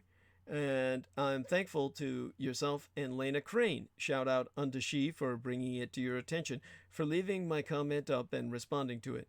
You have spoken to me during my dark ages when I used social media and would remember my claims of not having humankind's interest. I won't, nor need I lie. I do not have humankind's interests at heart.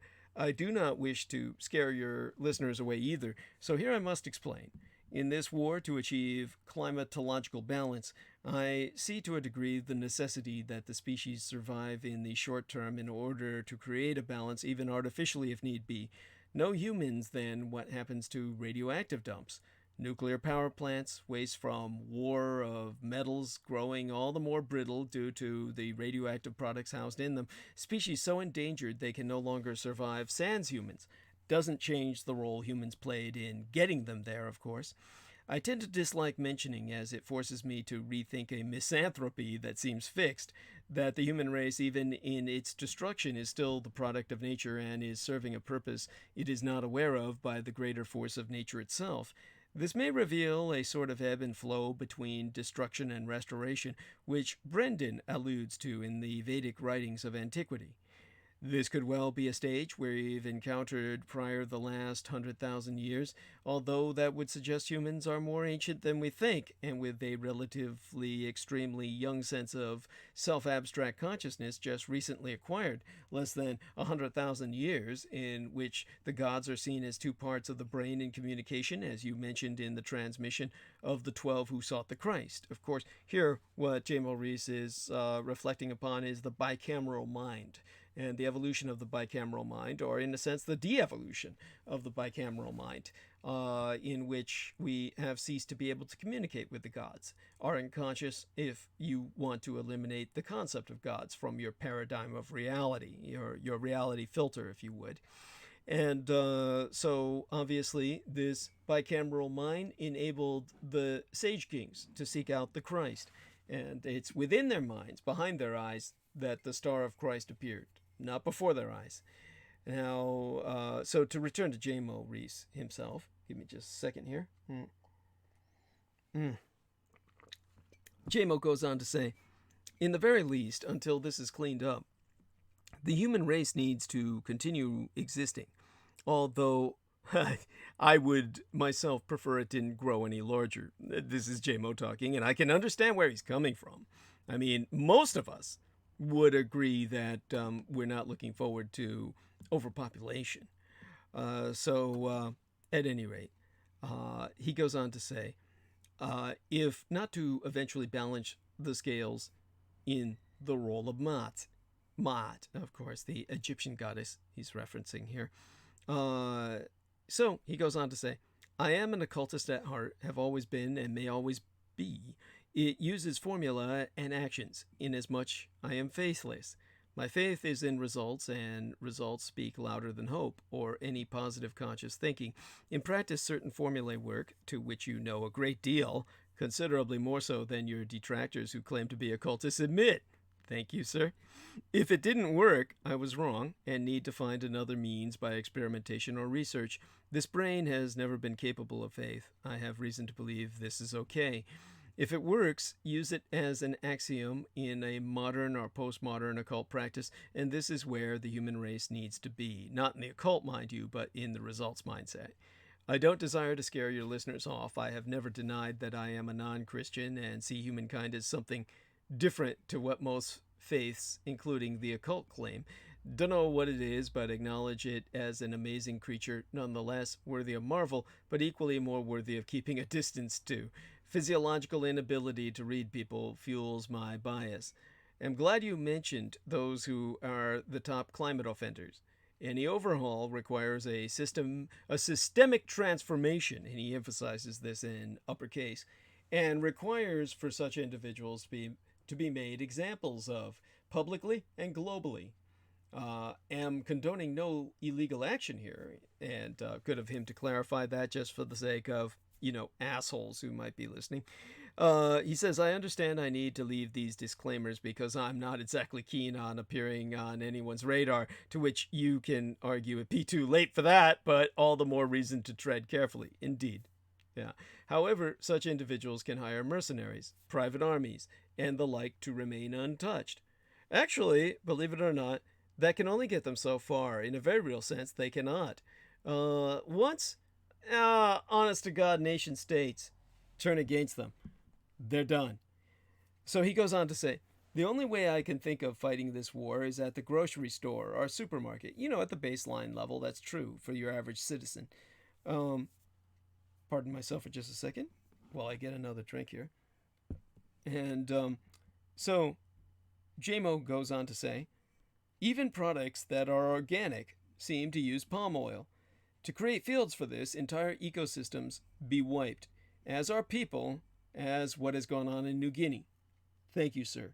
And so he goes on to say, an example of an endangered animal is the binturong, but there are many countless others. The ecosystems of species of plants, trees, entire forests, just so that they can make shampoo or peanut butter. Absurd! Products seem to use laurel or laurel sulfates, are using palm oil under another name. The problem is how many consumers actually care. Even those who know.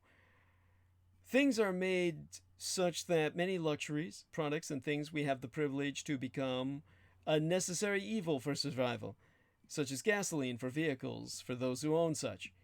Even those who wish not to partake in this systemic machine I call Moloch will soon find that demands of a survival with some degree of security and luxury, because just survive is no quality of life, as I pointed out, by virtue of limited choices, will have to add to the problem.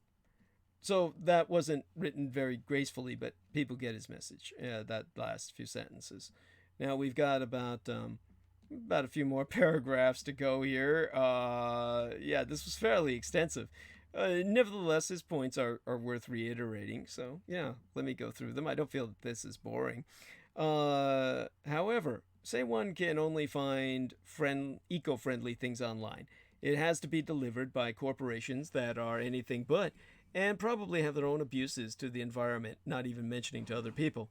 From a social perspective, I was once told my generation isn't doing anything, and the example of the civil rights boycotts came up. But by now, even then, intelligentsia found ways to restructure things in such a manner that even a boycott of goods and services would be too limited to have an impact or rendered ineffective. One of the biggest curiosities which I foresaw the failure of when it began was the Occupy movement. But then movements never work. All the hippies became square Republican butt boys for the man, as they used to call it. This is also going to require some extremely bold people who are super wealthy, bold enough to be innovative, and try new ideas and push them through. Not talking about Elon Musk either, who seems more or less a wealthy space case. Thank you. Quite so, JMO, in every sense of the word. So it does seem to raise the moral that some stars or people with status get involved, but those running the industries hold life on Earth's balls in a vice grip and be clamping down. Also, try looking for products that don't use compounds derived at the expense of forests and habitat destruction in the hood or more urban areas. You won't find them, let alone anything organic by design. Even organic products seem to make use of chemicals. One needs to use diesel or petroleum to truck large quantities of goods from point A to processing to distribution, etc. I feel like I've rambled too much on personal points when the important stuff is on the eco side. He's speaking of the genocide of the environment, the ecological genocide, which also takes all indigenous or aboriginal peoples with it. And just to go on with himself. And just thinking about what could and cannot work. I may be wrong, but it seems to me the very infrastructure, everything to how we pave roads, which a lighter color than black or dark gray would actually retain less heat, so why not pave roads a different color? Mechanisms by which all industries operate, such as waste, removal, storage, fracking, which is quite horrid, mining by which we acquire construction materials, to pipes, electric lines above and underground, at least here stateside, have an impact.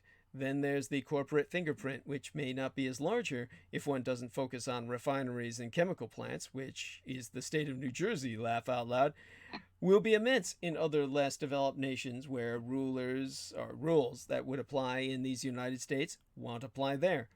My point is the mechanism of change requires a detailed assessment of all of the details which enable us to live as we do. This is more than just the offering of human lives for wealth and even greater power, or offering, since one can only sacrifice what one has love for technically, but an offering of all life on earth.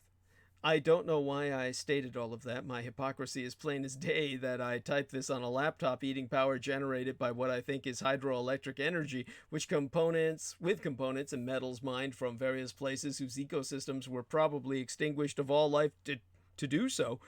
I speak as nothing of the human offerings involuntarily consumed to construct such things.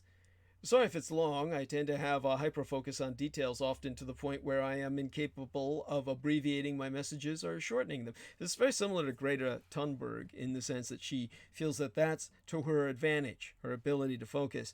So his last few paragraphs here. Neither hope nor abandonment of care hold any delight.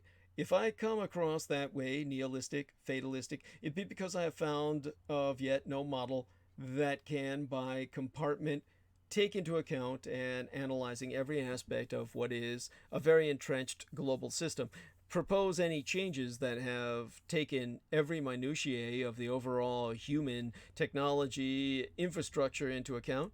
9 billion people projected to exist now. If each person generates a set minimum amount of waste and garbage to maintain, note this won't account for those who consume more or less, just as a baseline number.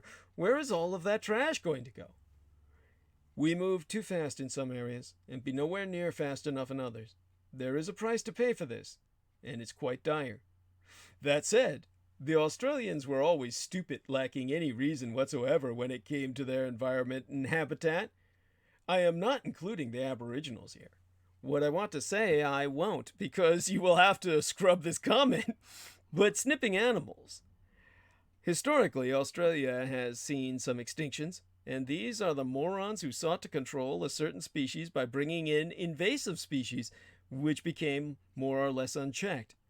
By the way, what he's referring to here is the Australians bringing in fucking bunny rabbits to take care of a native species that I can't even fucking remember.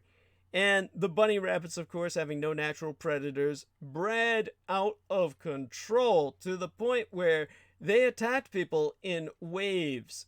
Literally bunny waves, like a tsunami of mammalian fur and flesh knocking people over. Don't think I'm making this shit up. The Australians had to use biological warfare, literally turn loose diseases to try and eradicate the rabbit population, which wound up, of course, never really eliminating it entirely, but just taking away large amounts of the population, and people are invited to shoot them and cull them, and, none of this needed to happen. But this was biological imperialism that resulted in a plague of rabbits to the point where Australians actually developed a rabbit phobia. A phobia of rabbits that no one else on Earth has. Now, I don't know what the technical name for the phobia of rabbits is, so I'm going to try and look this up. And it's called leporophobia. It's the fear of bunnies.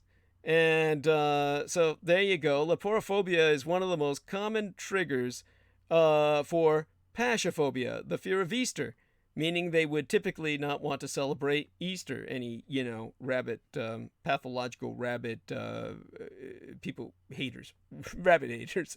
Like most phobias, the fear can be overcome by psychological treatments, such as shock therapy. Yeah, that's nice. And through gradual exposure to the object. There you go. Lock somebody in a room with a bite. Well, the Australians had this to the point where they made rabbit horror films, rabbit kaiju films. Like, Japanese have giant lizards and shit.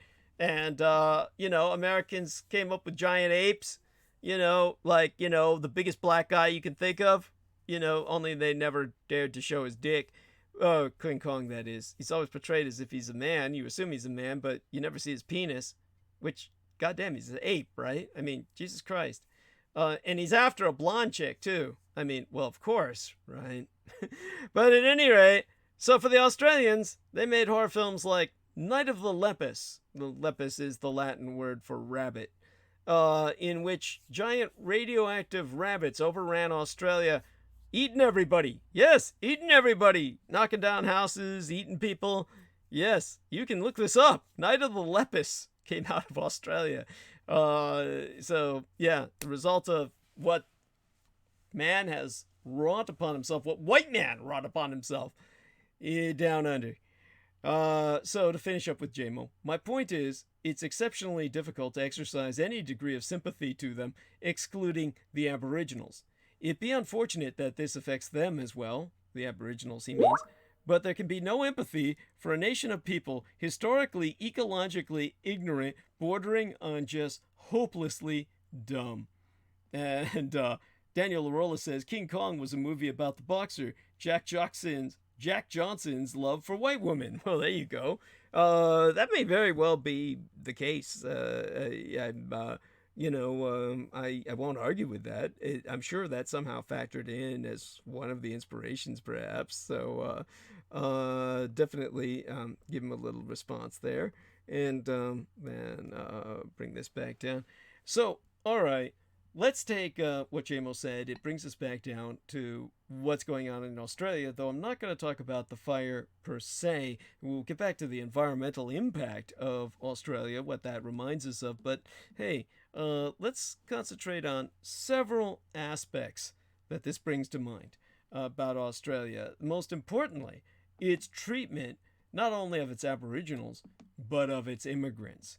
And this is something that people need to remember about Australia. Australia is a nation of immigrants. And it's a nation of immigrants just like the United States, except even more extreme.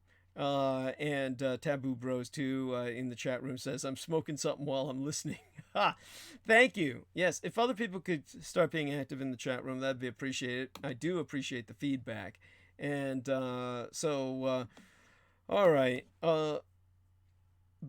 let's look at Australia, and if you really study its history, you realize Australia is the world's first immigration economy. Australia's economy is addicted to immigration, requiring ever-increasing infusions of new people to stave off inevitable collapse. Since the global financial crisis of 2008 through 2009, the United States economy has chalked up about 10 years, at least a decade, of solid growth. That's something like, at this point, more like 42 or something like that, consecutive quarters of gross domestic product moving in the right direction, which amounts to the second longest run in United States history. If the growth continues as it has, as far as I understand it, it will unseat the boom of the 1990s to become the longest. So, yes, I believe we're at that point now where the growth has continued to the point where we've outdone the 1990s with the longest run of good luck in American financial history. And by the way, when I take us back to Australia, remember, JMO, that the majority of educated Australians would actually agree with what you say. They recognize what Australia has done to others in terms of Australia's own, its Aborigines, its indigenous populations.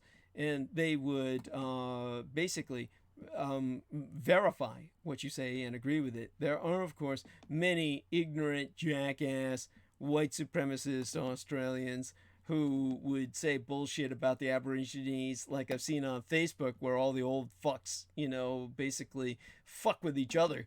And I've seen Australians say, who cares about the Aborigines? Hundreds of years here, thousands of years, they never even came up with a drinking cup. Oh, and I was thinking to myself, yeah, that drinking cup's the most important thing to you, Aussie. Yeah, gotta have that delivery mechanism for your fucking booze. I mean, it was at the point where the Australians were shipping in, as part of emergency resupply, beer to people in these fires. I mean, beer. I recognize it's a comfort food, but goddamn, it's alcohol. It dehydrates. In the middle of fucking heat waves and fires, there where you're already over 120 fucking degrees, the last thing you ought to want to be putting in your system is beer. But I guess maybe they're trying to kill them off and give them a mercy killing.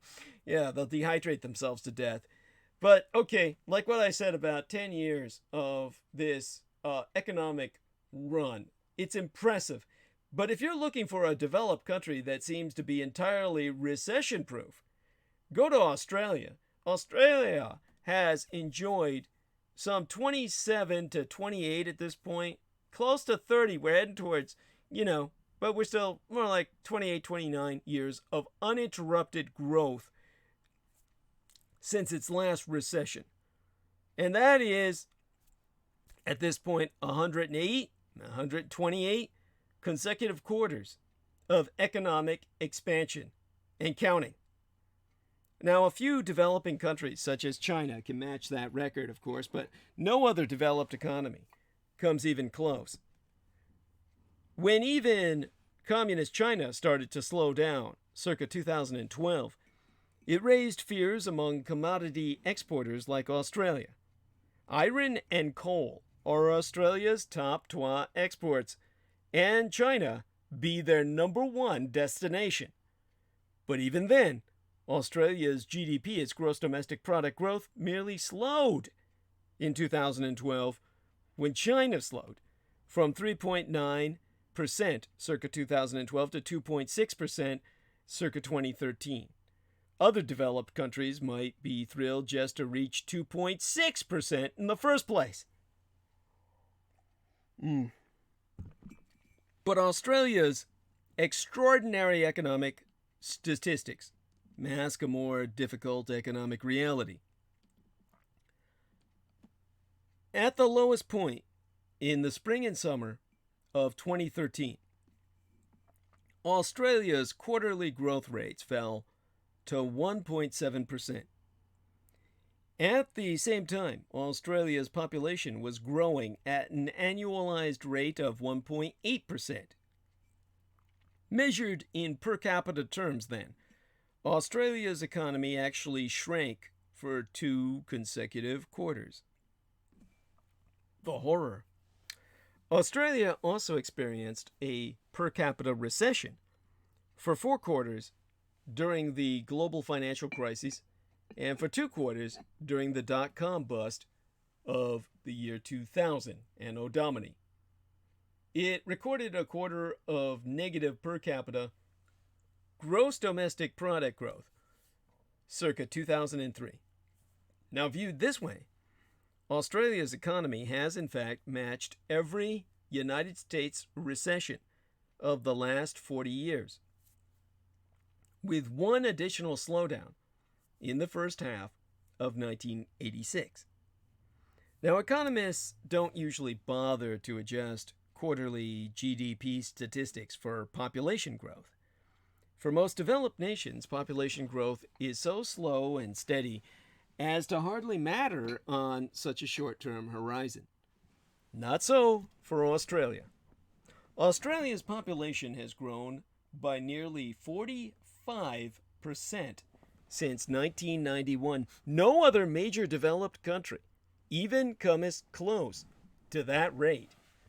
Unlike similarly fast-growing countries in Africa and Southwest Asia, what Americans call the Middle East, Australia does not have a particularly high fertility rate.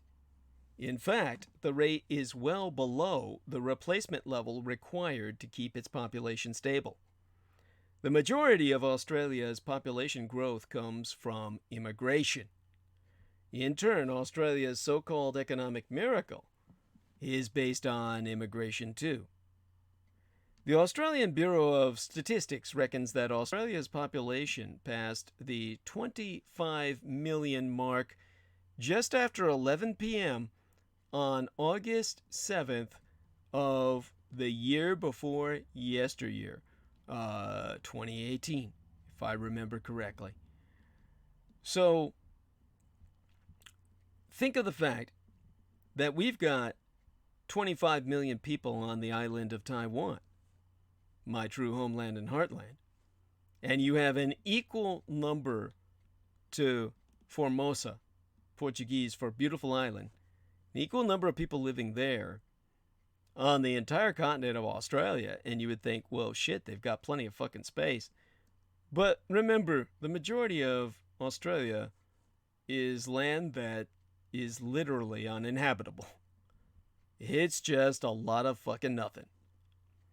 So they have as much land to live on the entire continent of Australia, a continent as large as the United States of America, as large as the regional superpower of Brazil, And Australia has got the habitable land area of Taiwan. So Australia and Taiwan have equal populations for a reason. Now, if you include the number of immigrants who come to work in Taiwan, all the jobs that nobody wants to work, the communist Chinese migrants who come to work as day laborers and the like, Taiwan holds 30 million people at any given time. So too, Australia. Or they're working towards that, and then they decided no, and proceeded to try and crash themselves. So, to try and put this into some perspective for you, the reason why they did that is because you've got a continent with the habitable land area of Taiwan, and yet the amount of people on it, equal to that of Taiwan's, represents a doubling of the country's population in less than half 100 years. An equivalent growth rate in these United States since 1970 would have made for 2 extra Californias on top of our country's actual population growth over the last half century. And California has, how would I say it? We've got a population that is almost equal to that of the United Kingdom. So we've got a lot of people. So there would be 2 more populations, 2 more Californias in terms of population added to America if we were growing at the rate of Australia. At the same time, half 100 years of unparalleled immigration have given Australia the largest foreign-born population of any major developed country in modern times. As of 2016, the year Trump was running for president and being hacked into power by the goddamn Russians, over 28% of people in Australia were not born there. Over a quarter of their population was foreign-born, with immigration hitting new records in the 2017 to 2018 fiscal year. That figure was almost certain to breach 30% by this year. And this was the last time I checked into it. So you've got a population now where 30% of Australia be foreign-born. Immigration is now adding nearly 1% per year to Australia's population. By contrast, in the United States today, nearly 14% of the population be foreign-born. Compare that. Australia's got twice the foreign-born people, over twice what we get here. For America, the 14% of the population being foreign-born is nearly a record. The American foreign-born population never exceeded 15%, even in the 1890s heyday of mass immigration. Australia is, in essence, in the midst of an unprecedented experiment in mass migration, mass immigration, the likes of which the developed world has never seen. And this influx of people feeds into its growth story through several channels. The first is that more people means more demand for everything, but especially for housing. A typical 4-bedroom house in a middle-class suburb about 20 miles west of central Sydney will set you back around 1 million Australian dollars, which would be about 700,000 United States. Mass immigration has also led to a massive building boom that still has not kept pace with population growth in Australia's major metropolitan areas. As I said, when I was in Australia, the most pronounced phenomenon that became self-evident was their homelessness. I've never seen so many homeless people outside of San Francisco or California, other than when I was in Australia. People who literally collapsed in front of me in the rain. Homeless people who literally collapsed in front of me in the rain in Sydney. Now, the second point to make here, the conclusion to draw from this has to do with labor. In Australia, immigrants be selected based on a point system of the kind that the United States President Donald Trump has proposed for these United States. More than 2/3 of permanent migrants to Australia be admitted on account of their education and skills. These immigrants oftentimes fail to find work that corresponds to their professional qualifications. Nonetheless, they are usually working-age adults in the most productive periods of their lives.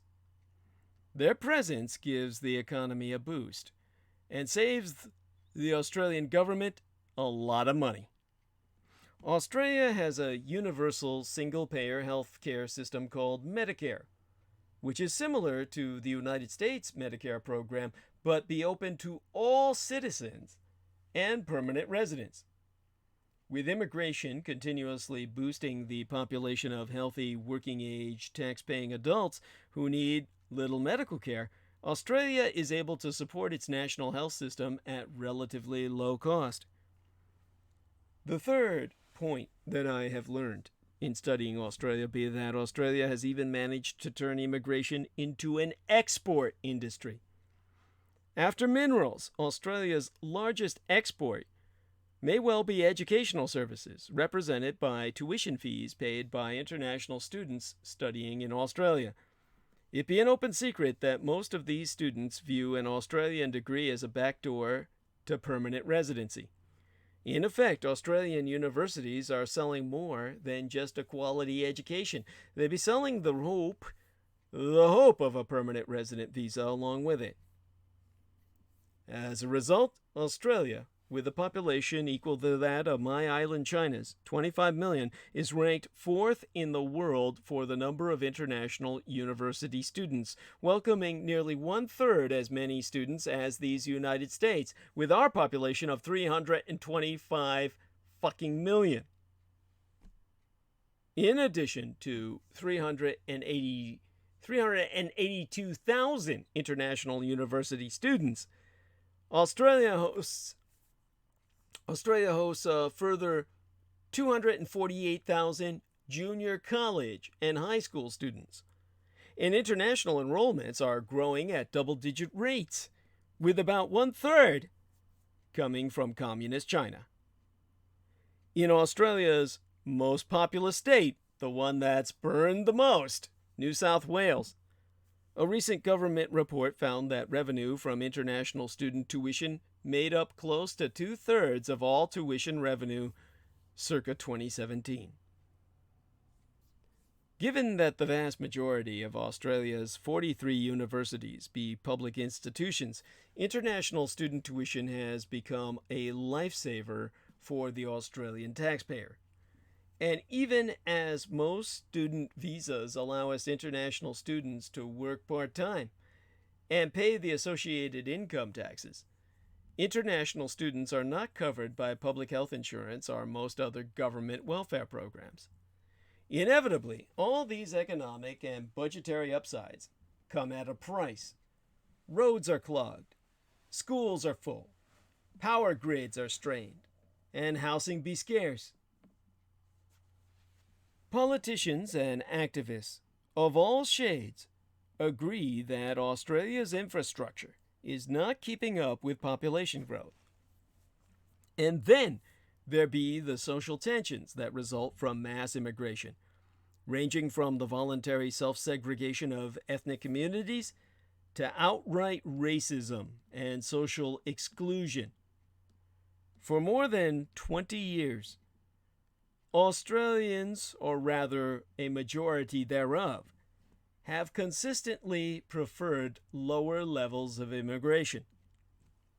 An April poll taken the year before yesteryear found that 64% of Australian residents thought that recent immigration levels were too high, with more than 1/3 saying that they were much too high.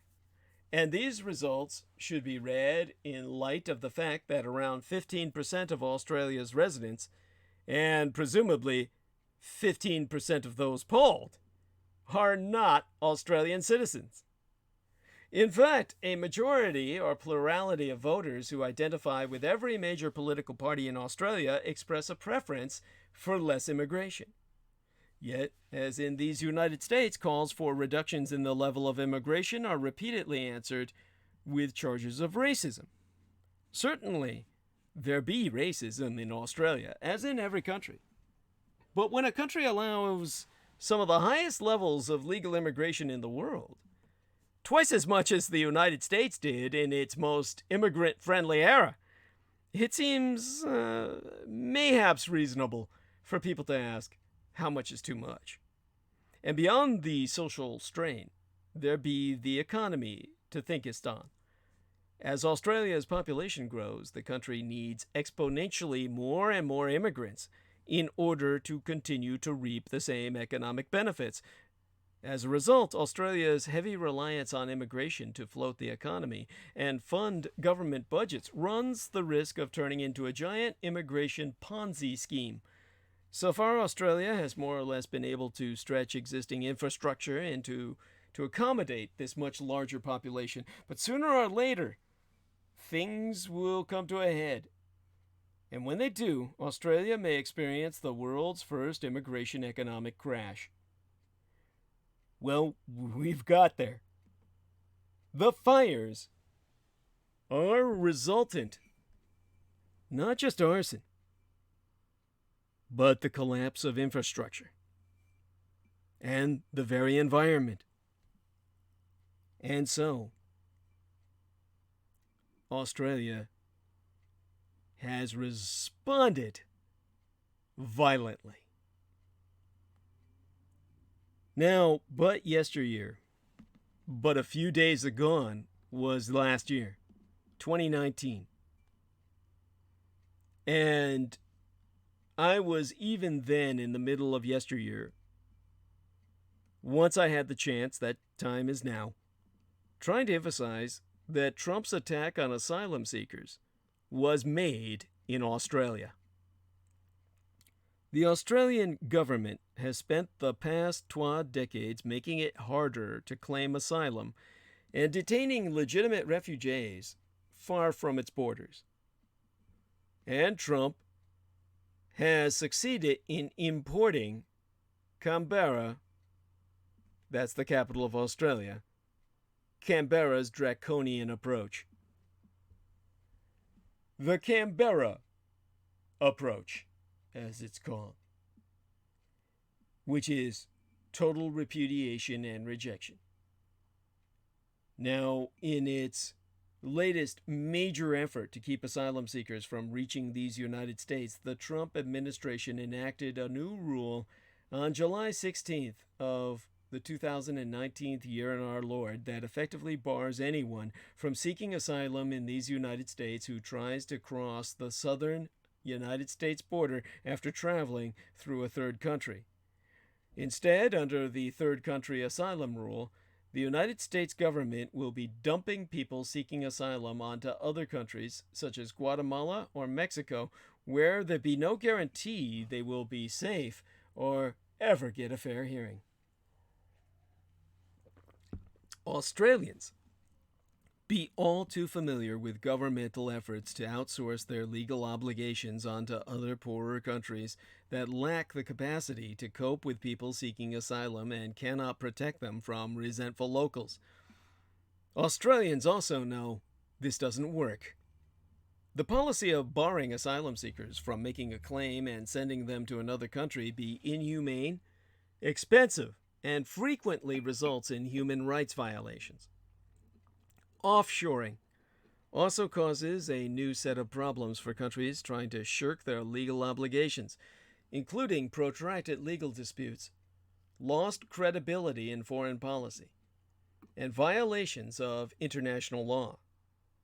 And it needlessly prolongs the suffering of people who have already fled persecution by leaving them in limbo and exposing them to new dangers whilst they be separated from all their loved ones.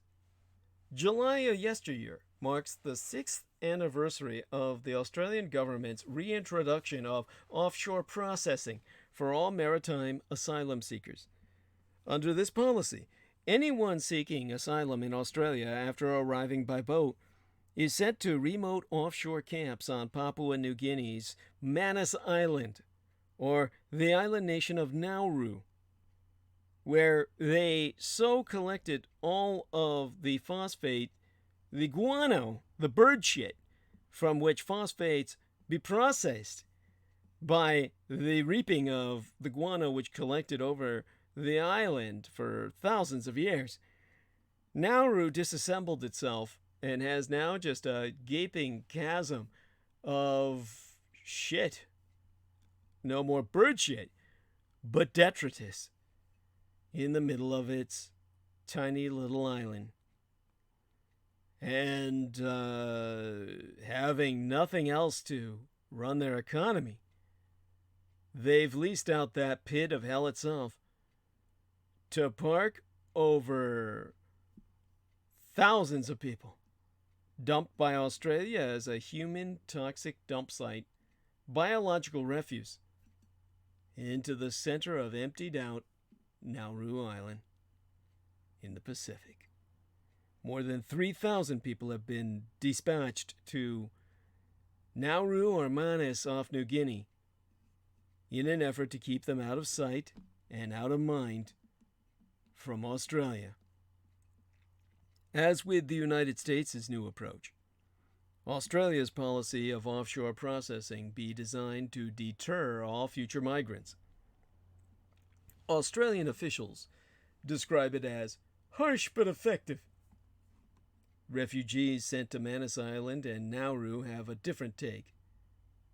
An ethnic Rohingya man, a Muslim from Myanmar, where Burma was killing off all its Muslims based on rumors dispatched by Facebook, he has been quoted as saying, "In Myanmar, the government shoots us, but Australia kills us mentally by imprisoning us on these islands."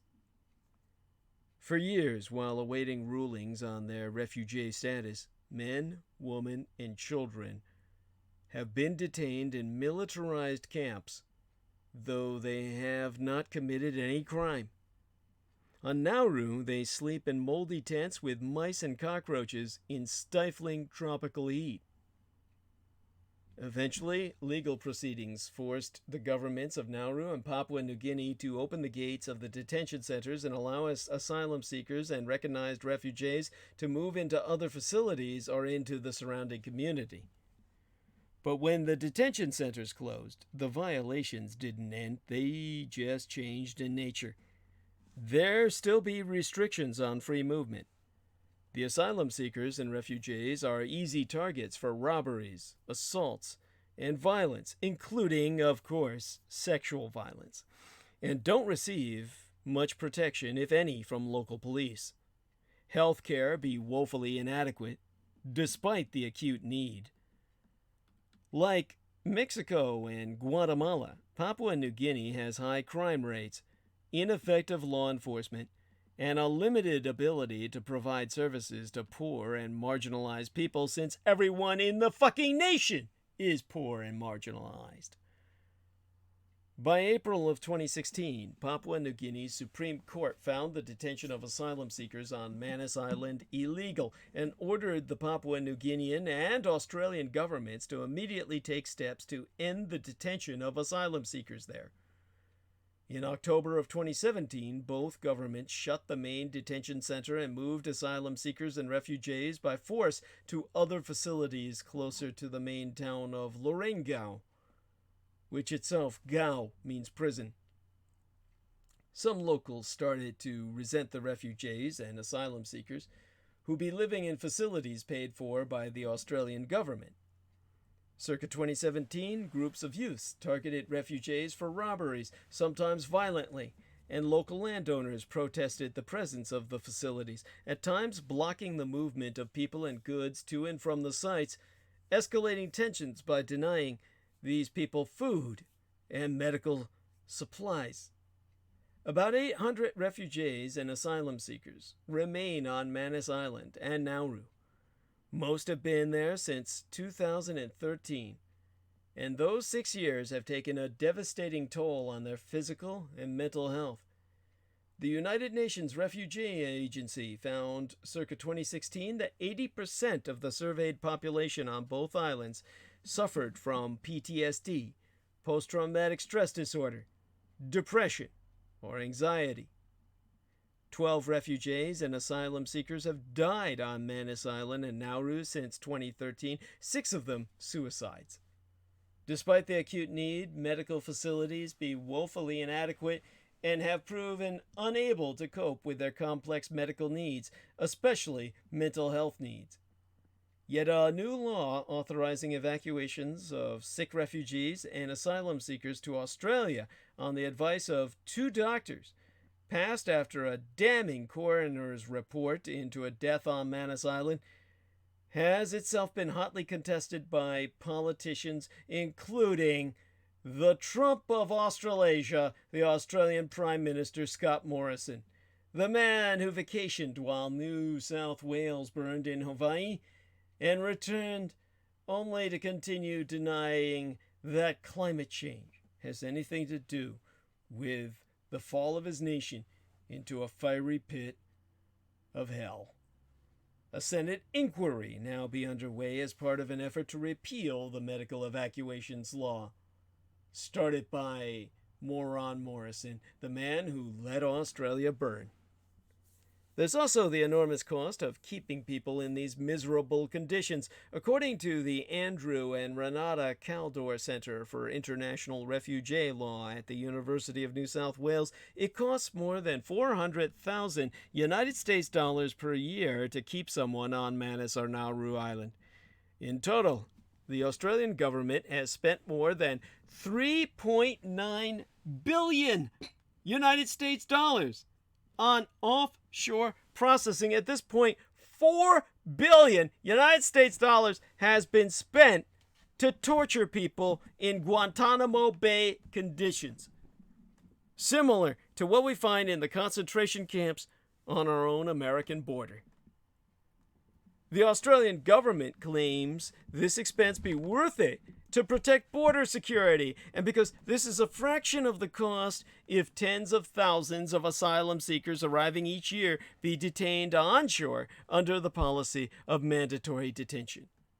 But if people seeking asylum are living in the local community on bridging visas while their asylum claims are being processed, it costs only about 7,000 United States dollars, including the costs of basic fucking healthcare.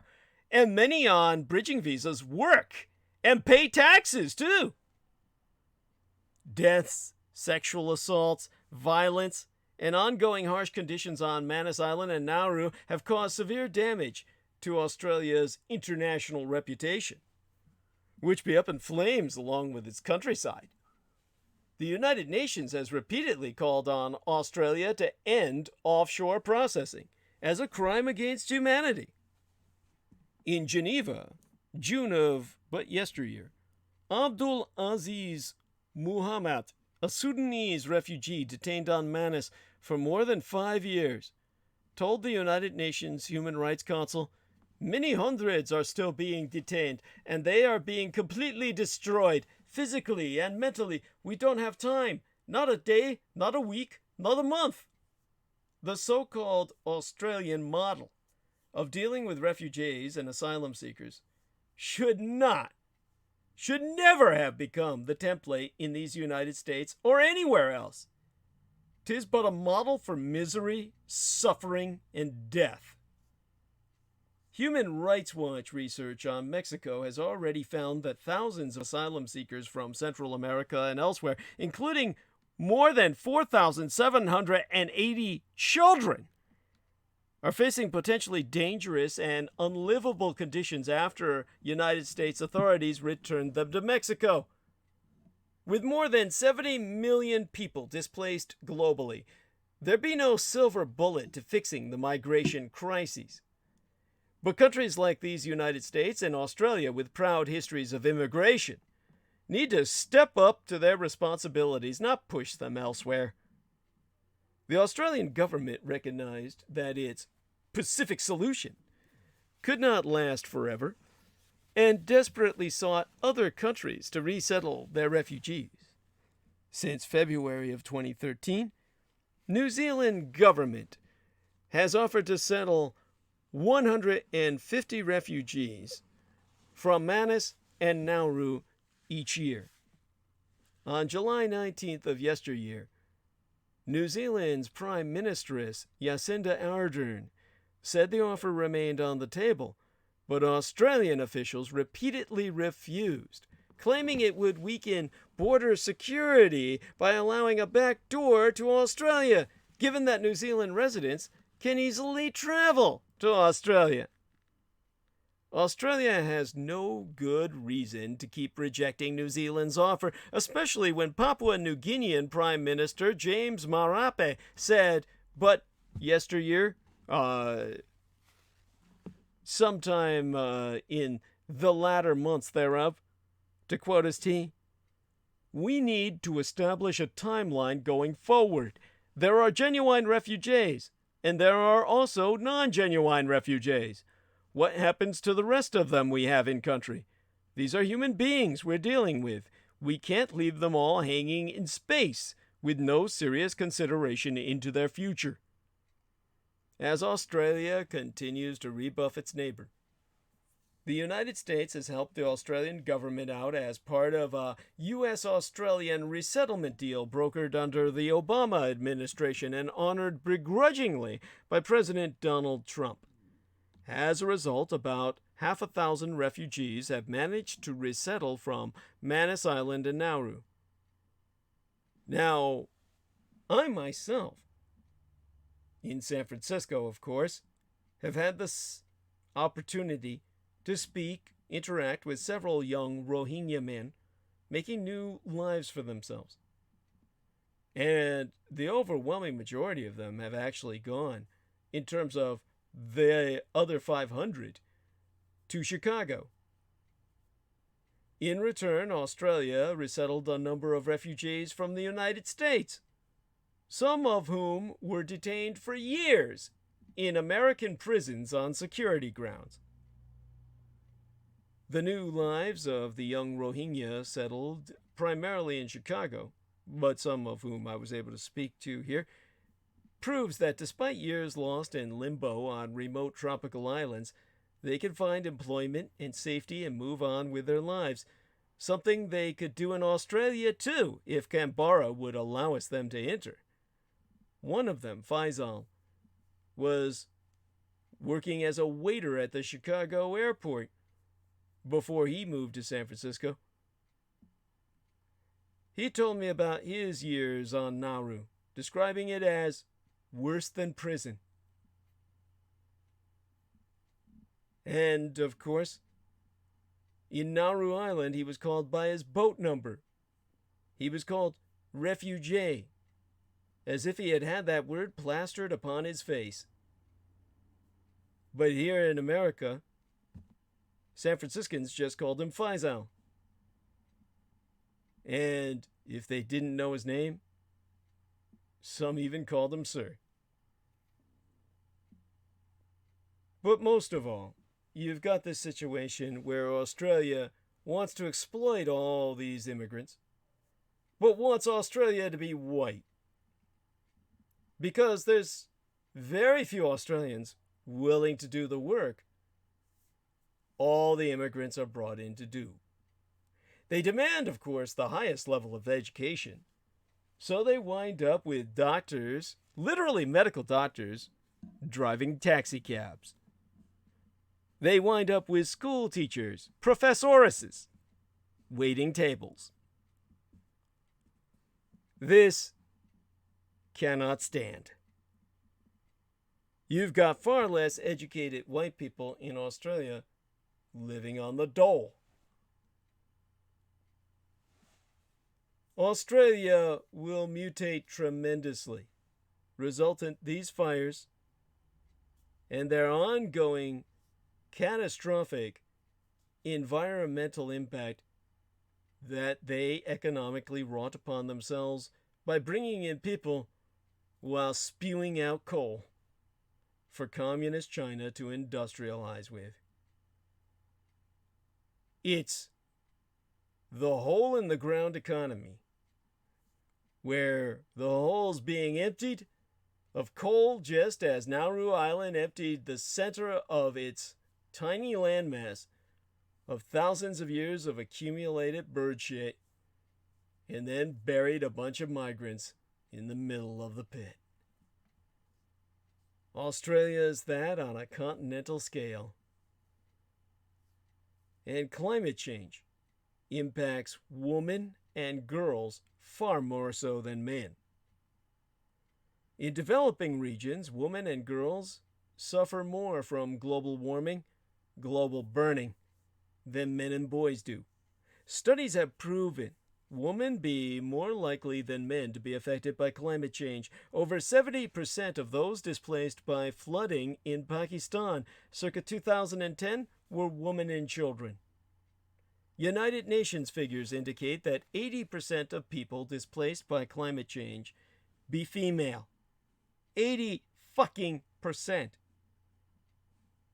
Roles as primary caregivers and providers of food and fuel makest women more vulnerable when flooding and drought occur.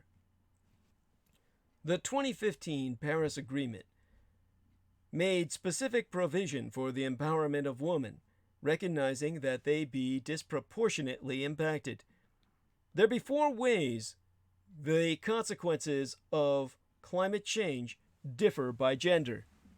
Farmers with small holdings in Africa will be among those most severely affected by global warming, as proven by a report published, it must have been 4 to 5 years ago, if I remember correctly.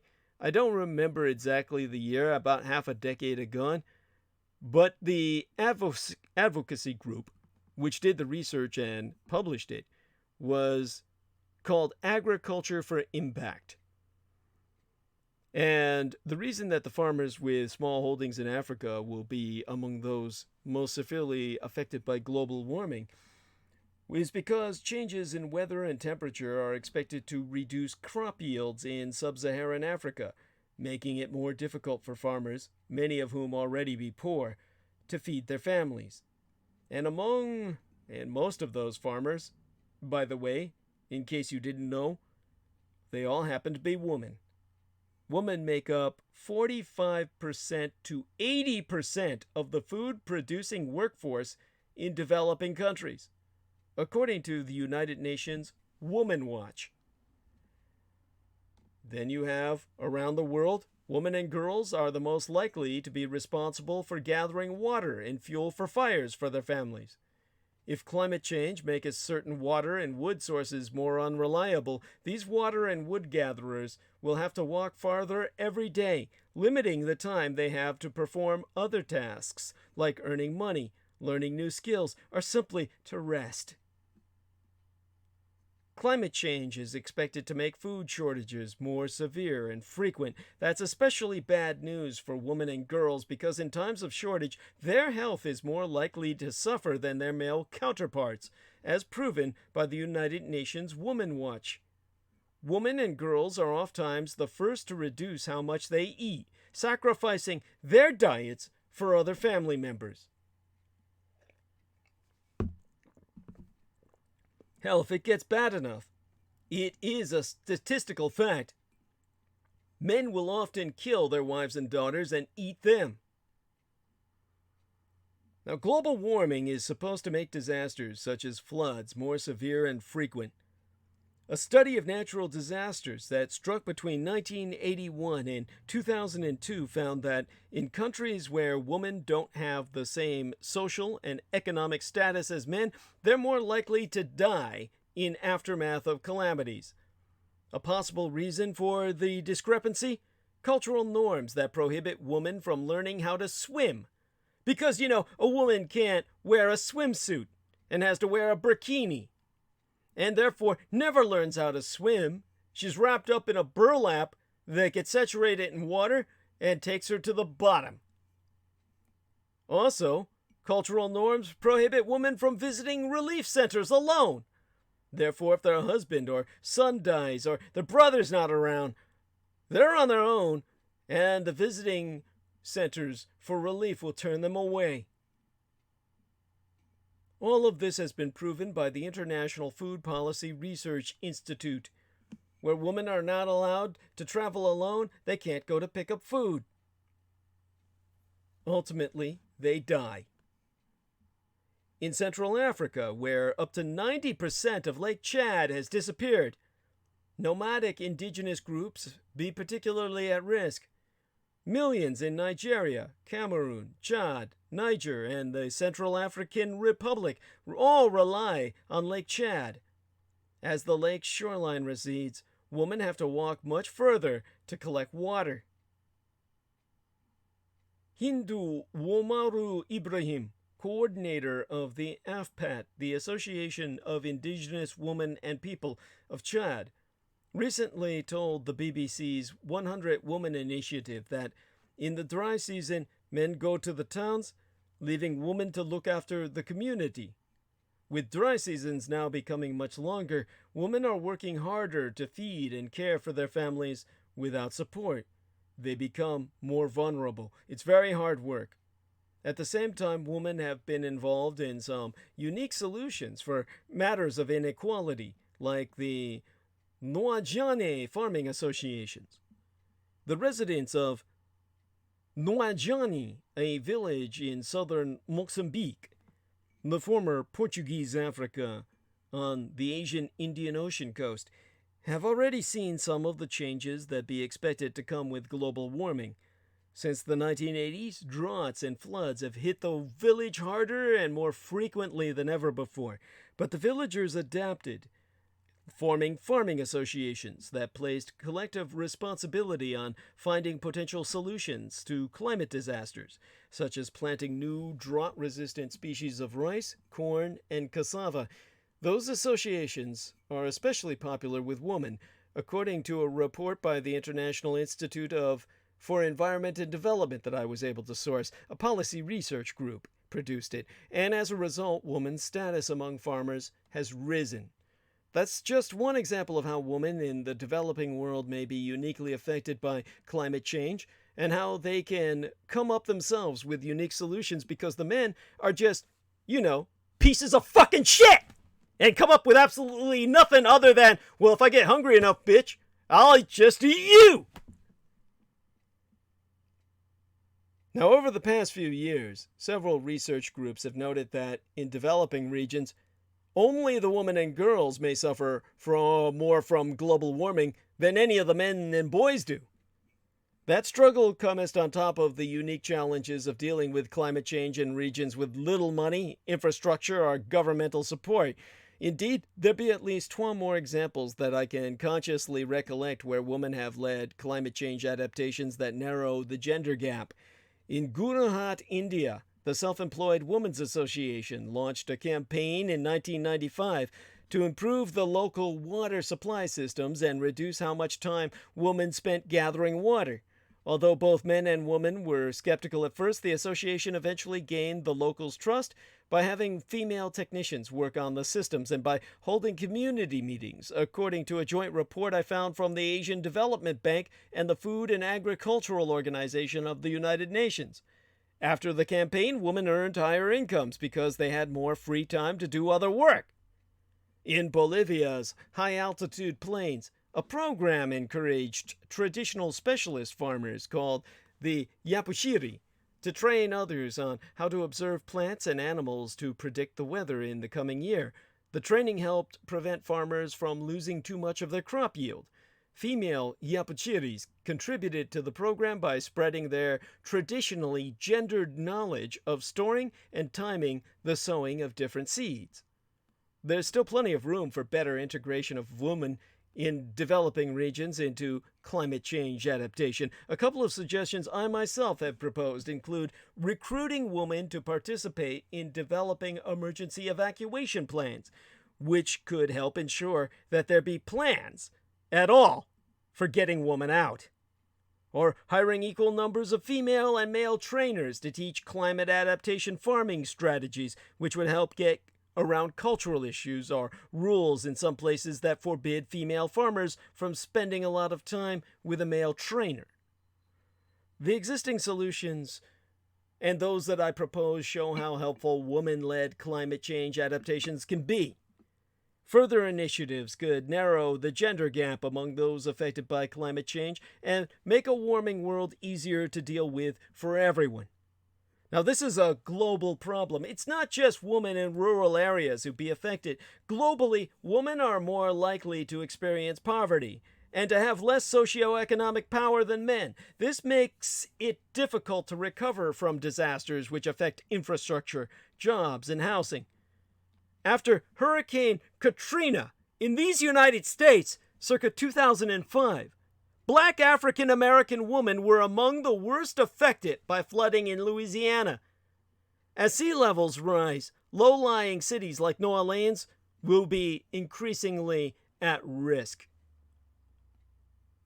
Jacqueline Litt, professor of women's and gender study at Rutgers University, told BBC News that in New Orleans, there was much higher poverty among the African American population before Katrina. More than half the poor families in the city were headed by single mothers.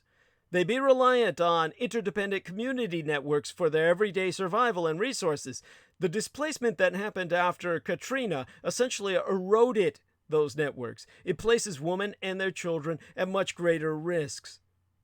In the immediate aftermath of extreme events, emergency shelters can be inadequately equipped to support women at all. The Superdome, in which evacuees were temporarily housed after Hurricane Katrina, didn't have enough sanitary products for the women accommodated there.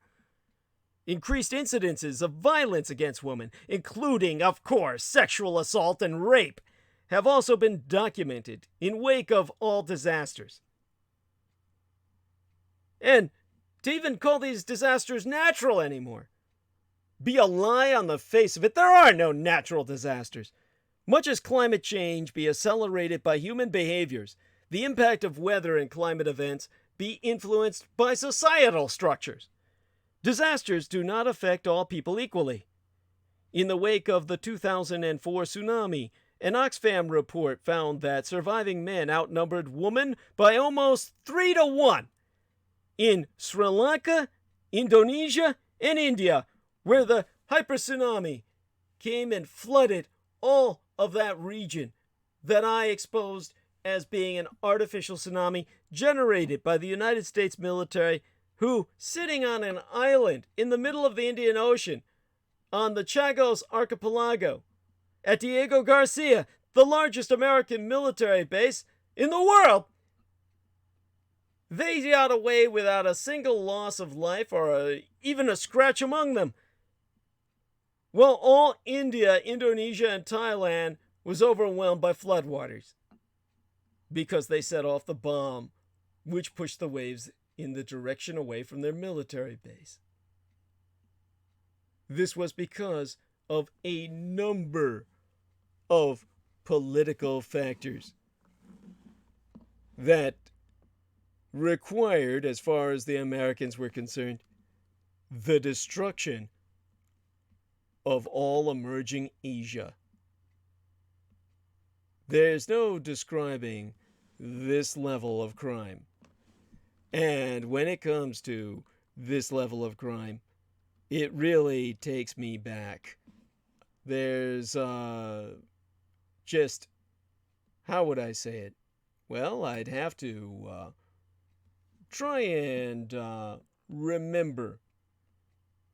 Take myself back to the time and the place and think about how scalar weapons were deployed by the Om Shinrikyo cult. As a matter of fact, we're heading up towards, if we haven't passed it already, the anniversary of the earthquake in Japan that was caused by Om Shinrikyo. This was the earthquake of January 17th. So you'll probably hear me speak about that on Sunday, and it'll be aftermath the anniversary of the quake. But remember that I'm speaking of it now. 117 was the quake that almost destroyed Japan. Osaka Kobe, 1995. Daiichi Bango, Hanshin, Sen Shinsei Seme, the Great 117 Hanshin terrorist earthquake attack. So, I will commit to speaking of that at length on Sunday. But the decade of the aughts, 2000s, they marked the Memorial Day of the 2004 Sumatra Andaman earthquake and Indian Ocean tsunami. Now, on that tragic day, oh God, what fucking day was it that I remember that it took place in 2004? If anyone can look it up, go ahead and help me. But what I do remember about it was that it was the largest in half a century, at least 40 years. A subaquatic, suboceanic, or ocean floor aquatic event that triggered a catastrophic tsunami that ultimately claimed nigh 300,000 lives.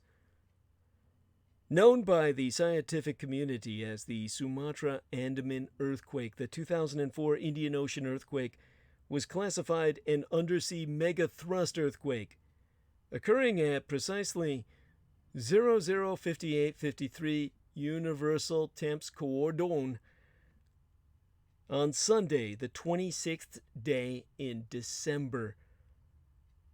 Now that I remember, 2004, with an epicenter off the coast, the west coast of Sumatra, the Republic of Indonesia, the largest Islamic nation on the globe in terms of both geography and demography, homeland to as many Muslims as all the Arabian Middle Eastern nations combined.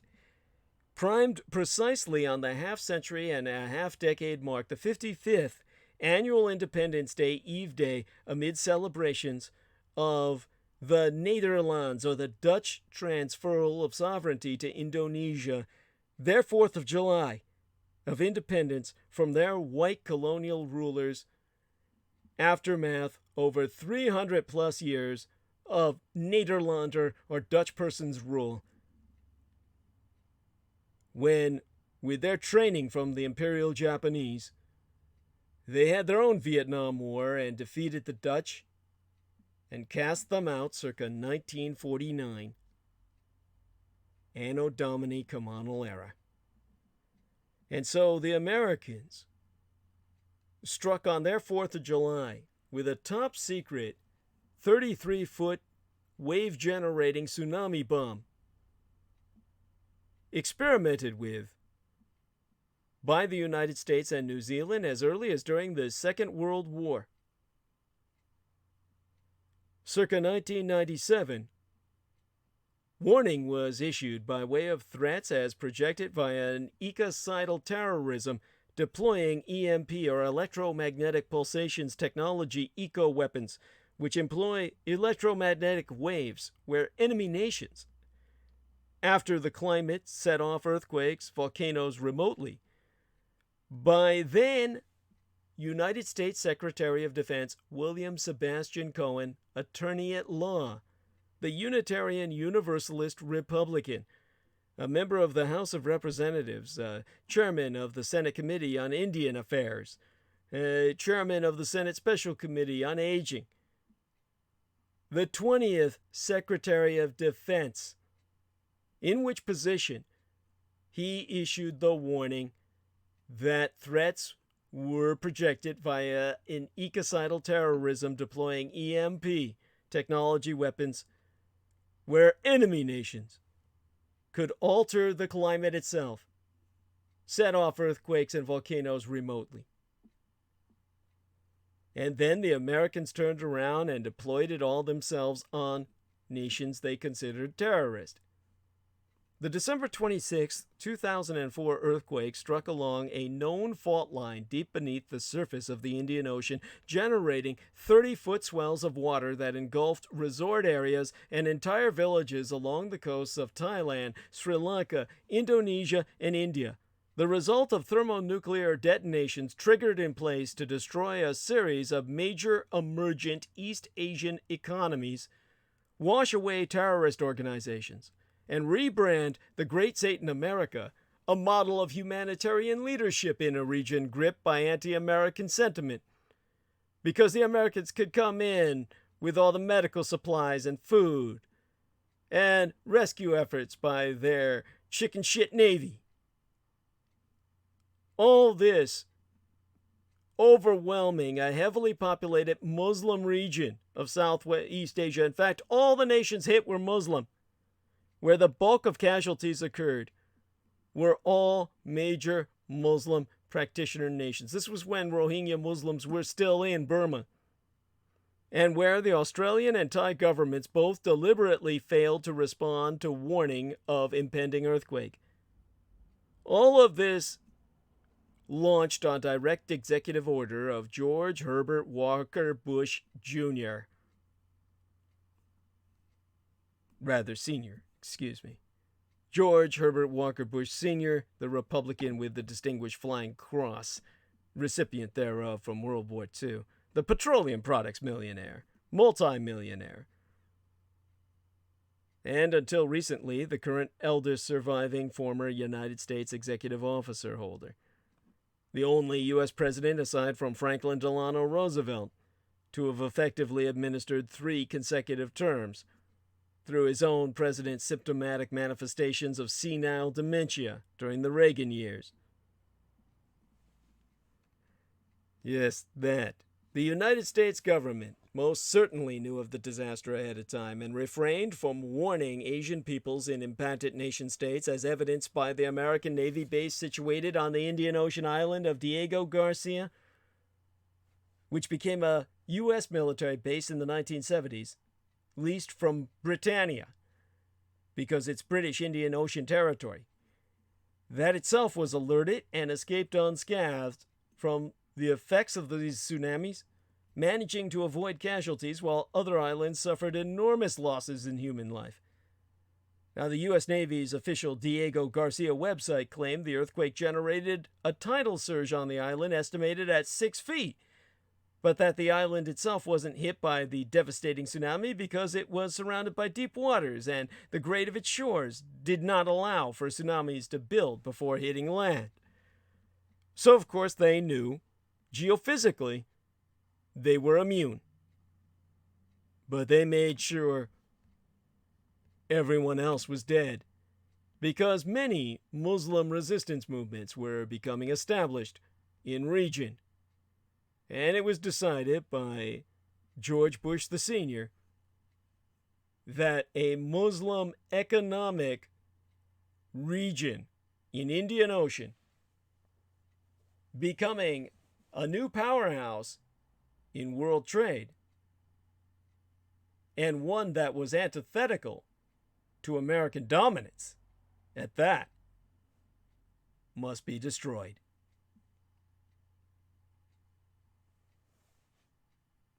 Going back to how this impacted woman, because, Islam is a patriarchy.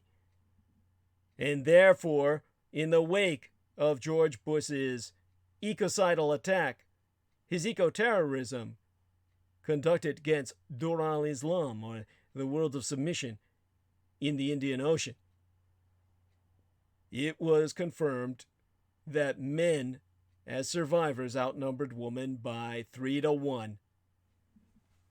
In the Muslim arc from Sri Lanka through Indonesia and India. Now, while no one cause was clear, there were similar patterns across the region. Men were more likely to be able to swim, and women lost precious evacuation time trying to look after children and other relatives. And, of course, these Muslim men said, well, I can always get another wife. Fuck off, cunt! And take the kids with you.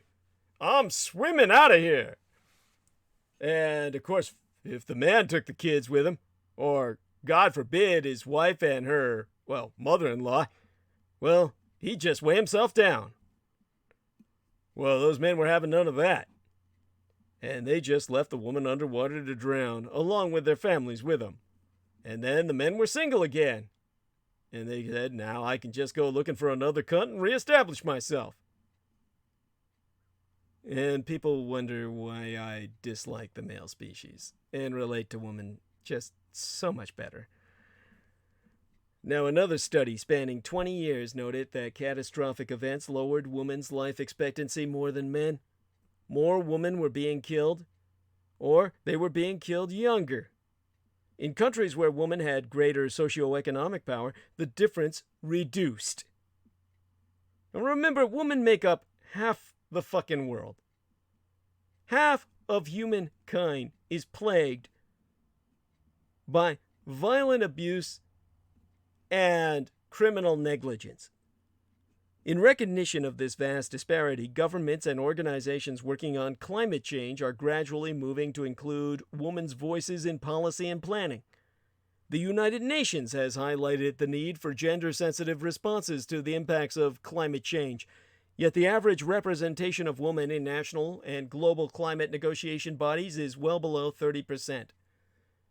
The numbers don't improve at the local level.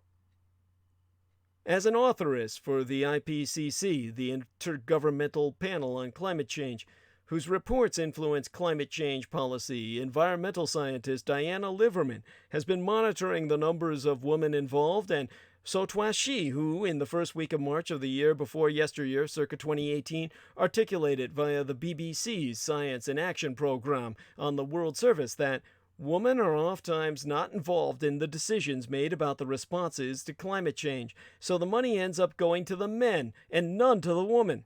25% of those nominated to participate in the next program report are women. IPCC has been very receptive to this and is actually discussing how they can support women better. Women comprise half the world. It's important they participate in all major decisions. And as the aforecited Hindu Womaru Ibrahim has emphasized, climate change is not a fight for power, it's a fight for survival. And how on earth would you survive without a female to produce any children and ensure another generation? So, you see, to J-Mo Reese, I say this. If you look at Australia, I understand, as do any liberal, progressive, or educated Australians who be white, that they are indeed impossible to sympathize with. But make another division, not just between white Australians and the Aborigines. Make another division between Australian men and women who be white. You see, Australian girls and young women see climate change as the single most pressing issue facing their futures. So think back on what I said with Yale Stone, that Australian woman who decided she's returning to Australia to fight climate change, that the Americans whom she was working with were not helping, and the Australian Prime Minister, Moron Morrison, back home in her native Australia on the continent, was calculatedly doing nothing to help. And so Yale Stone, as a white Australian female, made the sacrifice of her green card so she can never work in America again. So remember, we don't need to hate the European Australians, just the men, like we do American white men in general. But as here in America, the greatest ally to humanity, majority humanity, colored humanity, is the white woman. Your white woman is so persecuted, hated, loathed by your white man in England, America, and Australia that white men consider her a traitoress and a racial enemy, a different species, a speciated enemy as much as they considered colors. So, your ally, your greatest ally in the world, is the white woman. Separate her from the white man, and all be well, and there be hope for the future. The white men know this. They hate their woman. And they do their best to destroy them. And that automatically makes it all the more important that the rest of the world respect them and take them on as an ally in the white male destruction of the world. And when it came to those 100 white males that are running the world into the ground on basis their ideology of carbonism, the corporatist elite, multi-billionaires like Vladimir Putin in Russia and his ilk, his oligarchs. As I said, these should be charged for the fires in Australia, the Amazon, and elsewhere. Whoever runs the fossil fuels industries, which Vladimir Putin does, having nationalized all the natural gas and resources of Mother Russia, these people must be targeted, put on a list for drone strikes and assassination, extrajudicial execution, targeted killings, and told that unless they pay all the money to repair the environment, they'll be taken out. It's that simple. And those wealthy that escape to these offshore ships, these luxury ships, like the Love Boat type free nation states offshore, as they call them, where they say, oh, they have no nation state to pay taxes to, and therefore live at least half the year on a fucking boat traveling the world, flown in and out so they can declare their residence to be at sea. So they pay taxes to no one? Use your navies. All the nation states of the world could deploy their naval systems to stop these people from traveling anywhere. They cannot be allowed in any shores. They will be kept out at sea to die, starve, dying in their own shit and piss as their bathrooms clog up without maintenance, with navies having their guns and firearms pointed towards their ship, demanding they turn their assets over to fix the environment, to reinvest in the new alternatives to fossil fuels, or the ship gets sunk. It's that simple. That is the solution. Violent, decisive, and the Republicans in America set the tone.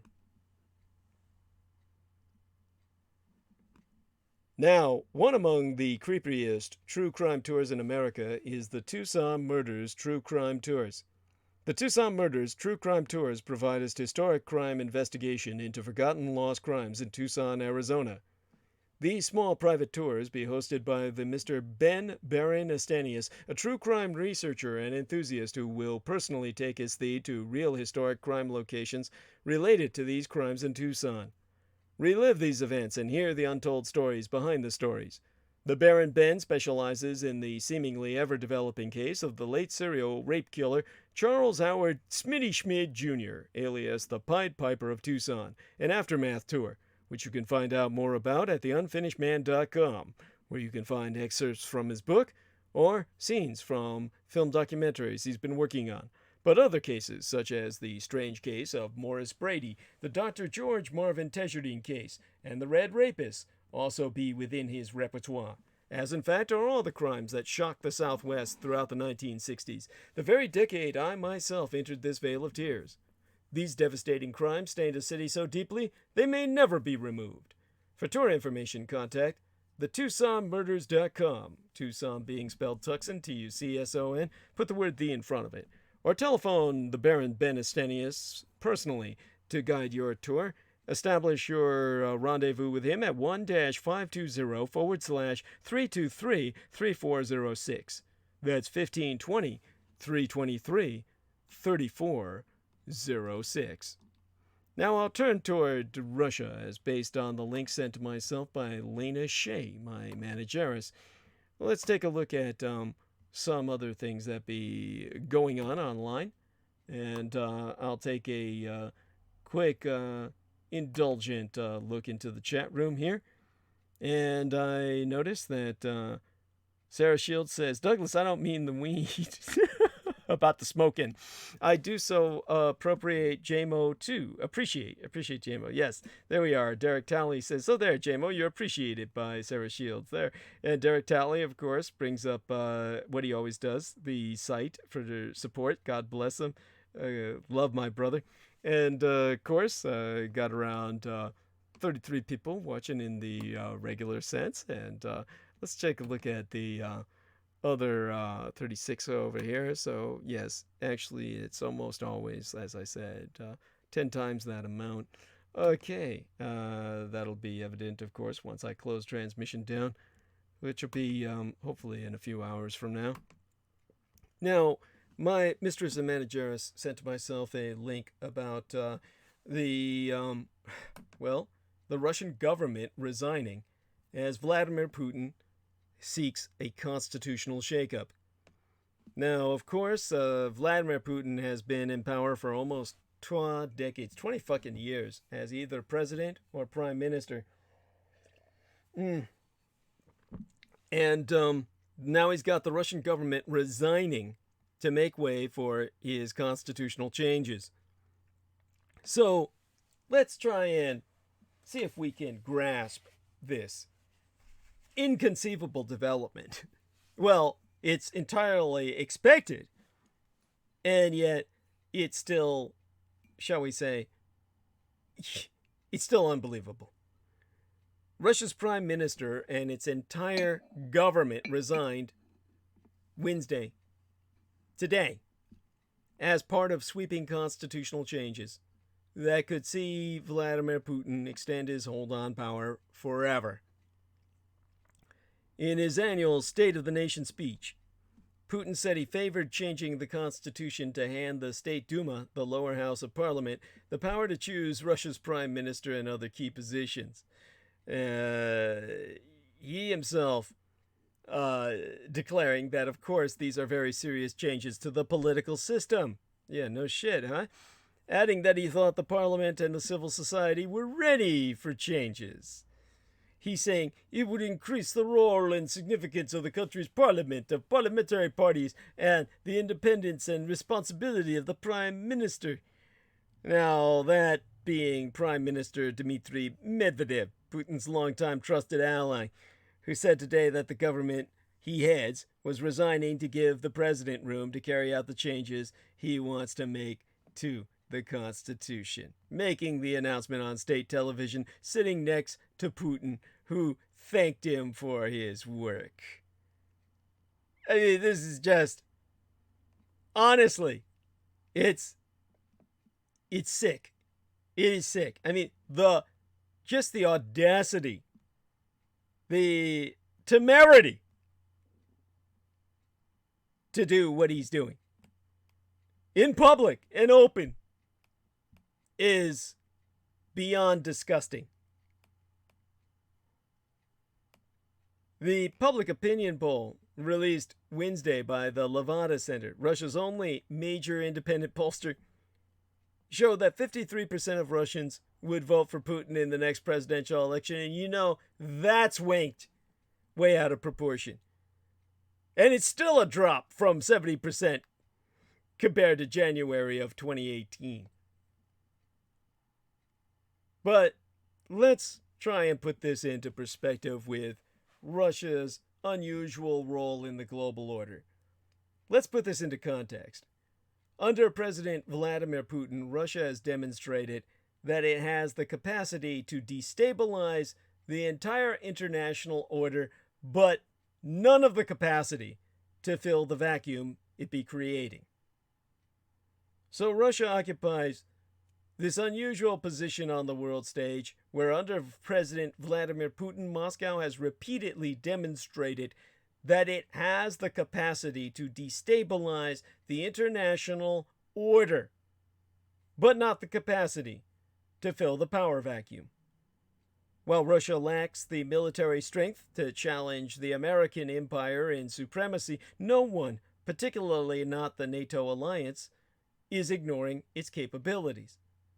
Moscow's deployment of arms sales and military engagements to build ties to countries in Asia, Africa, and Latin America has also attracted attention, and its massive and growing exports of fossil fuels to Europe offers Russia additional leverage. Even as Moscow maintains an outsized influence on the global stage with the world's smallest fucking economy, discontent is brewing at home. Putin has dominated the Russian political scene for over 20 decades, more than 20 fucking years, but his popularity be waning amid a slowing economy and a deeply unpopular pension reform effort. Yes, that pesky pension reform, where, no one gets to retire. His trust ratings have taken a beating after the introduction of this very unpopular pension reform the year before yesteryear. In fact, it caused protests against Putin's pension age proposals that swept throughout Russia, where the demonstrators chanted "Russia without Putin," held signs with messages such as "Putin, when will you go on a pension?" at rallies in Moscow. That is barely describing the tip of that iceberg. Now, that may open space for Putin's long-suffering political opponents to call attention to the corruption and violence that have marked his entire tenure.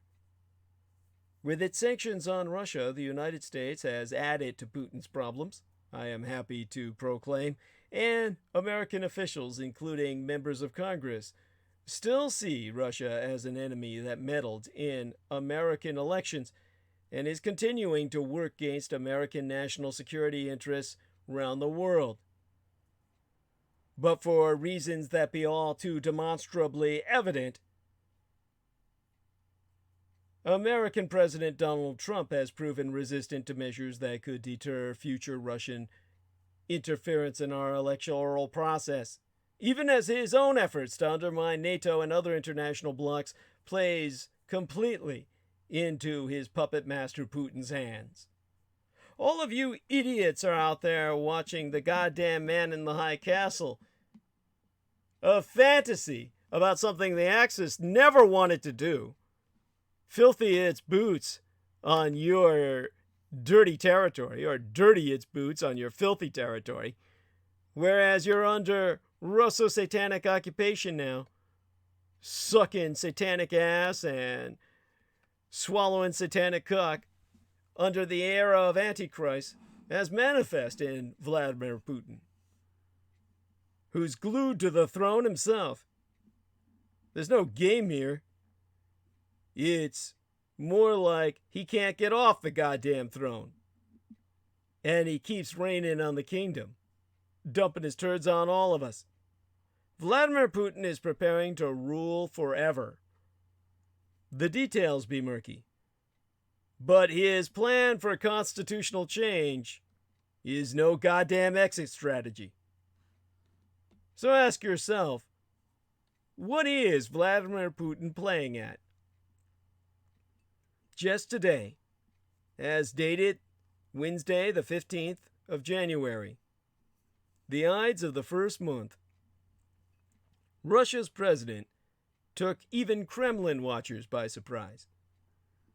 In his State of the Union speech, he announced a radical overhaul of the Russian Constitution and a referendum on its proposed and still completely unclear terms. This bombshell was immediately followed by another. The Prime Minister, Dmitry Medvedev, resigns along with the entire cabinet. The reasons for Mr. Medvedev's ejection and replacement by an obscure technocrat remain a riddle wrapped in mystery. To understand what might be going on, start with a simple fact. In the past 20 fucking years, Mr. Putin's criminal regime has killed too many people and misappropriated too many billions of rubles to make it plausible that he would ever voluntarily give up effective power. Under the current constitution, he cannot run again for president when his term expires circa 2024, since no one is allowed more than 12 consecutive terms. So everyone has always assumed that one way or another he would game the rules to remain top dog. He already has form on this. His first 12 terms as president ran from 2000 to 2008. Term limited out for the first time, he became prime minister for 4 years, during which time Mr. Medvedev served as a distinctly neutered president. Circa 2012, Mr. Putin was back in the suddenly re-empowered presidency and was re-elected to a second term circa 2018. The only enigma has ever been what job he would jump to circa 2024. We still don't really know. One option, clearly, is for Mr. Putin to return to being prime minister. An argument for this happening be his statement that the new arrangements he be seeking will make the post more important, with full powers to appoint the cabinet, subject to confirmation by parliament, which Mr. Putin's loyal United Russia party controls, rather than letting the president pick them. Another and more likely option be that Mr. Putin will seek to maintain his hold on power by continuing to head a vaguely defined but powerful body called the State Council, which, funnily enough, Mr. Putin said in his speech, should be given more powers under the rejig. Yeah? Yes, we're going to give these people more power because I'm going to be running the country to them. I slur right there, but in reality, the details don't even fucking matter. Russia is a dictatorship masquerading as a democracy. Mr. Putin's electoral successes owe much to years of economic growth now brought to an end by corruption, total uncompetitiveness. The Russians don't produce anything anyone fucking wants other than weapons. All they have to offer the world is war. And the end of the oil boom and Western sanctions following the annexation of Crimea by military aggression circa 2014, and the popularity of his reassertion of Soviet-era imperium. All of that is brought to an end. But they owe perhaps even more, shall we say, his electoral successes that were all faked anyway. What success there was be owed perhaps even more to state control, total state control of television, the barring of any and all popular opposition candidates, the co-opting of tame-ass opposition parties, and the arrests and intimidation dished out to the less lame ones. The murder of political opponents is no way to foster genuine competition for power. Whether Mr. Putin be president, prime minister, head of the State Council, or honorary chairman of the National Bridge Association, the post through which Deng Xiaoping ruled China for years after stepping down from his more prestigious offices, make us a lot less difference than it would in real democracy. Nor does anyone know what the final shape of the new constitution will be. Mr. Putin may decide, as many a despot has done before he, that a new constitution means resetting the existing term limits. Or, as Xi Jinping did in communist China, but the year before yesteryear, he could simply scrap term limits altogether. He says he does not want to do this. Communist Chinese dictator Xi Jinping did not even bother with a referendum, pushing the change that will allow him to rule indefinitely through the supine National People's Congress with 2,959 votes out of 2,964.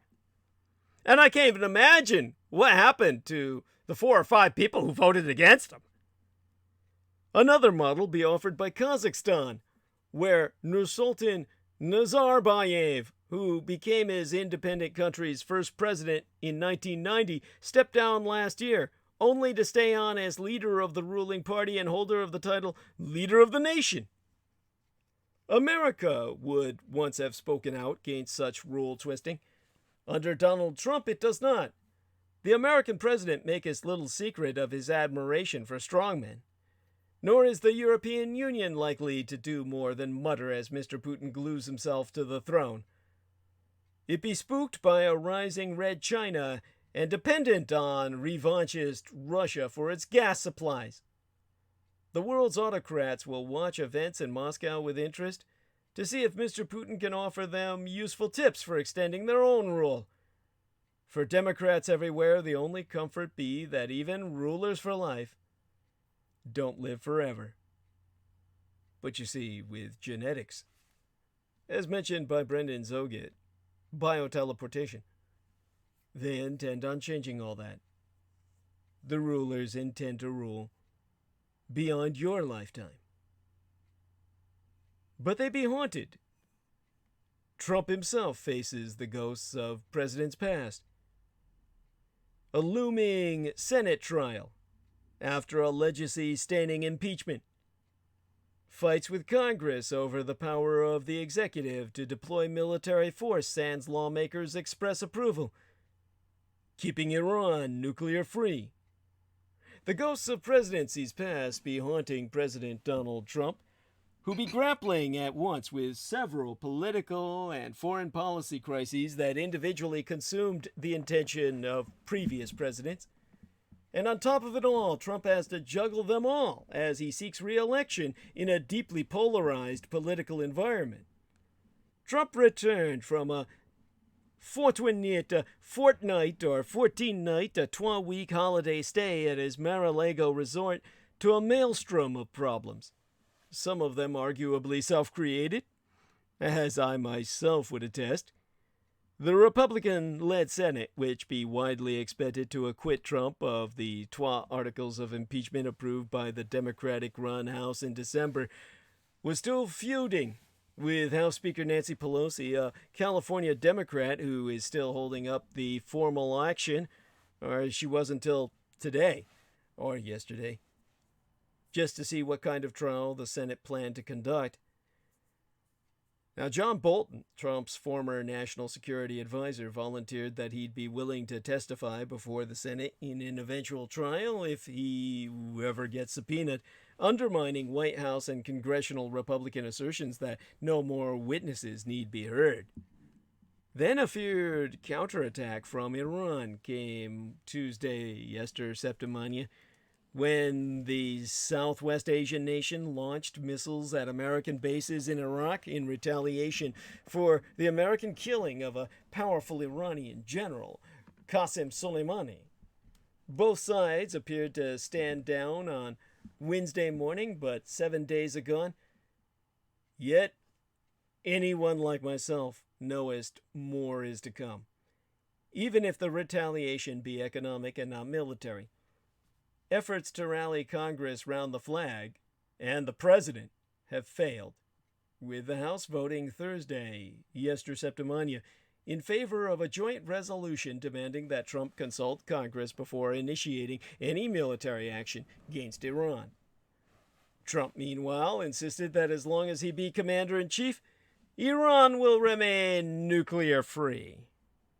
It's as if Trump took some of the greatest challenges that plagued former presidents Bill Clinton, George W. Bush, and Barack Obama and compounded them into a enormous politically and militarily explosive ball.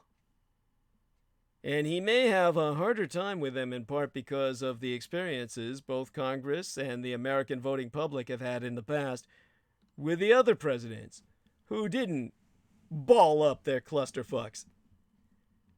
Julian Zalazer, professor of history and public affairs at Princeton University, concedes that with some of it, he's definitely dealing with fallout from previous presidents. There's no way to talk about intelligence and foreign policy without thinking of 2003 and WMD, the weapons of mass deception that never existed.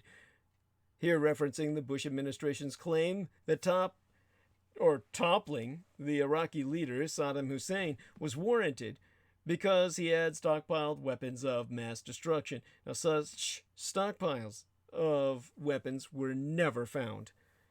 Now, Professor Julian continued on to say that there's a natural skepticism when a president says, we have the intelligence we need to go to war.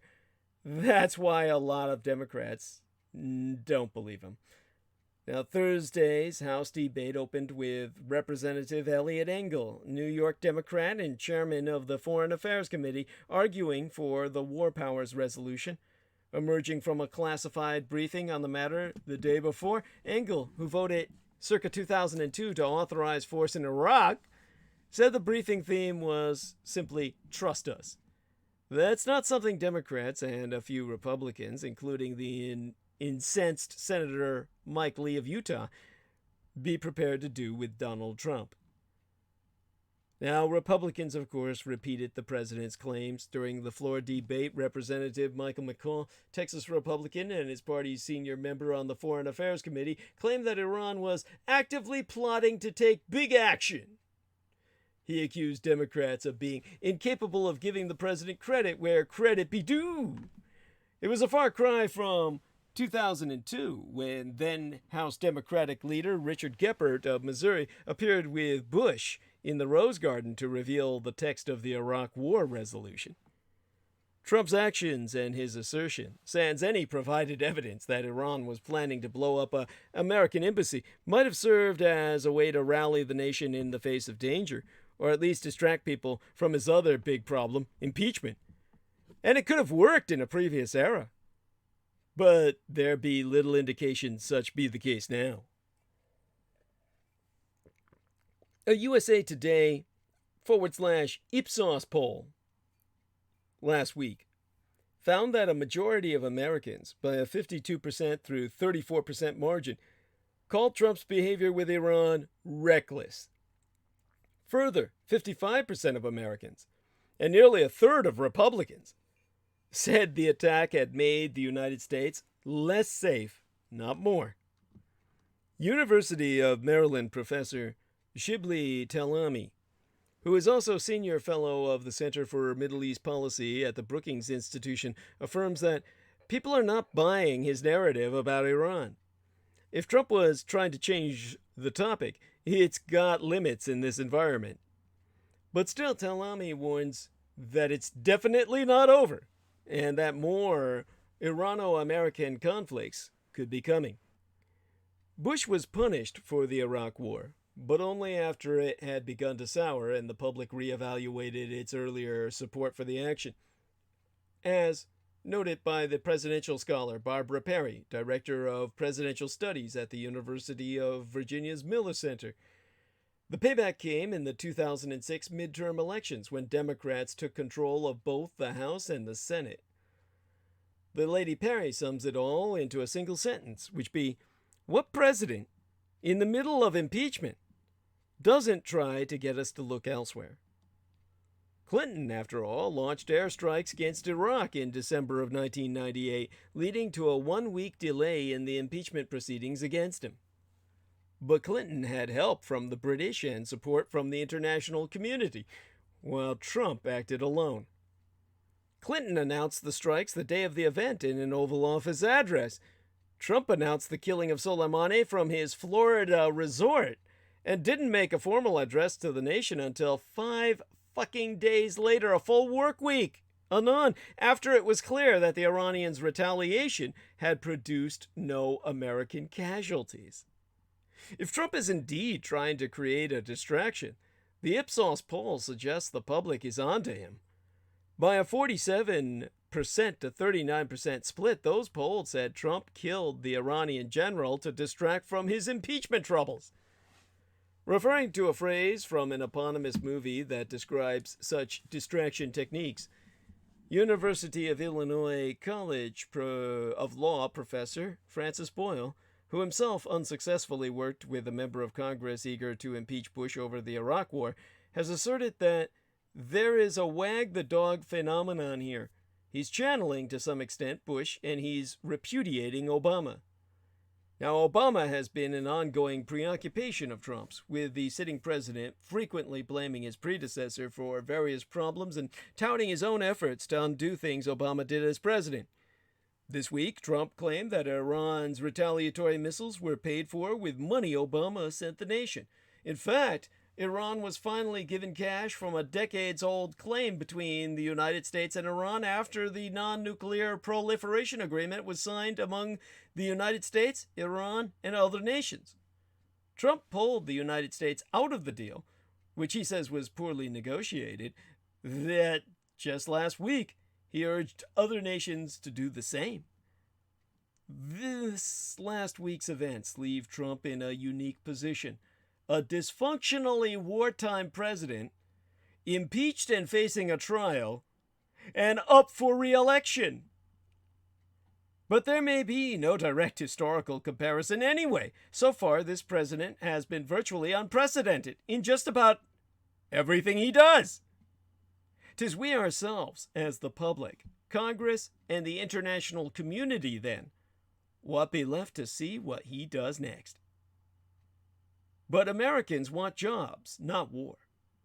Polls indicate voters would like to see a reduced Pentagon budget and more spending on health care and education at home.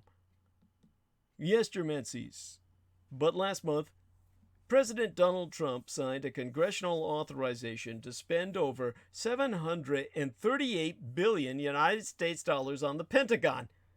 This is more than was spent on the military during the Korean War, the Vietnam War, or the height of the Reagan buildup that turned the Cold War.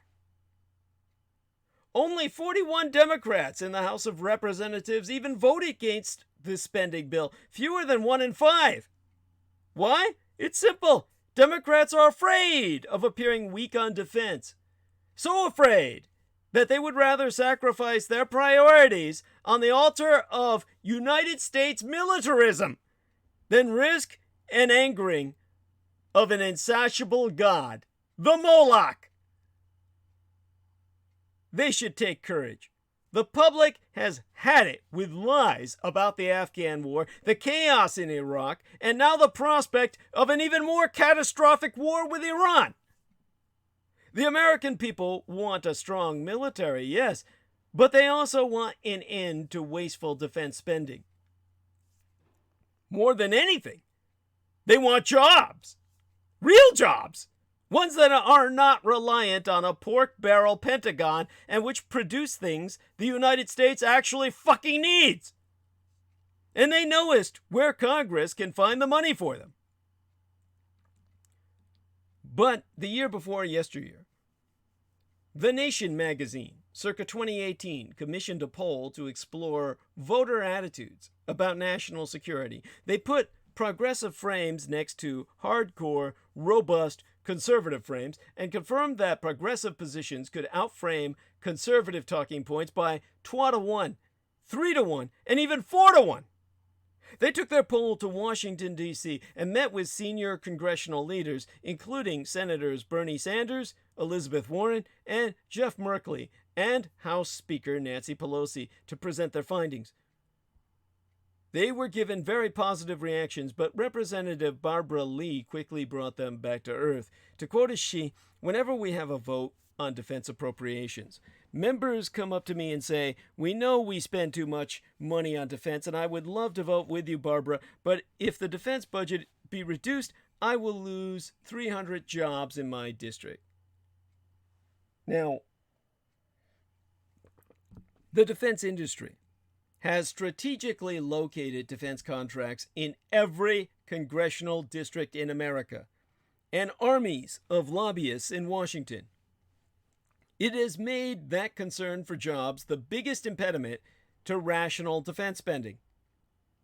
So, The Nation magazine did a new poll. They tested voter reactions to the idea of job conversion, specifically conversion from making armaments to making things that actually improve people's lives here in America.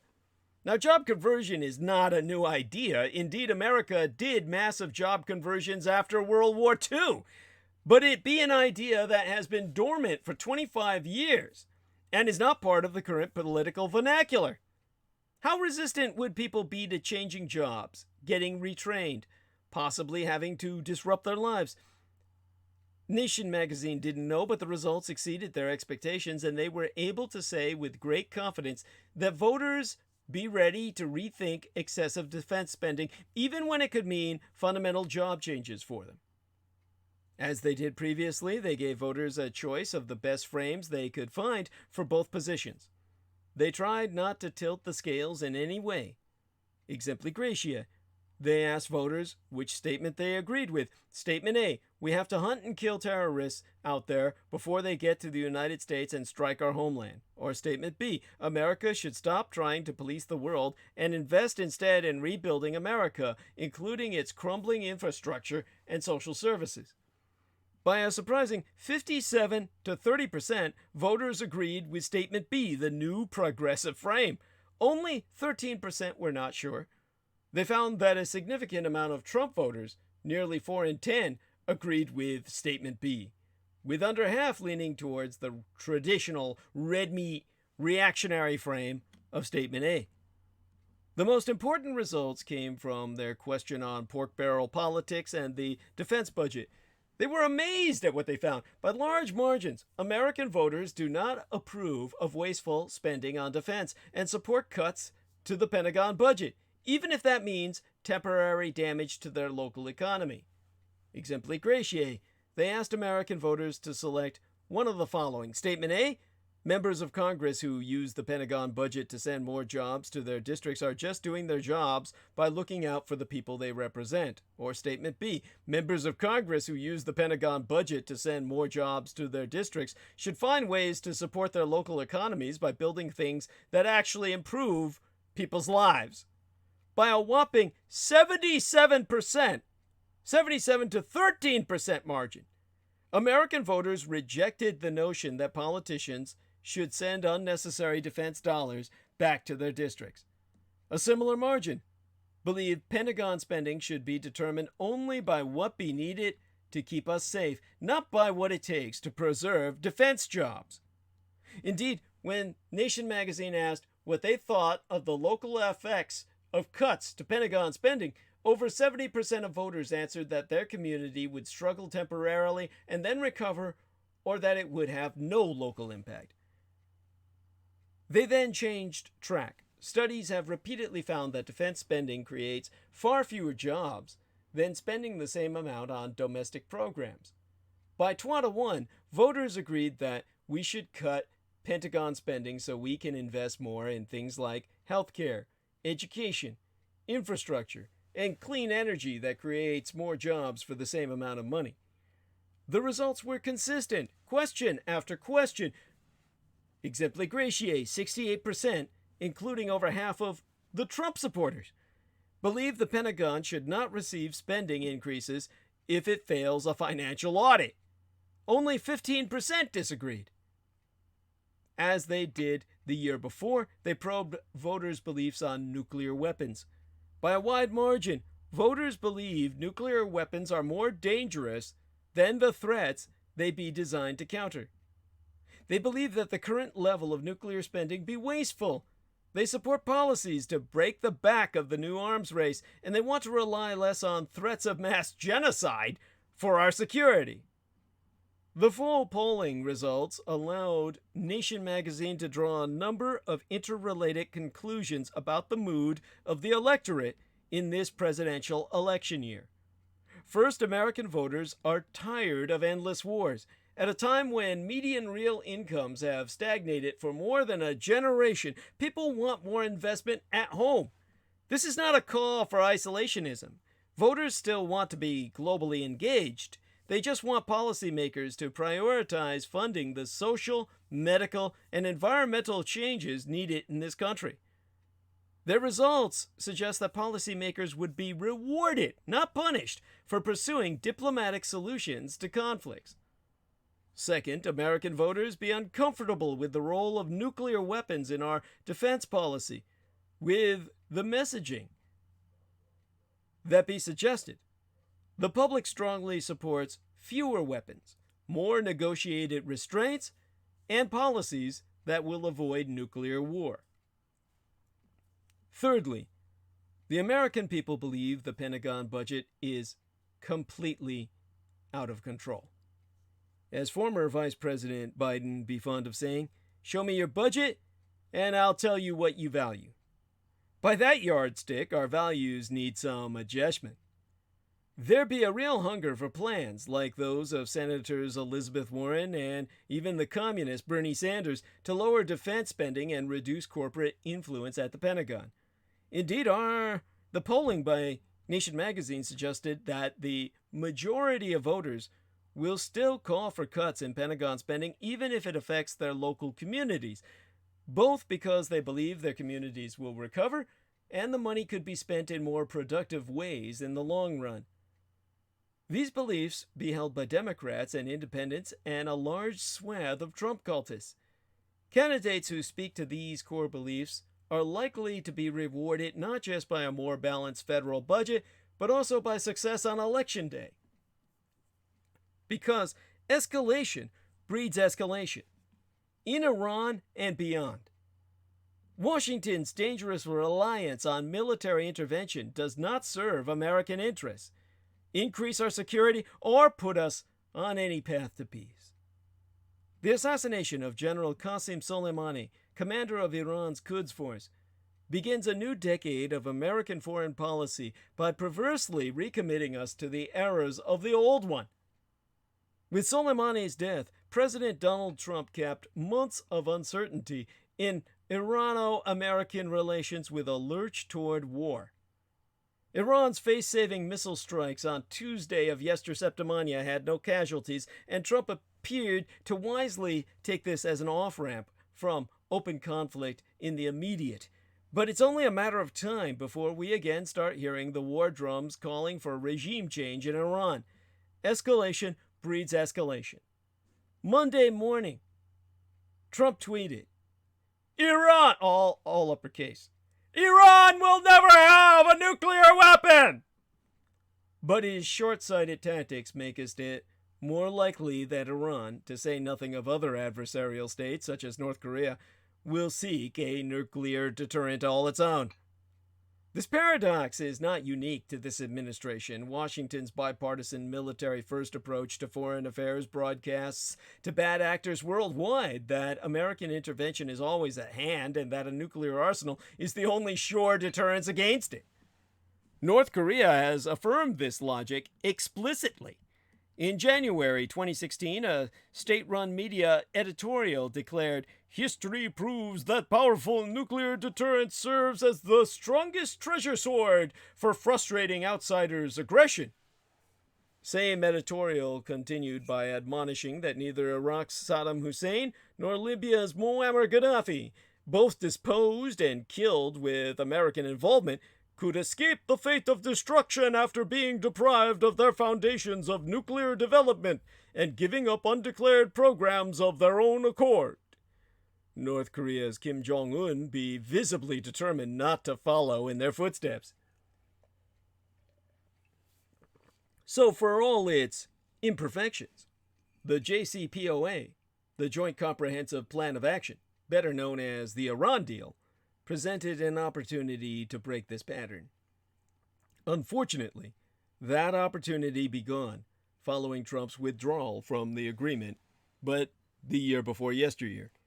After the Soleimani strike, Tehran announced its own exit from the plan and, with that, its intent to proceed with nuclear research and development at will. Before Trump left the JCPOA, independent observers repeatedly verified Iran's compliance. As recently as this past fall, with halting but sometimes promising talks between Washington and Tehran underway, Iran's initial steps away from compliance were not a sprint toward nuclear warheads so much as a lunge for leverage at the negotiating table. The administration's, shall we say, just didn't know how to respond. There's no one here who's trained in diplomacy in this amateur circus of Donald Trump's. That lunge for leverage at the negotiation table on the part of the Iranians was part of a broader foray into provocation, which in turn was Iran's response to the administration's maximum pressure policy of Donald Trump. That reckless Trump policy consists of leaving the nuclear deal completely, reinstating harsh sanctions that the agreement had repealed, and expanding the American military presence throughout Southwest Asia, including stationing thousands of American forces to defend Iran's regional rival, Saudi Arabia, and keeping troops in Iraq to watch neighboring Iran. Such pressure, the White House assured us, would force Iran to come begging for relief at any cost. It failed. Far from humbling Iran, maximum pressure multiplied the political capital of Iranian hardliners and pushed us closer to open conflict. It raised the specter of direct American military intervention, and with it, the nagging perception that nuclear weapons are the single reliable guarantee against it. Even if Iran does not build a nuclear arsenal, yesteryear has more than demonstrated that Iran will not passively defer to Washington's coercion, the Soleimani strike included. Whether we are now at war with Iran, of course, be obvious to me, but impossible for your conventional pundits to articulate. In another time, one nation taking credit for bombing another nation's highest-ranking military official, however dastardly his record, would unquestionably be an act of war. But Washington has long since abandoned old restraints of conflict. Wars don't formally begin anymore, and they certainly never end. The most probable outcome be that Washington will sleepwalk into a new theater in what I suspect historians will record as Washington's multi-front 100 Years' War of Greater Southwest Asia. But it may not be too late to change course, to learn the lesson that escalation breeds escalation, and to apply that lesson both here and elsewhere. Even the most powerful nation on earth cannot act sans regard for cost and consequence. Constantly threaten conflict with simplistic shows of strength, and conflict be what you'll eventually get. You see, Iran's proxy threat be the real problem now. Iran may call it a day after its token strike at American forces in Iraq, but will its proxy forces? Iran's casualty-free and largely symbolic missile strike early Wednesday of Septimania against Iraqi bases that house American troops appeared designed to satisfy Tehran's need for a prompt response to last week's American assassination, the week before Septimania's takedown of the Iranian military commander Qasem Soleimani. Alongside the missile strike itself, Iran simultaneously released a statement that it did not seek to escalate further unless the United States struck back, and American President Donald Trump appeared to have forsworn a military response, for now as well. But even if Iran itself feels satisfied, the big question be whether proxy groups close to Tehran feel so as well, or whether they will continue to seek vengeance for Soleimani's death by launching further attacks on American interests or those of its allies. As the primary architect of Iran's strategic efforts to promote its expansion and undermine American influence, Soleimani was particularly beloved by proxy groups like Hezbollah, the Army of God of Lebanon.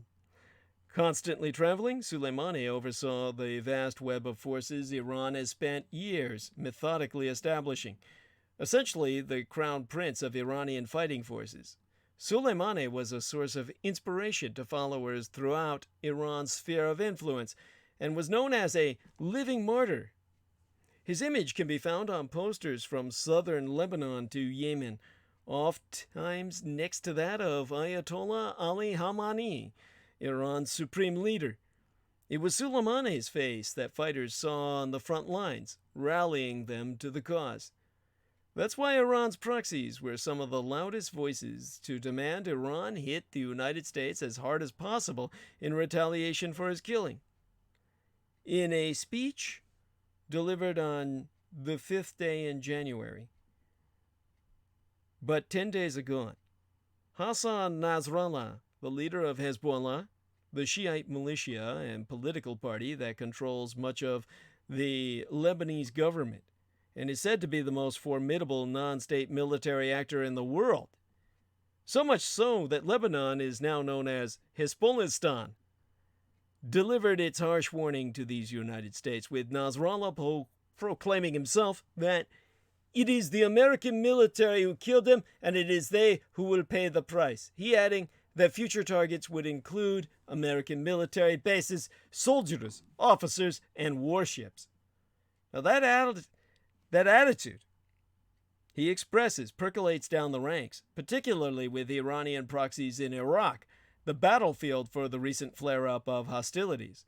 Abu Hussein, a mid-level fighter in the Had al-Shabi, a popular mobilization forces, a PMF collective of Iran-backed militias wielding increasing influence in Iraq, seemed determined to show that Iranian generals cannot be killed sans consequences. He so told Foreign Policy magazine that the January 8th Iran missile attack was not enough. More attacks be coming, and more bases are going to be hit. Iran will not stop attacking until America is out of Southwest Asia completely. Since the day of Iran's strike, several rockets have reportedly hit bases in Baghdad's Green Zone, which also houses American forces, causing no casualties. The rockets were likely fired by PMF, or the Popular Mobilization Forces units, disgruntled with statements from senior leadership urging their followers to remain calm and not provoke the United States any further. The contrast between Tehran's apparent willingness to call things even with the United States and the continued bellicose rhetoric from its proxies hints at a potentially enormous problem in the near future. Iran has traditionally, officially at least, sought to distance itself from the activities of groups like Hezbollah, but in the wake of the Soleimani killing and subsequent missile retaliation, it has publicly embraced many of these groups. On Thursday of last week, Amir Ali Hajizadeh, the commander of Iran's Islamic Revolutionary Guard Corps Aerospace Force, held a press conference in which the various flags of Iran's regional allies were ostentatiously displayed behind him. It was a clear warning to these United States: if you strike us, we will hit back, and we have a wide reach. No matter how calculating Iran be in its military strategy, its proxies can't always be counted on to remain in complete lockstep with their patron nation. To quote Dina Esfandiari, an Iran expert at the Century Foundation, at length and verbatim, I think the proxies can make America's life hell. What particularly be scary is that because Iran has painted itself as the entity completely controlling these proxies, it will then bear full responsibility for what they do. But it's important to realize that these proxies don't always answer directly to the Iranians, so we might find ourselves in a situation where people be misreading each other's actions. That's actually dangerous because it might then lead to the scenario of a full-scale conventional war. And there be another risk that be easy to overlook with all the attention paid to the death of Soleimani.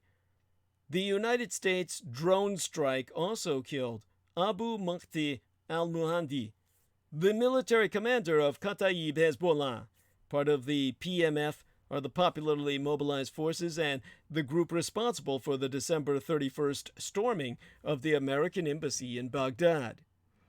Asked if the PMF will cease retaliating if Iran stands down, Abu Hussein was adamant that the militias will not give up the fight, himself attesting that it doesn't matter if Iran stops. Iran has avenged the killing of Soleimani.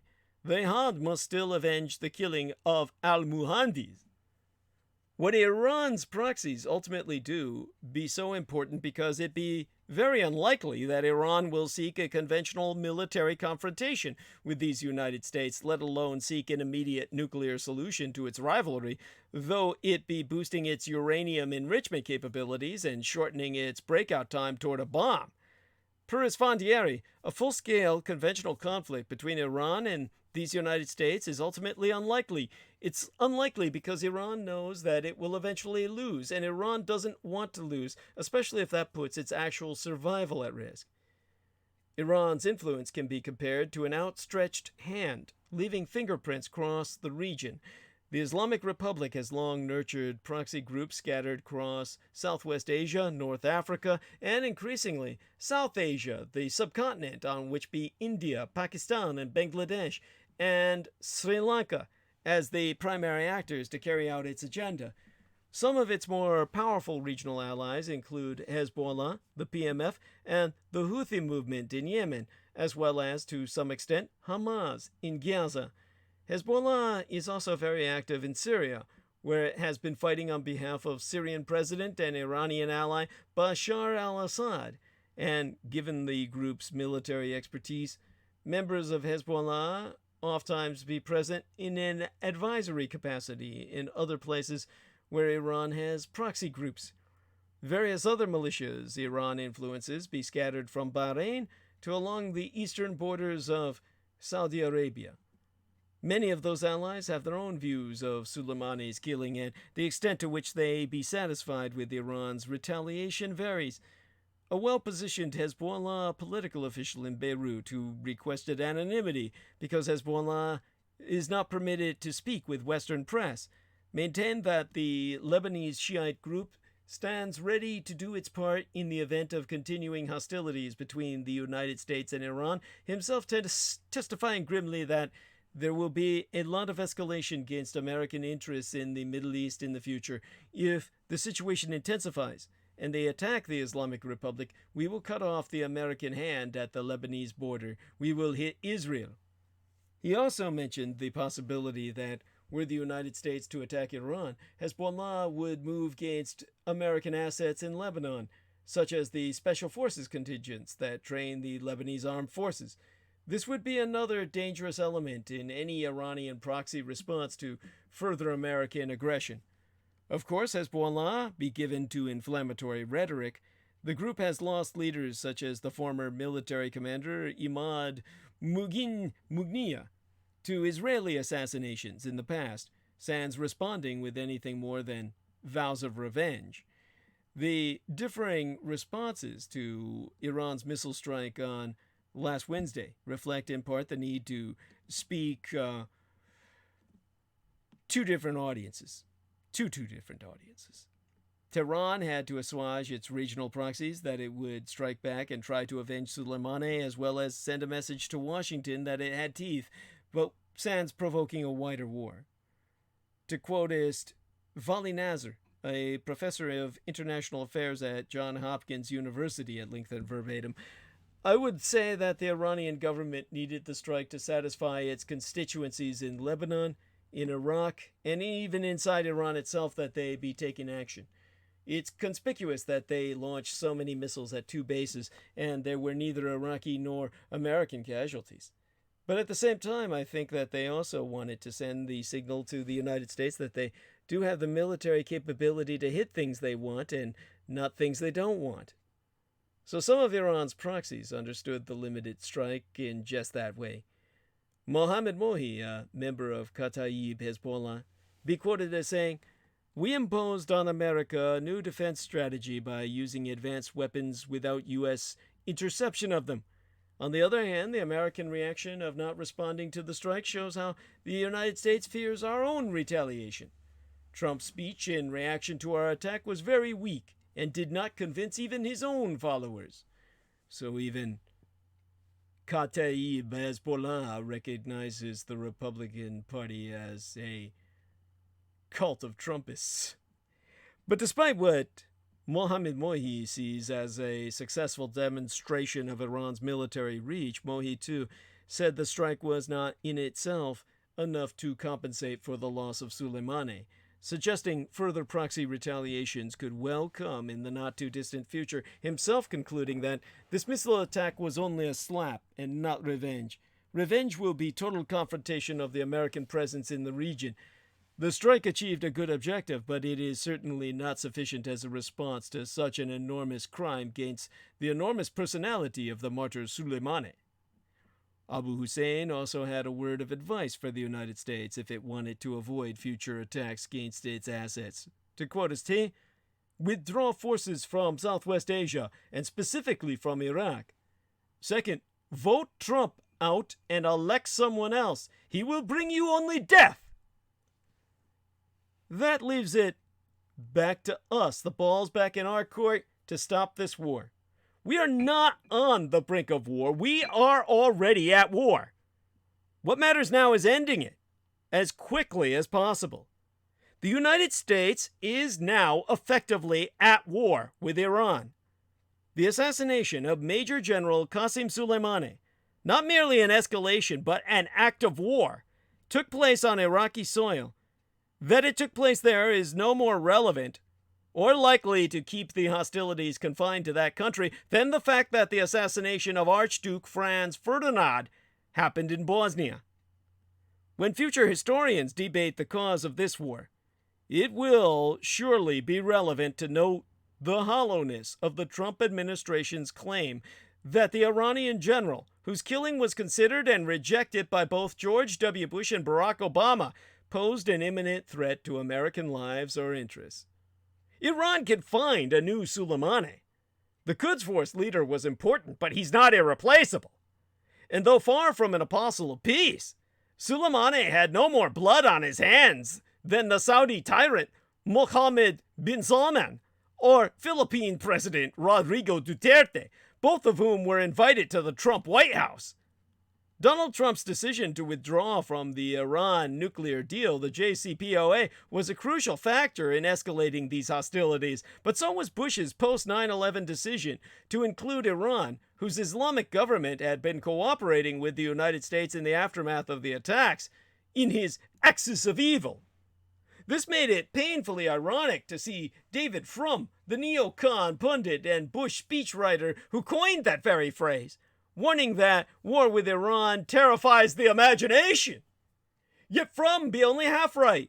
It's true that by comparison, the Iraq War, a catastrophe that left hundreds of thousands dead, over 1 million by this point, well over that number, destroyed a country, destabilized Southwest Asia, and turned Iran into a regional superpower, looks like a masterpiece of meticulous preparation in comparison. But describing our current situation as teetering on the edge of a precipice be far too optimistic. We are already deep in the bloody jaws of disaster. What matters now is getting out as quickly as possible. The next move belongs to Iran, where only last month widespread demonstrations were brutally suppressed by the government and whose streets, thanks to Trump, now be filled with millions demanding revenge for the death of Soleimani. Until, of course, the Iranians were stupid enough to shoot down that jet from Ukraine, which brought people back out to protest the government's lies about their having not done it being exposed. Now, the Trump administration's claim that the 2002 AUMF, the Authorization for Use of Military Force, licenses this assassination is just another lie. But any Iranian response that involves the death of Americans is likely to result in a new AUMF, passed by a Congress that has repeatedly proved completely supine when it comes to reining in presidential war-making powers, which make its recent efforts by Representative Ro Khanna and Senator Bernie Sanders to pass a bill withholding funds for any war against Iran sans congressional authorization necessary but far from sufficient. Congress must exercise its constitutional authority to stop further aggressive actions that threaten the stability of the entire region. However, with Iran now suspending its commitment to the JCPOA and both sides poised to escalate, the current situation be far too dangerous to rely on Congress alone. We need fresh thinking and bold action. Instead of resisting the Iraqi parliament's demand that American forces withdraw from that country, Americans should welcome it. Trump promised an end to our endless wars. Now be the time to make him keep that promise and bring our troops home, including the 3,000 the Pentagon just added. Supporting such a withdrawal should be a minimal expectation for any Democratic candidate for president. This war be but a test, and not just of leadership. Vietnam was mistaken for a small country with little strategic importance or impact on the global economy, yet the United States war there consumed a generation and cost millions of lives. If the war with Iran becomes a regional conflagration, its effects will be felt far beyond the Middle East and beyond the troops who make up our volunteer armed forces. For all of us, but especially the young, who will have to pay the highest price in blood, economic disruption, and environmental disaster, now be the time to take to the streets and stop this war. Because this be a test we dare not fail.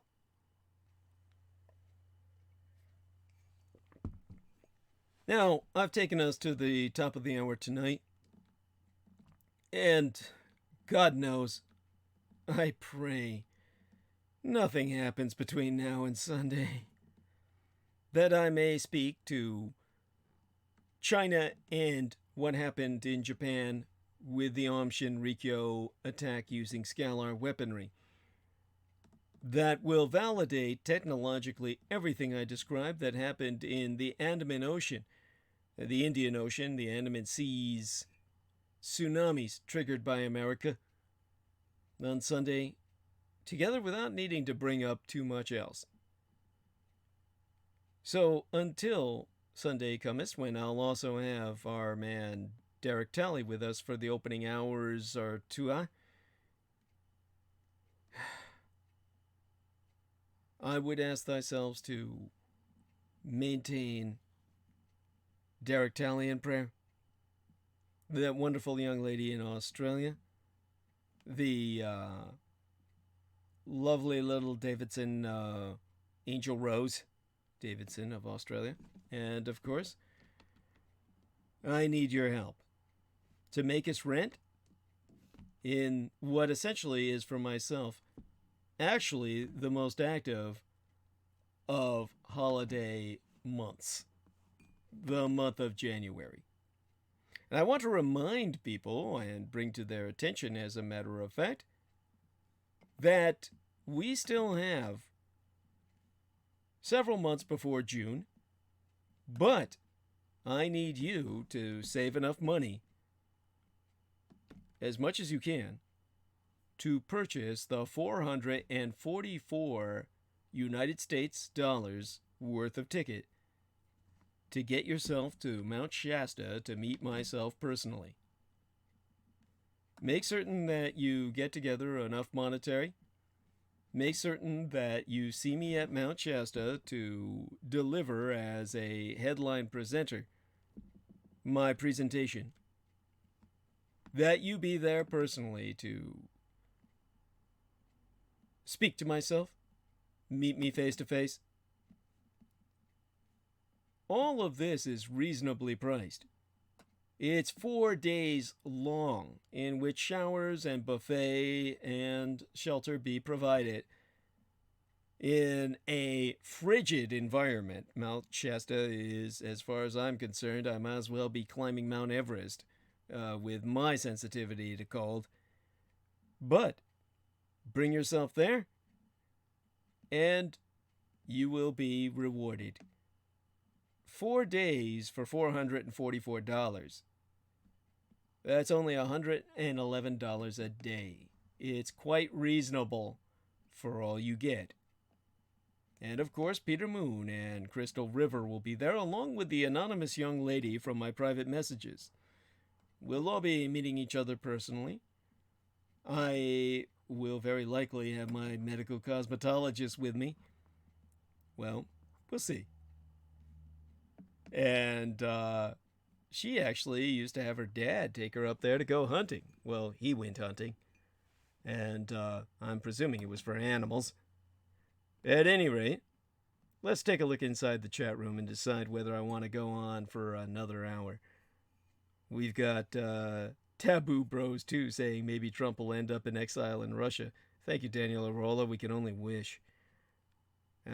Christoph Rimmel says, Douglas always offers the most impressive still shots. Does anyone ever notice or compliment at least? If not, I do so now. Oh, God bless you, Christoph. Thank you so much for the money you earned and the sharing of $50 United States dollars of it with myself. God bless you, dear brother.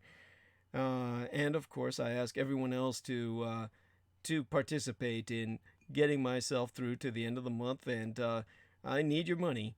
We don't know exactly what's going on with the Baron Benestenius. Hopefully, of course, he will come on with myself onto the show. And I did tell him he wants to pay me by PayPal, but I did tell him I was raising my sponsorship price because of that, my fees for remuneration. Well, let's hope he goes with it. And if not, it makes my situation more difficult and reliant on yourselves. And I'll always welcome anyone who wishes to be a sponsor. Any American and anyone from anywhere who pays enough to sponsor myself, talk to my manageress, Lena Shea, about such, and we'll arrange for what can be done, or what it is that you want promoted. And obviously, considering the fact that I'm under full censorship, as far as America be concerned, the fact that I still have over 1,000 in terms of subscription be remarkable. And it's up to you to spread the word. It's your war. You have to fight it. There's only so much I can do. It was like when I was involved with mercenary contract work. There's only so much the hired soldier can do for the side that hires him. Because they have their own war, they've got to be responsible for fronting not just the personnel, but the morale, the will to win the war they're fighting. You cannot pay someone to win your war for you. It doesn't work like that. So, in the event that you wish to survive into a future that we can thrive in, you're going to have to bring myself to the attention of everyone you know. Make it known that I be alive. Make it known who I am, what I represent. That's your job, not mine. Mine is to bring your attention to awakewithinthedreamproductions.com, where you can ultimately find out more about our conference, which is going to be taking place in June, which will be upon us before we even expect it. It may seem far off from now. It's not. The Living Truth Summit on site, the Sacred Mount Shasta, will be from June 18th through the 22nd. Make certain to get your ticket as soon as possible, and never forget to emphasize that Douglas Dietrich referenced thyself to purchase thy ticket to review his live and personal headline presentation. Aside from that, of course, I'm thinking of Derek Talley, thinking about the number of hours it might take to go through what happened with Om Shinrikyo yet again. And, of course, putting that into context of speaking about China and Hong Kong and Taiwan, and just how important this election has been, to try and put this into context for Western listeners. And we'll see if we can fit all that together on Sunday. It definitely, we'll try and make it work, and let's pray nothing else happens during that period of time that I need to integrate. into discussion. My Kampf, my struggle be thine own. Contribute to the struggle at showsdd.com/donate.html, where we now be accepting contributions via PayPal Holdings Incorporated on showsdd.com. All due acknowledgement be unto our own personal hero, our dearest English brother in battle who be Team Thrak, our dragons, our Dietrichs, ultimate post-episodic producer, and our final productions archivist at showsdd.com, as well as the YouTube Maggot channel property manager. You can subscribe to his channel at youtube.com/c/Maggotaur, itself spelled Maggotaur. That being the John Henry II McMills Warrington. Friend and follow he via his Facebook Incorporated timeline at facebook.com/John.War. And, were it no for he, nigh all videographic works of the renegade military historian would have been lost.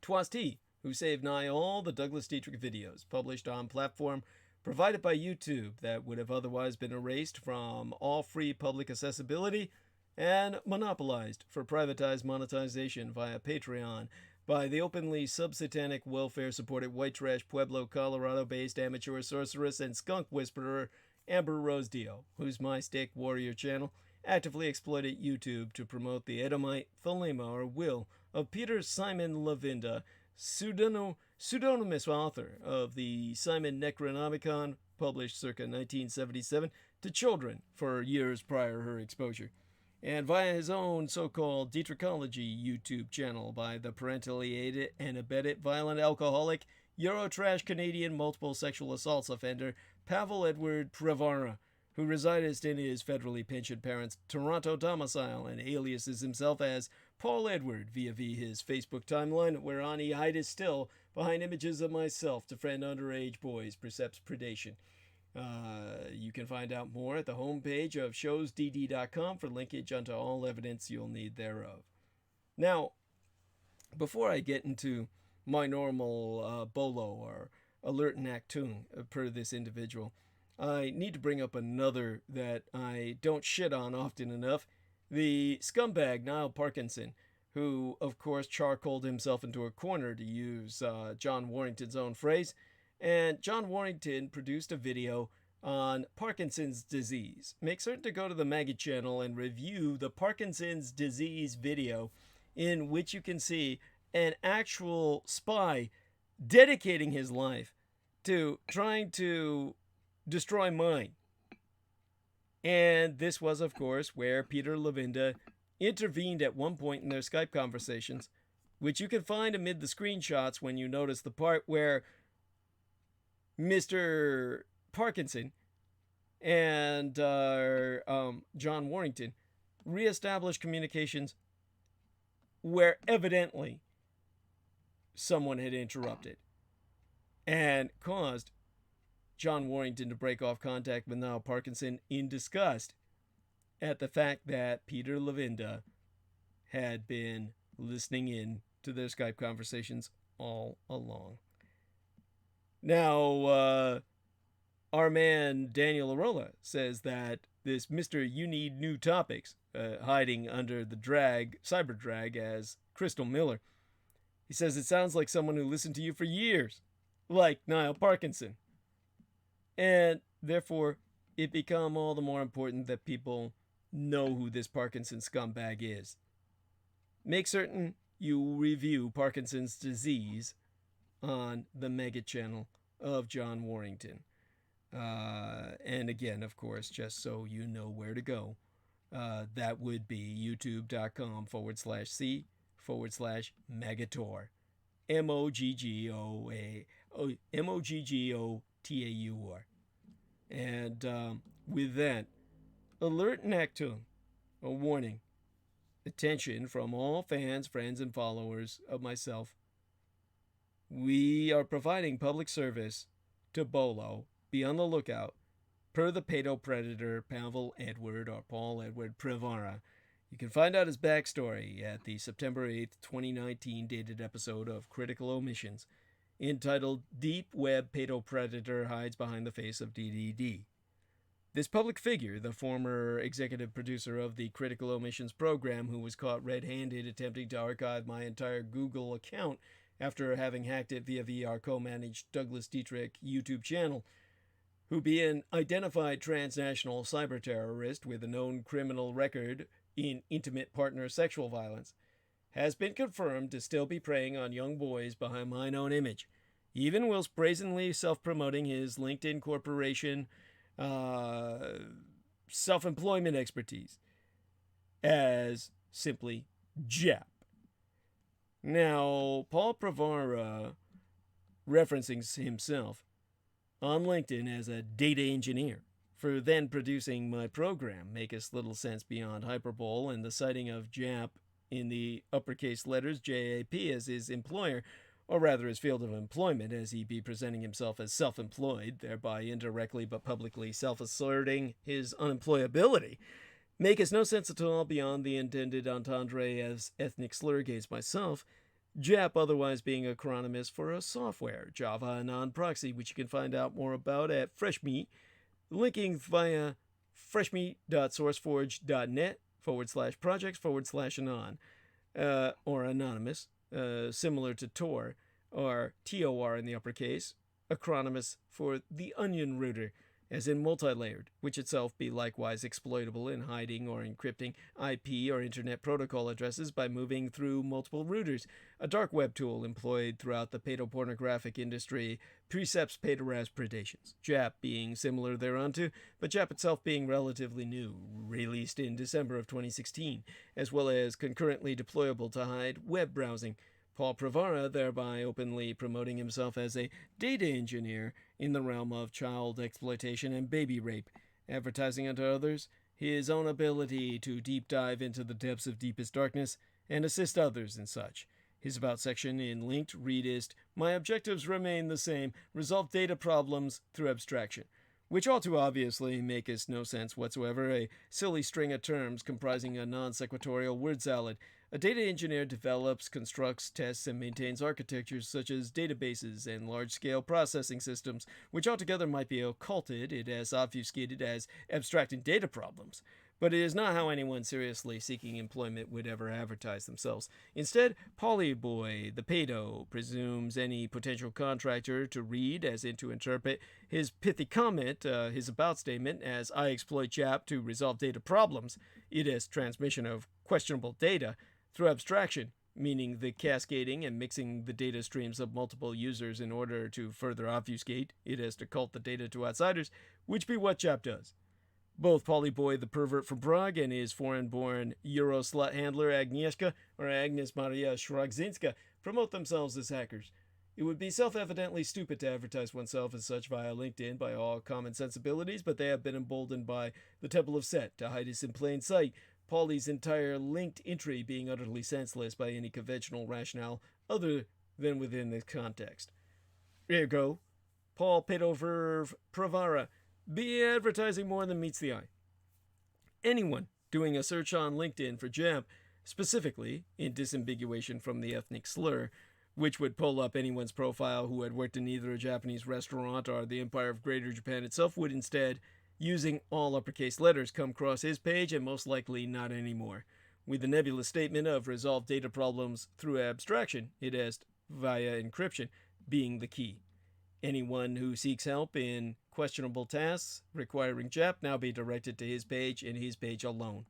His critical omission of blatant hypocrisy, what speaketh volumes in of and for itself, being that he refuses to explain it in his openly published public statement per myself, as to why he still misrepresents himself by hiding behind the photograph of a liar, which you can see on facebook.com/PI342, instead of his own flaccid face, for reasons what be all too obvious. No one would friend him by his own wretched appearance, despite the fact that he tells underage minors that they have finally found Waldo of the Where's Waldo franchise, and that Waldo was really Harry Potter, his other preferred self-misrepresentation all along, therefore offering to let them play with his magical wand.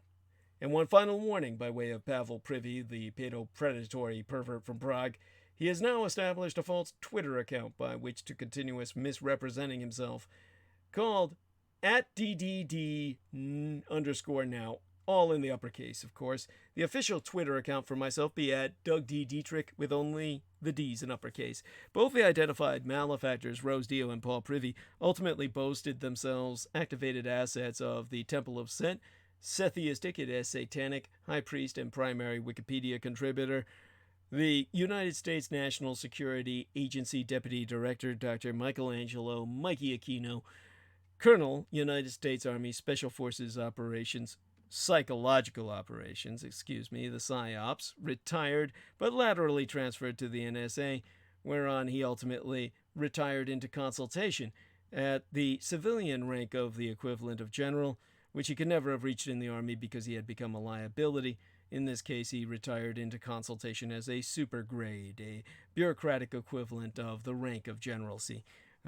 He and his ever-swelling cult of the kings of Edom, i.e. the anti-gods, spew forth such pawns and playing pieces to sacrifice on the board as I've been describing thus far as Michael Aquino's endless game, his attack against myself, and his attempt, of course, to destroy my ability to stop his destruction of the world via the followers of Cthulhu and the other titans of destruction that they worship.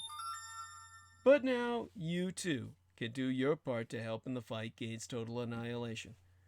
Spread the word about Douglas Dietrich, that he, the biological son of Adolphus Jacob Hitler, be alive and well in the city and county of San Francisco, and, if at all possible, relay thy contributions at showsdd.com/donate.html.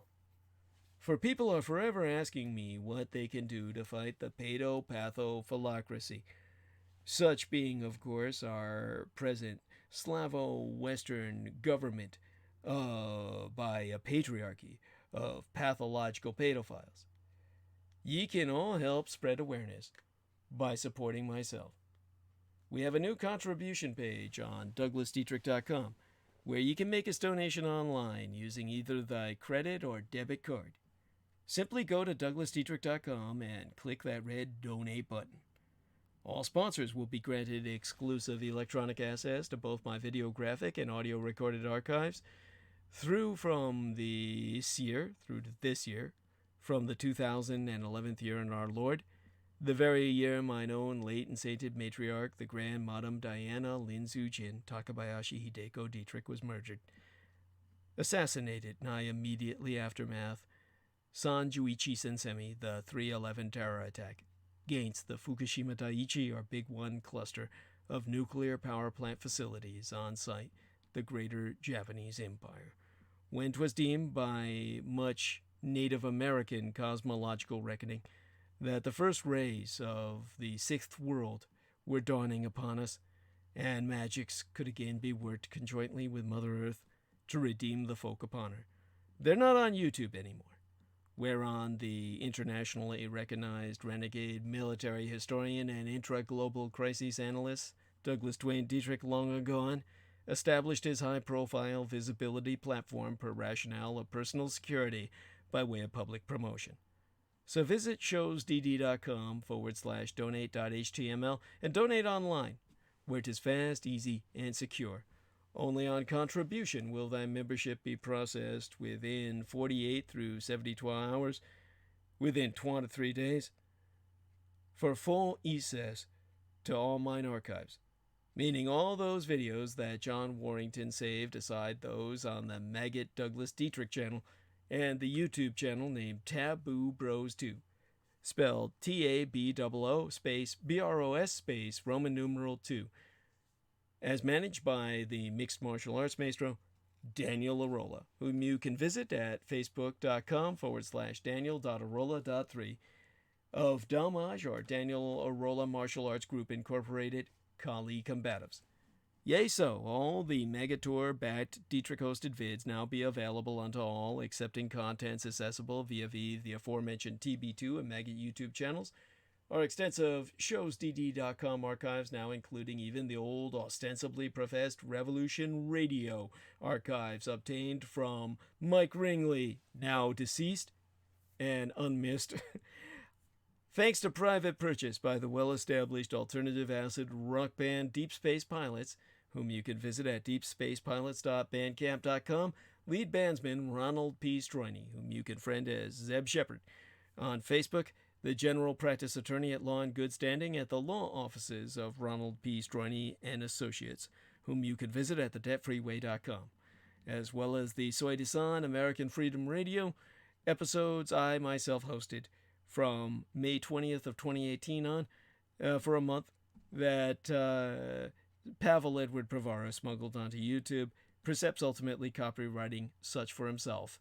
As alluded to within the entitlement of the same dated episode, Douglas Dietrich on American Freedom Radio, about being introduced to American Freedom Radio. Those episodes, of course, being re-recordings with new images, as reformatted per the date our Grand Magator John Warrington named each file, and along other John Warrington uploaded programs inclusive videos, now only be found on douglasdietrich.com, once upon you click that red donate button.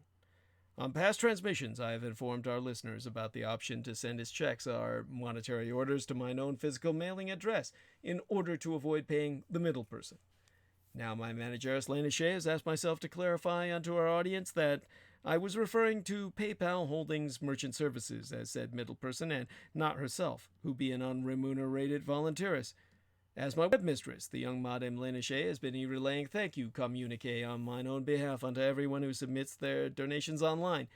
My presently transitional website situation be in no way, shape, or form analogous to the Aquino-designated suppression assay Lorian Ann Fenton handling, in which she was assigned to sabotage all my contacts per potential sponsors and all my communications via the open public, while stealing any and all incoming fiscal succor intended for myself as her personal profits. So fear Goddess and dread not. Whether you send donations online or through the postal services, it will reach myself. Accepting donations online cost us roughly 3% plus or minus to process, so you can help us save a few extra dollars by mailing either checks or money orders, never cash, to the personal residential address of the Mr. Douglas Dietrich, which itself be listed on douglasdietrich.com, the most important thing being that people regularly donate what they can within their means. Foremost among Axis Daddy D's donors, aside his lady and mistress Lena herself, be our most beloved greater British brother in battle, the Team Drak, Dietrich or Dragon's heavyweight lifting keeper of the spirits, and YouTube ByzzArtHD channel managing mixologist. You can subscribe to his channel at youtube.com/user/ByzzArtHD, which be spelled BIZAREHD, Mr. George Edward Knight, whom you can friend at facebook.com/george.e.knight.7, mine own personal hero who has substantially delivered towards my salvation from the streets, and whose self-produced videos entitled How the United States Won World War I and Why We Are Still Legally at War with the Third Reich both be factually substantiated per mine own expositions. Indeed, the last Dietrich Gulliviers, the son of a Dietrichs, or the son of a dragons, pronounced rather ankle-corrupted as Dracula's. Expositions via YouTube would not be possible sans generous benefactions from my listeners on a monthly basis. I be the only person on the surface of this world with the insider knowledge and experience necessary to lead thy resistance against the Russo-subsatanic occupation and anti-godly insurgency. It bearing no end of emphasis that Judi, Anglo-corrupted as Jedi, literally Master D, or Master of Enlightenment myself, is not paid to articulate mine expositions, and has never once been remunerated for my services rendered unto thyself and all thy holdest dear, at incomparable sacrifices to myself, most tragically of all my loved ones, in my most singular and quite unenviable role as the ultimate public informant at personal risk still at large. Your taxation cannot support me, as I be denied access to the U.S. DVA or United States Department of Veterans Affairs, benefits and or services due dishonorable discharge. So again, go to douglasdietrich.com and click donate. The very survival of the human species be at stake, and I am not exaggerating. Do not wait. Donate now. It be appreciated beyond my ability to express in any language. And subscribe to the Douglas Dietrich YouTube channel at youtube.com/C/Douglas Dietrich. And click that notification bell in order to receive notifications that live streams has started. My gratitude unto thee all who grace my self-support. Most blessed be thyself, and all thine own. All right, one last check inside the live dashboard. And good night. Blessed be to all who sponsor and support myself. And we'll be seeing you come the end of this weekend on Sunday transmission.